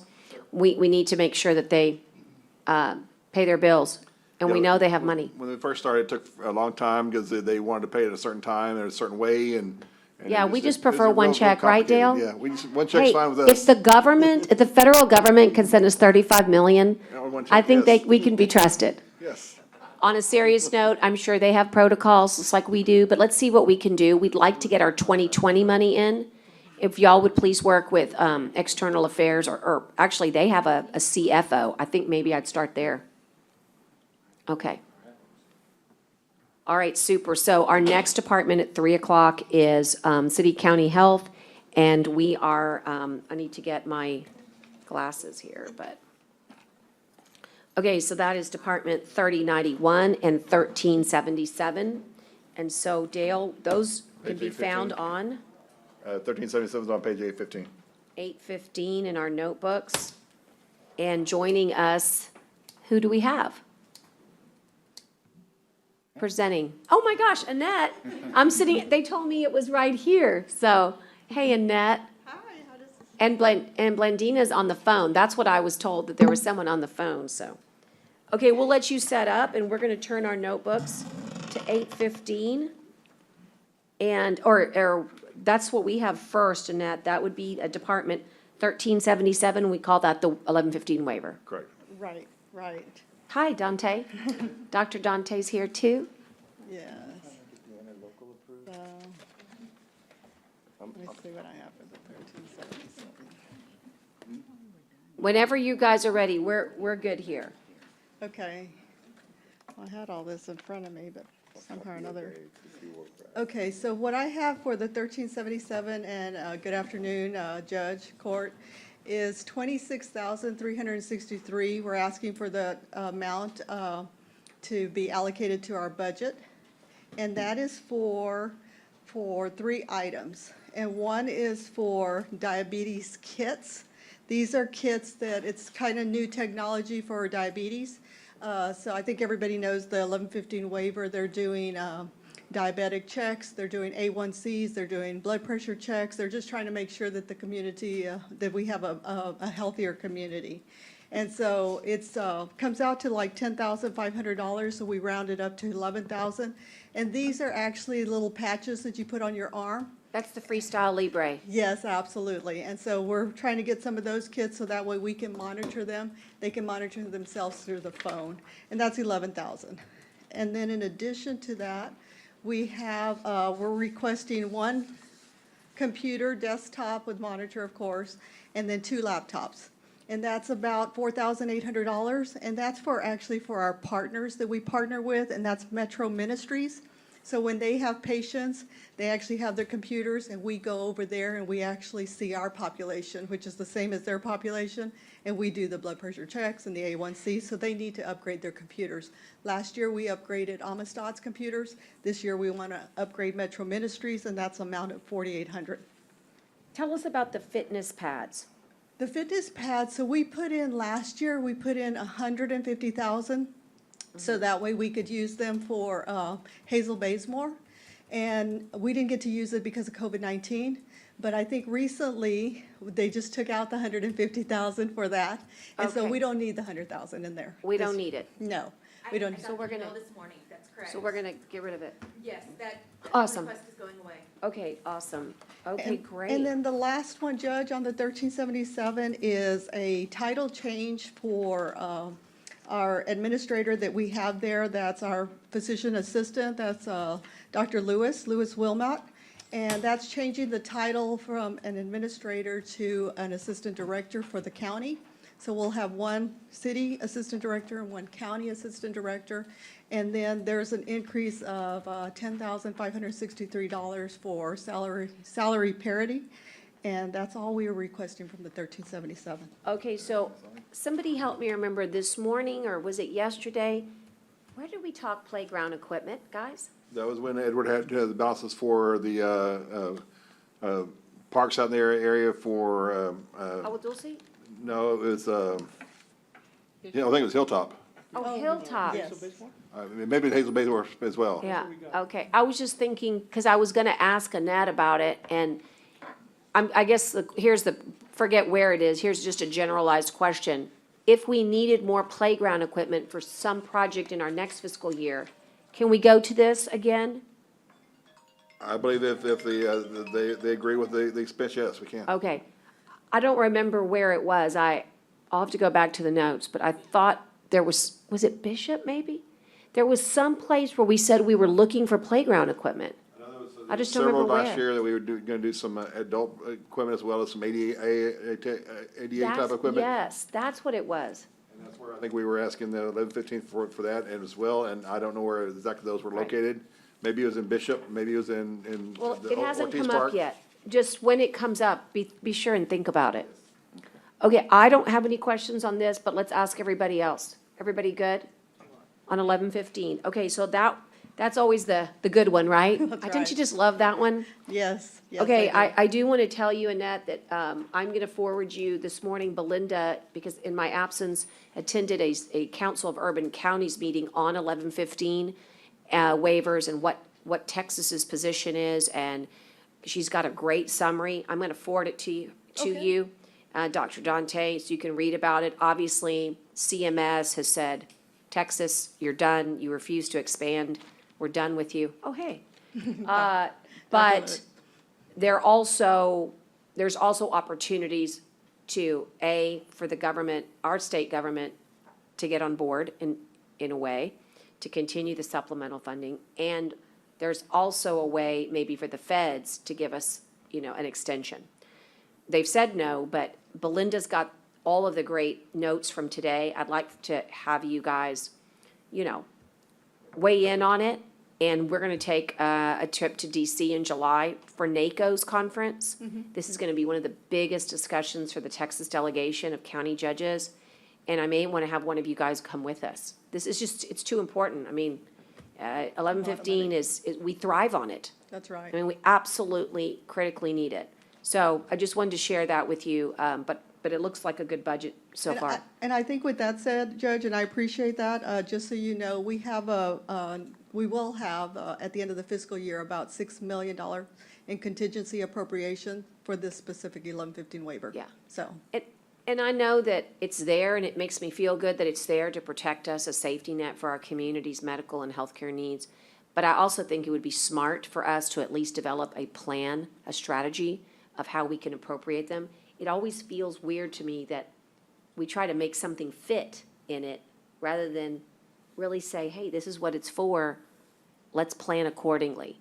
I don't know, just food for thought as we move into a new fiscal year, and the uncertainty is, Right. around us, and we might want to know where we're headed with it. What can we do with it that will really be important? Like, for example, our you talked about our comorbidity situation so many times, but, but also I think we've talked a lot about the health district needing a new facility. And so we've talked about there are these funds there, if there was a way that we could work on a comprehensive plan to actually utilize these funds, that would actually be Right. wonderful. and they may not save us for brick and mortar, but they would for programming, right? Oh. Or for employees, anyway. Right. Yeah, I'm with you on that. Well, I think it's not going to be here forever, folks. That's what I wanted to tell you. Right. Texas needs to expand. Okay, so let's go to the next one, which is your big department, and that's 3091, and that can be found on page, hold on, 822. 822. Okay, I've got it. Go ahead, Annette, 822. So for the 3091, we've had so many funds this year, fortunately, I think for us, for grants for COVID-19. So the only part that we actually needed to adjust was the governmental personnel breakdown. And that's because, as all of you remember, there are several positions that the city pays for, and then the county reimburses at a percentage. So we have a procurement person that gets reimbursed by the county at 46.33%. We also have a health director, myself, the assistant director, Dr. Dante, as well as a senior nurse practitioner that get paid 40% reimbursed by the county. So the city pays 60% of our salaries. And then we have two other positions, our local health authority, Dr. Ram, as well as our pharmacist, who gets paid 50% from the county. And so we didn't add in the performance evaluations and the cost of livings to these amounts. And so we put that amount in, which comes out to 57,777.94. And that's all we're asking for from this budget for this fiscal year. if you have any So, questions. It's the computers again, which we may be able to deal with even now. And then the I think- administrator's pay increase due to our MOU. Well, I that mean- was on the 1377. This one's on the 3091. Oh, well, in 3091, it says administrator's pay increase. There's computers on 3091 as well. Yeah. Oh, okay, I'm Yeah, sorry. it's not much. It's $5,000. Okay. But it's two I'm sorry. laptops that were stolen, perhaps? Is that what it That was? makes sense, yes. Okay. Or not stolen. No, I- They were lost or broken. Yeah, that's, yes, yes. We do Okay. put in, yeah, right. To replace some broken ones. Right. And I don't know, and I mean, this is not me being cheap, I'm just wondering if we can show that those laptops are being used in the COVID-19, Dale? Could we not attribute those to our FEMA vaccination and take care of it that way, advance funding? But as we know, the 3091 is a reimbursement from the hospital district to Oh, us, so it's so. okay. Oh, we're We're- really we're are, okay. we really are stingy. Okay, yeah. Okay, never mind. Order away. Okay. Thank you, Mr. Hip. Thank you, Mr. Hip. Hope he's not listening. Okay, but just to, okay, so that's the only change on 3091 is those laptops, and then, again, just, and the percentage is 46, you said? 4060 for most of them, and 40/60. 46.33 for the procurement, and then 50% for Dr. Ram and for the local health authority. Correct. Yes. Correct. Yes. So the difference is 57,777. And Dale, we have not had a meeting, at least not a formal meeting, from this, it's really the mayor and myself, I'm sorry, the city manager and myself on this issue. And I'd like to ask if, for your intercession, if you would call them, because we can't really do it without you and maybe Heather or Constance being in the room. But we should at least go over this together. I can't believe we don't. And the last time we did it was when we were talking about dismembering city, county health in 2019 when I first came in. That's correct. And so that's the last time we've met about this subject, and whenever we can, I just think it would be very, very smart for us to do it. That the governing document, commissioners, is so unique. No other county does it this way at all. And it's the city manager and myself that hires and fires the top staff members, executive staff members, and also performs their evaluation. I mean, there's so many elements, and I think we should formalize it so that we don't get complacent. Okay. And that way we can go over anything. And if anyone, as they say, speak now or forever hold your peace, right? Right. Where everybody agrees that this is the right, what do you think? I think it's a good idea. I think it's a great idea. I also think, just so the court knows, that sometimes the issue is that since we follow the city policies, that sometimes, like for personnel, that's automatically, figured by the county. So the county auditors does that for us. But this isn't personnel. This is that intergovernmental, employees that are shared by city and county. And so we have to remember to do that. But also with that said, is even on the personnel part, they might put a 2.5% that the county employees are going to get as a raise, but then the city might actually give a 3%. And so the adjustment still has to be made. And so trying to anticipate for the next That's year hard. is really, but it's important that I think we have these conversations because they affect both Right. sides. And on the if they budget. would tell us, and Dale, this is not a complaint, because I'm happy for them very much, but I didn't know that they had both performed an evaluation at the city and adjusted salaries. And it just happened that when Nanette called me on her budget, I had a few questions, and so I was able to find out that they had done all this. And there was zero communication at all, and again, I mean, I'm happy that it's all happening, but I just wish there was greater coordination so that you and I could anticipate. Sometimes we're also informed at the last minute. So You we don't too. have the greatest communication with the city on several issues, but I believe the last time we looked at the MOU agreements, Mr. Waterman was still here, and I believe it was Commissioner Pusley that was here at the time, and we reviewed this to see if there was one to separate this, and maybe we can work with Tyler and myself, and you work with the city manager to try to schedule something. Yeah, okay, super. So Annette, Commissioners, are there any questions for Annette on the two major changes that I see? Or Dale, do you have anything here that you see that Annette can help articulate? But it looks like a total variance of $40,000, and again, we've already gone over why, those two reasons. I think the increase changed to 57,777, because we hadn't, It wasn't entered into open. right, it wasn't entered, but we made the correction now. We made the correction, so yeah, it was already closed, but we hadn't anticipated those increases for next year, for these, for those three positions. So we changed it to the 57,777. Okay, so. We'll make those adjustments. We'll make those Yeah. adjustments. All right. Thank you. Okay, and then, let me just make sure here. This is department, that's Vector. Okay. I know that's all you have, but I do want to go over a few things because we're doing great on time and they're so important and so rare we get to all be together like this. So a couple of things. So I literally never do this, and I'm so sorry that there's not like 1,000 people watching, but I'm going to do it anyway. I am like completely grateful to you, Dante, and you, Annette, and you, Luis. I could cry. You guys have saved so many lives. So many lives. And nobody will ever know the hell that we've all gone through, but mainly you. And if you had a budget that had $10 million, I would try to go get my shovel and go dig and find it for you. But the truth is, you've always been worth it. And you've always been needing dollars. But nobody paid attention to public health, not like they're doing today. And so one of my concerns is that we are not profiling our real needs for the future with these councils, right? So the city council and the commissioners court really need to know how we're gonna protect the people going forward, okay? From the next, God forbid, horrible virus or the variant of this virus. And so Annette and I spoke yesterday at length about what we can do to highlight that. Now, here's the good part. I don't need to go dig with my shovel. I already did. That's what Accenture was for, that's what Haggerty was for, and that's what Maria and Natalie did.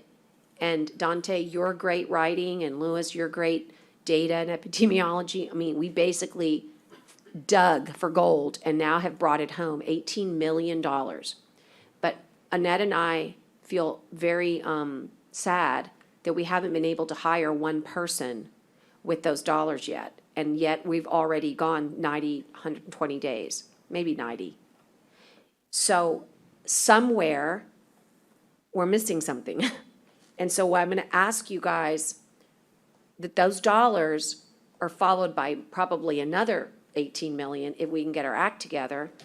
And how are we going to put together that spending plan and then get it with my auditors and their city? And I'm just saying, how do we do all that? That's not in any budget book. And I'd like to suggest that I wanted you to do your proper budget, and then I'd like for Teresa to help me find a day where we do the same exact thing. Maybe it's not on the record like this, and if commissioners want to come, great. If they don't, no biggie. We could post, we'll post it anyway. But we've got to figure out a spending plan for that 18 million, Dale. And there's things in there that are uniquely county only, and there's things that are in there that are uniquely city only, and then there's stuff that goes like this. It's mainly for them over on Greenwood, and it's mainly for them and tons of people, mainly. But there's a lot of other stuff, and I learned the hard way through CRF, Dale, that just because they tell you over there or over there that they're gonna give you money, they don't give you money. And I don't want those problems. I want us to work together. But, yeah, I mean, we've got to figure out how to put a spending plan together. And then this commissioner's court has a stakehold in getting those people hired for you. We need to move the ball. Today's the first day that we can say that yesterday was a single-digit day. We want lots of single-digit days from here until, we're never going to eradicate it, by the way, I don't think. But getting it to single digits and getting our ICUs that are now in single digits is huge. And I don't know if you saw, but we were vaccinating downstairs. No, I didn't see that. You didn't see it? Yeah. That's I think they're wonderful. still there. No, they may have left. It's after 3. But, I know we got 20 people as of lunch. And that's a big deal because they're not expecting to come get vaccinated when they come to the courthouse necessarily. It's a huge deal. So we canceled the COVID task force. And, well, we didn't do anything, but the COVID task force was canceled. And I'm worried about the statistics. How are we gonna manage the statistics? And how are we gonna manage getting the information to our, FEMA health equity stuff? So I just want us to know that all this great money we brought in, it means nothing unless you use it. And whether, you guys, I'm sure you guys have great ideas, but it's not gonna, it all has to come through court. Right. So, it doesn't belong to this entity and it doesn't belong to that entity. It belongs to City County Health Department. And there was a method to the madness, how we came up with the 26 million that got reduced to 18 million. And that we need to execute upon it. Because they will take it from you if you don't use it. No, I agree. So completely. And I know 16 million is for, to bring in, like you said, personnel. Tons of temps, personnel. And so we're looking at, we have a date of June 15th that we should be through the procurement process. And we should be able to start hiring then. So we're going to see, Yeah. we're going to try to make sure that happens. And then the other 2 million, we are trying to buy some of those items that we have listed on there as categorical. But we can also share that with maybe BCFS. Maybe BCFS can help us to make sure that, Yeah. that the processes continue to move forward, because it takes time from us to be able to keep doing that, as well as continuing to try to prioritize those hard to get individuals like you're doing here at the Yeah. county courthouse. And I applaud you and your court for everything that y'all have done, because without y'all at our side, we would not have been as successful as we have been, and knock on wood, because yes, we're still all looking at the Delta variant. And, today we're not in the single digits again, we're back in the double digits. And Oh, I these- hadn't gotten my text yet. Yeah, Darn. it hasn't come in yet. Oh, it hasn't come in It yet. hasn't come in yet. but Darn, I'm it's gonna sorry to be. hear that. Yeah, so it happens, but we have to stay on top of it. I think some of the good news, Judge, is that DSHS has 2 additional grants that they want us to apply for. Yeah. One is a non-compete grant, and that's for equity in vaccinating. And the other one is to make public health a stronger workforce, and it's strictly for public health employees. They actually want to give them a supplemental pay for 2 years, and the reason they want to do that is because they said if there's a resurgence, they want to know that these individuals are ready to go again. And that they'll commit to us. And that they'll commit to us, absolutely, so. Yeah. But we are looking, we did reach out to them today, and they said that we could file for 2 different grants. We could file for one on the county side and one on the city side, because it would probably make it cleaner, since there's would. 2 different payrolls. It Otherwise, really would. if I did a county one, then the city would say, what are you trying to do with city employees? And the same vice versa. Right. So they're going to allow us to do Okay. 2 separate ones. And so, All right. And then finally, let me just say that we're not done with our reimbursements. And so from time to time, things come through that, I guess just need some questions answered. And so while I have you guys here, I want to make sure I understood correctly, because again, I have everybody here in one room. There was a bill for testing that was paid already, and you guys paid it, I think. No, you haven't paid it. Okay, see that, Teresa? They haven't paid it. Teresa thought it had been paid, but you have the dollars to pay it. We have So the we would like for you to pay it. What do you need from us? Do you need a consent or? yes, just an approval. It's for $117,000, because when we were doing all of the swabbing, we had Right. to buy laboratory. But you don't, let me make sure this is the good part, because see, all day long, all that people wanted was money. So here's the good part. I really want to make sure you want to pay it, right? I want to pay it. We don't want to pay it. No, you don't You're wanna not pay it. asking us to pay it. No, and I Can can- we get this woman the approval immediately for her to pay a bill? Yes. Okay, Teresa, so now, because that makes sense, right? So before you leave, we're going to go to vector control in the next 5 minutes, but before you leave, if you would please step out with Teresa, would you step out with her just to triple check it? Because there's this one bit of confusion. It's stamped paid. I know that's weird, but we just want to make sure that you're not asking us, you're just asking us to consent To allow to us- allow you to use your grant money to pay a city-county health department bill, which was $117,000. Well, we can't use our grant money because it's so old, the invoices now at this time, so we do have to use our general fund money, but we can use like our cholesterol funds, or we can use our Medicaid funds. We have funds in the 1353, we have 327,000. I just need to pay the bill for 117,000. Okay, that sounds fine. You can work with Teresa, but Teresa, my only concern is that for our reimbursements, do I have to track that as, because wouldn't that be, it was testing so it didn't get Well- covered by CRF, it didn't get covered by, That's correct, but Judge. wouldn't I want to PA that, guys? Wouldn't I want to do that, a FEMA PA? Absolutely, you know, and originally, the county had set aside $500,000 when COVID first started, set aside $500,000 for public health to utilize. That's where we were trying to pay it Okay. from, because that would be for reimbursement. So all I'm saying to you is, I want to make sure that she pays it, that she gives us the invoice, and that we submit it to Haggerty for FEMA public assistance, because we should get paid back 100% on that. In which case, I'm just declaring now that Dale would get you a reimbursement, Okay, okay? Thank But, you. but we definitely need to claim it as PA. yes. Okay, all right, Annette, I think it's good, like I said, I wish there was some way,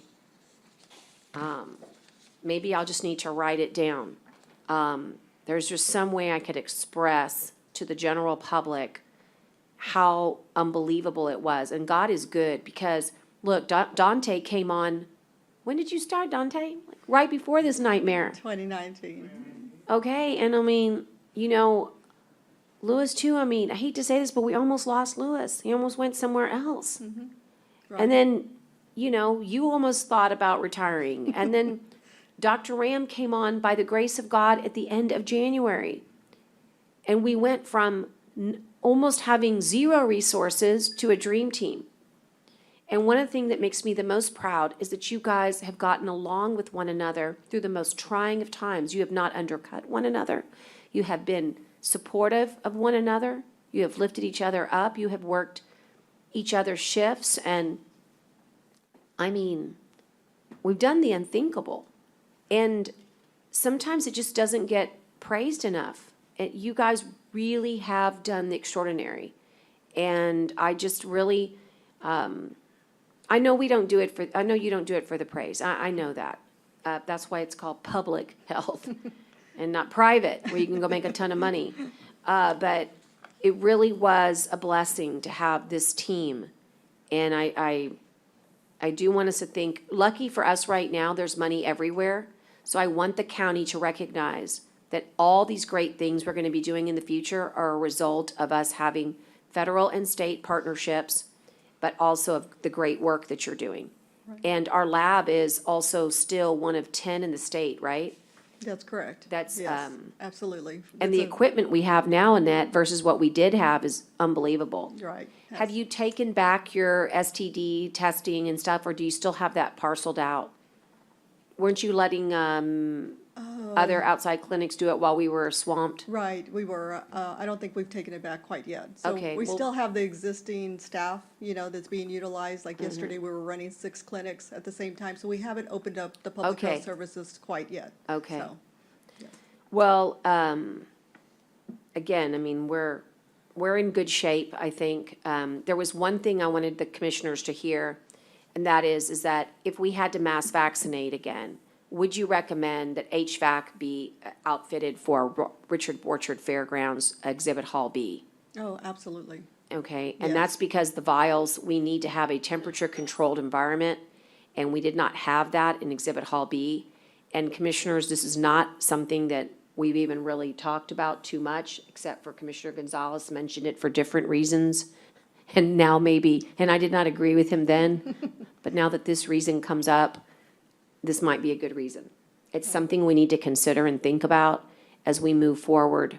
We may have to, you know, really, really look at that. It's an expensive HVAC, Mhm. but it's more expensive to not have the facility in the future for mass vaccinations. And it sounds silly, but always include music as well. And music, yeah. I'll make sure of that one. So I'm gonna lay that right squarely back in Commissioner Modis's hands, that I've given you one more project.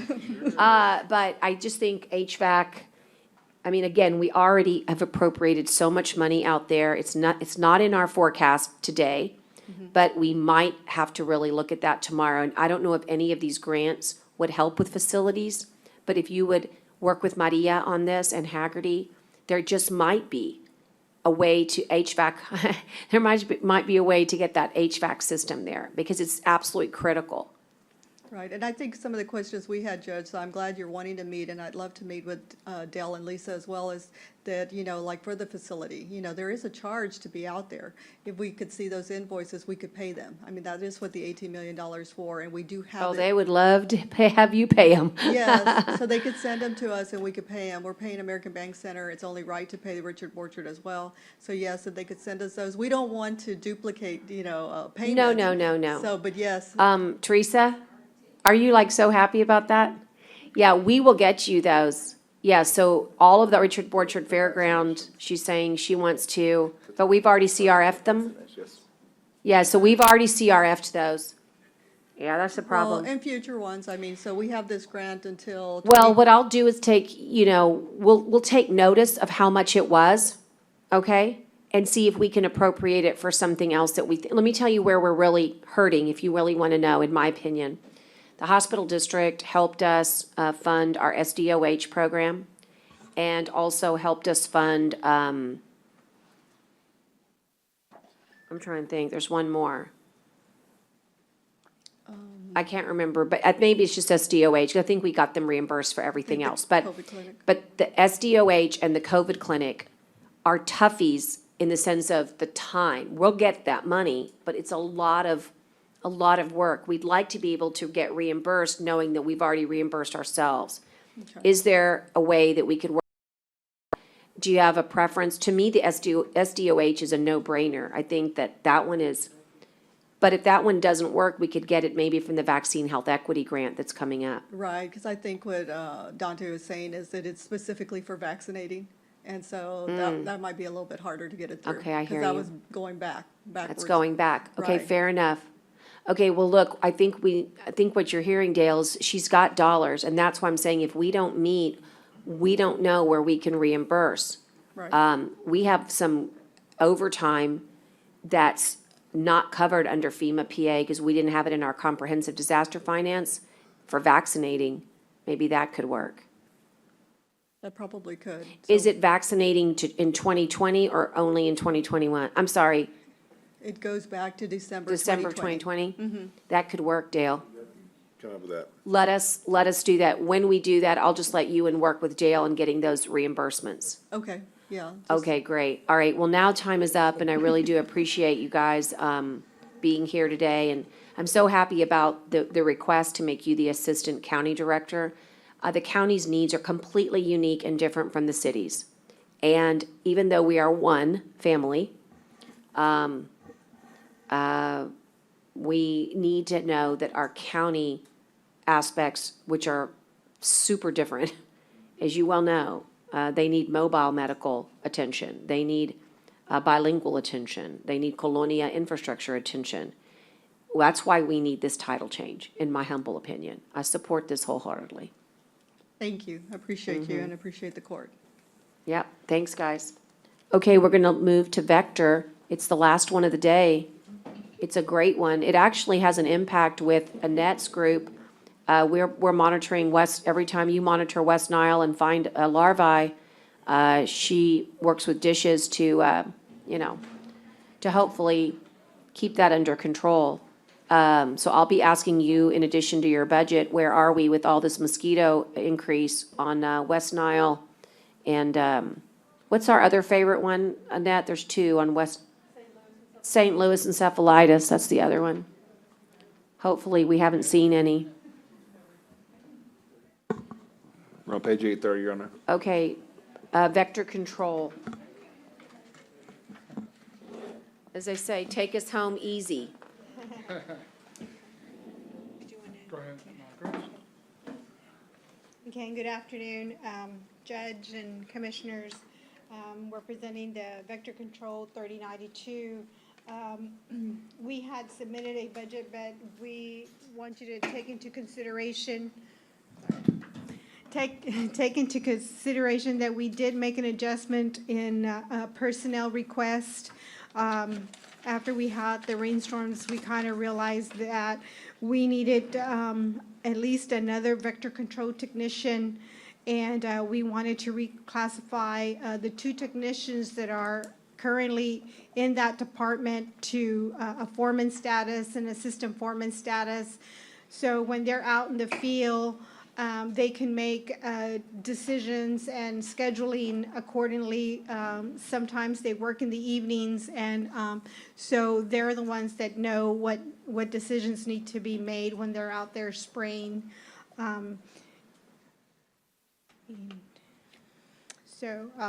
We have So, and how about your sprayers? In the last 2 years, we've funded 2 different sprayers. Are you good now on all of that? We have one already that we are using, and we have one that we're still needing it's last budget, we requested the Buffalo turbine, Yeah. which we received. We're working, it's up and running. And in this budget, we have another one, but it's just a kind of a slow order. It's a slow order because of COVID, but we're hoping to get it in our inventory before the budget year.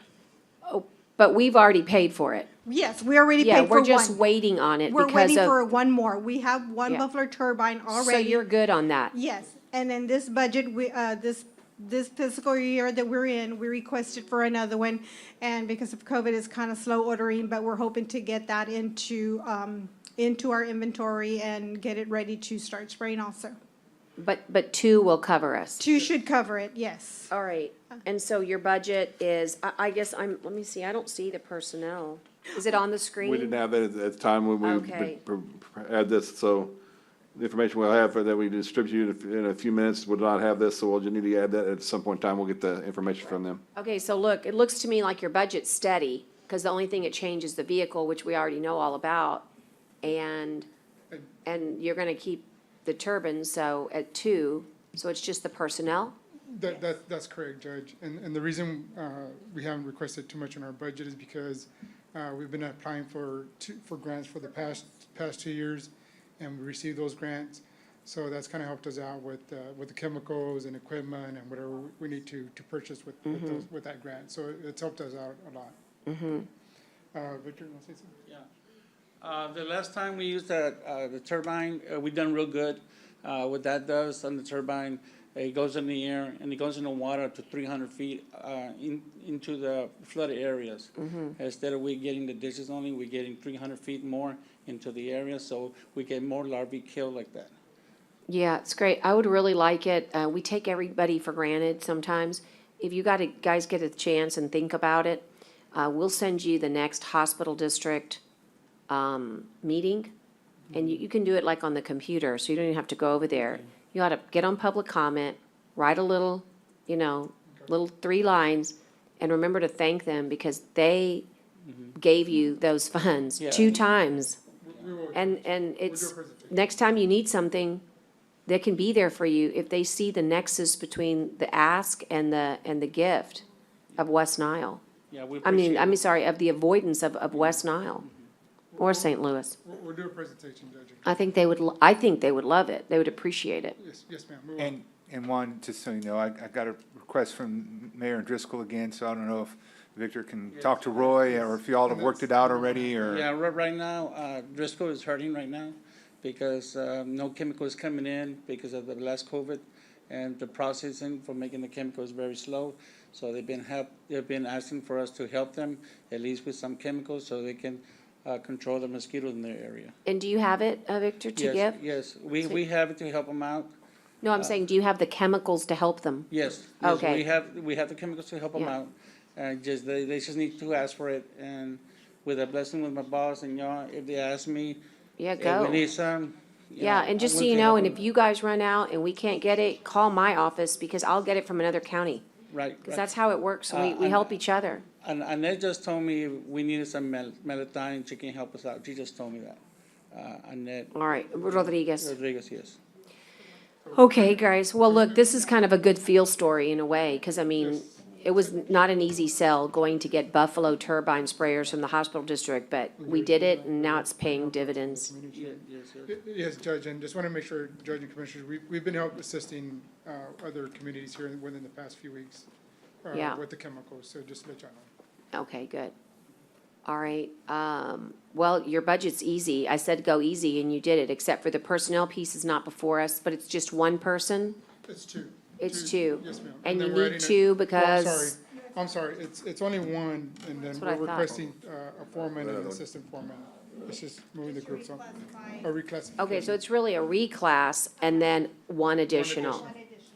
And can I ask a question? So, you know, obviously the rains are somewhat predictable, right? Because you know we're in like profound drought typically, okay? We're in also gonna be in tough budget, not because we're not gonna have money, but because there's too many requests. Isn't it possible that perhaps that we could think about this as a temporary hire when the rainy season exists? Like during tropical weather?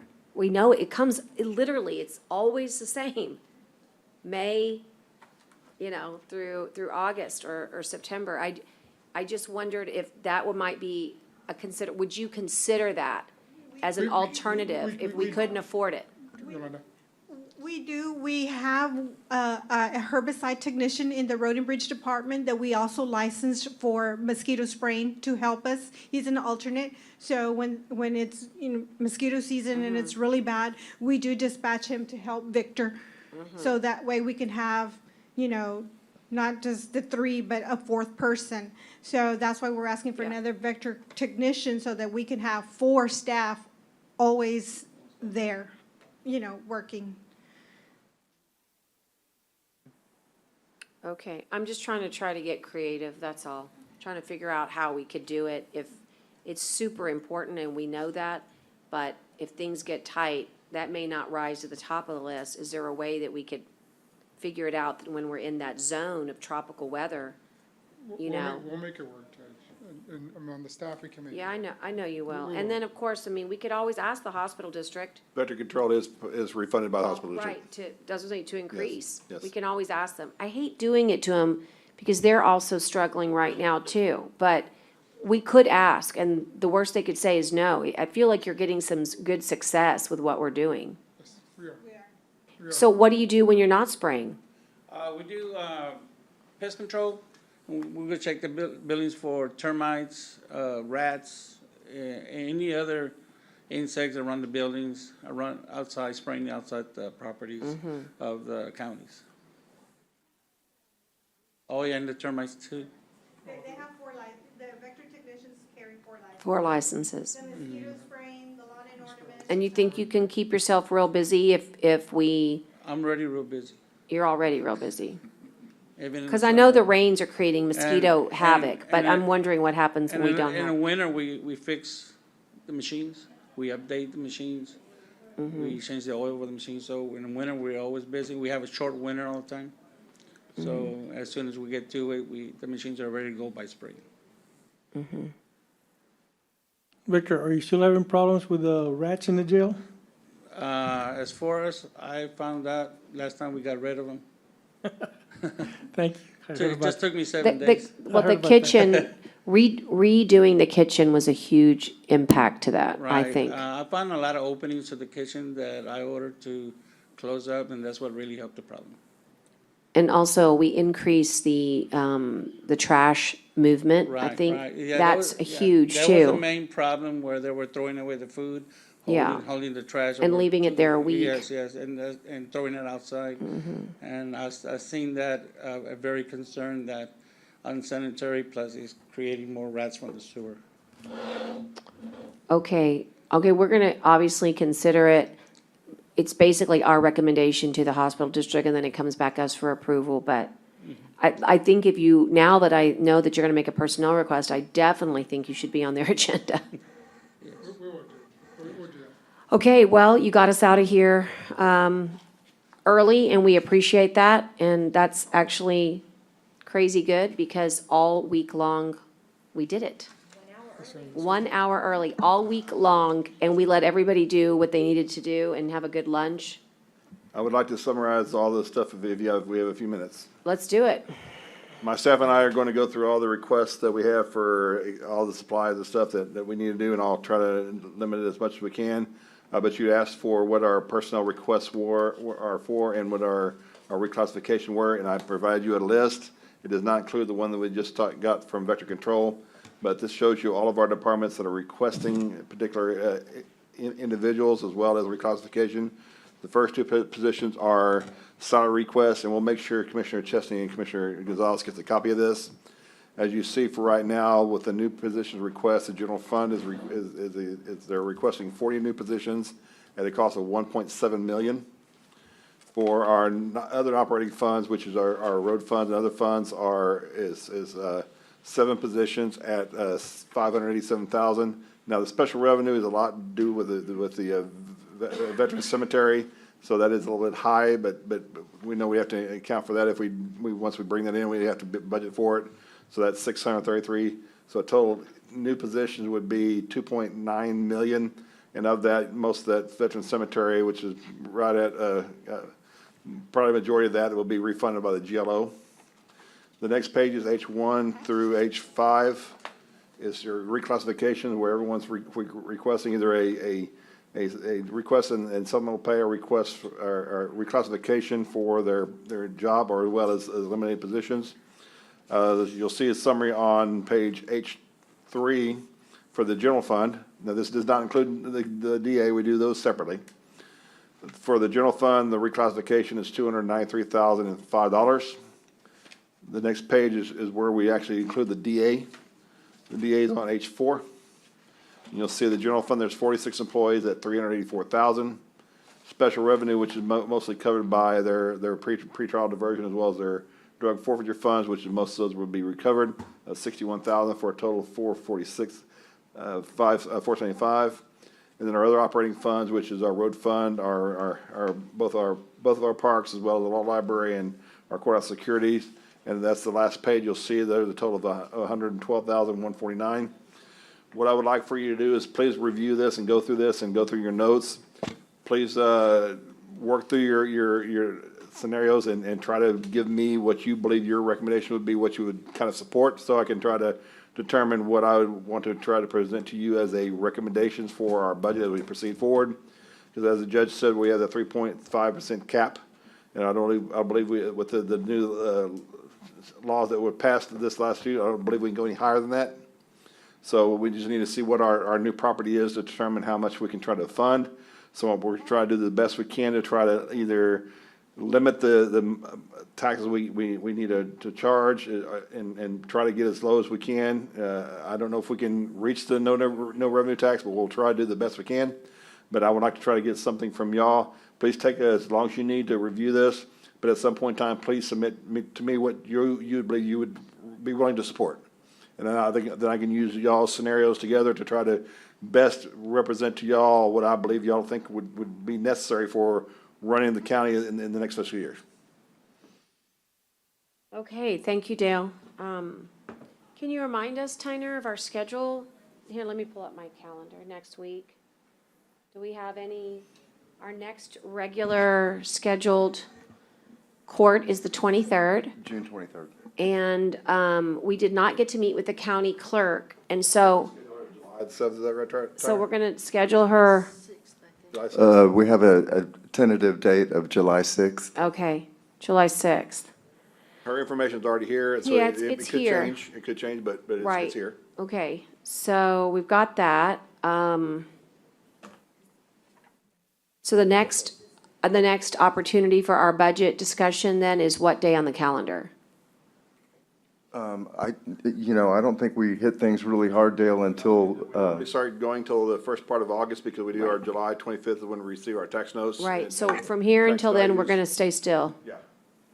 Okay, so we've got some time to digest all this and, Working with the departments and I will be working with Daryl to make sure we go through all of his list of what he needs for his stuff. And there's several that we'll probably need to sit down with and determine whether is this something you really, really need or just something you want. And that's why we try to limit some stuff because if we put everything together, I put a scenario and I put the thing together. If we approve everything, it's $5.6 million. What does she have? right. And And can you, also, you know how there's like always 4 or 5 items that we've already made decisions on Yes. that impact us, like we did for And we're doing that now. Judge Huerta? We've already made that impact decision. We've already made the decision that our pension funds need to have some money, placed in there. As we get there, we'll actually show our budget challenges where we show, here's the known it's not already part of this, but our continuous pay is gonna be there. Our Right. collective bargaining agreement will be there, our increases on our retirement, because it did go up. Some of our workers' comp, even though the rates went up, we had already had a higher rate before, so it's going down a little bit, so that's a good scenario. And then there's some other stuff that we already noticed when during the middle of the year, I think we've added some staff to a few of the departments that wasn't already in the budget. We'll make sure that you have that Yeah. information. Right. Okay, sounds good. I believe Ide's already working on some of that one sheet that y'all liked last year, which shows what our budget is, whatever, all the stuff we're going through and what our assumptions are. Right, okay. All right, super. All right, well, I'll see everybody next week.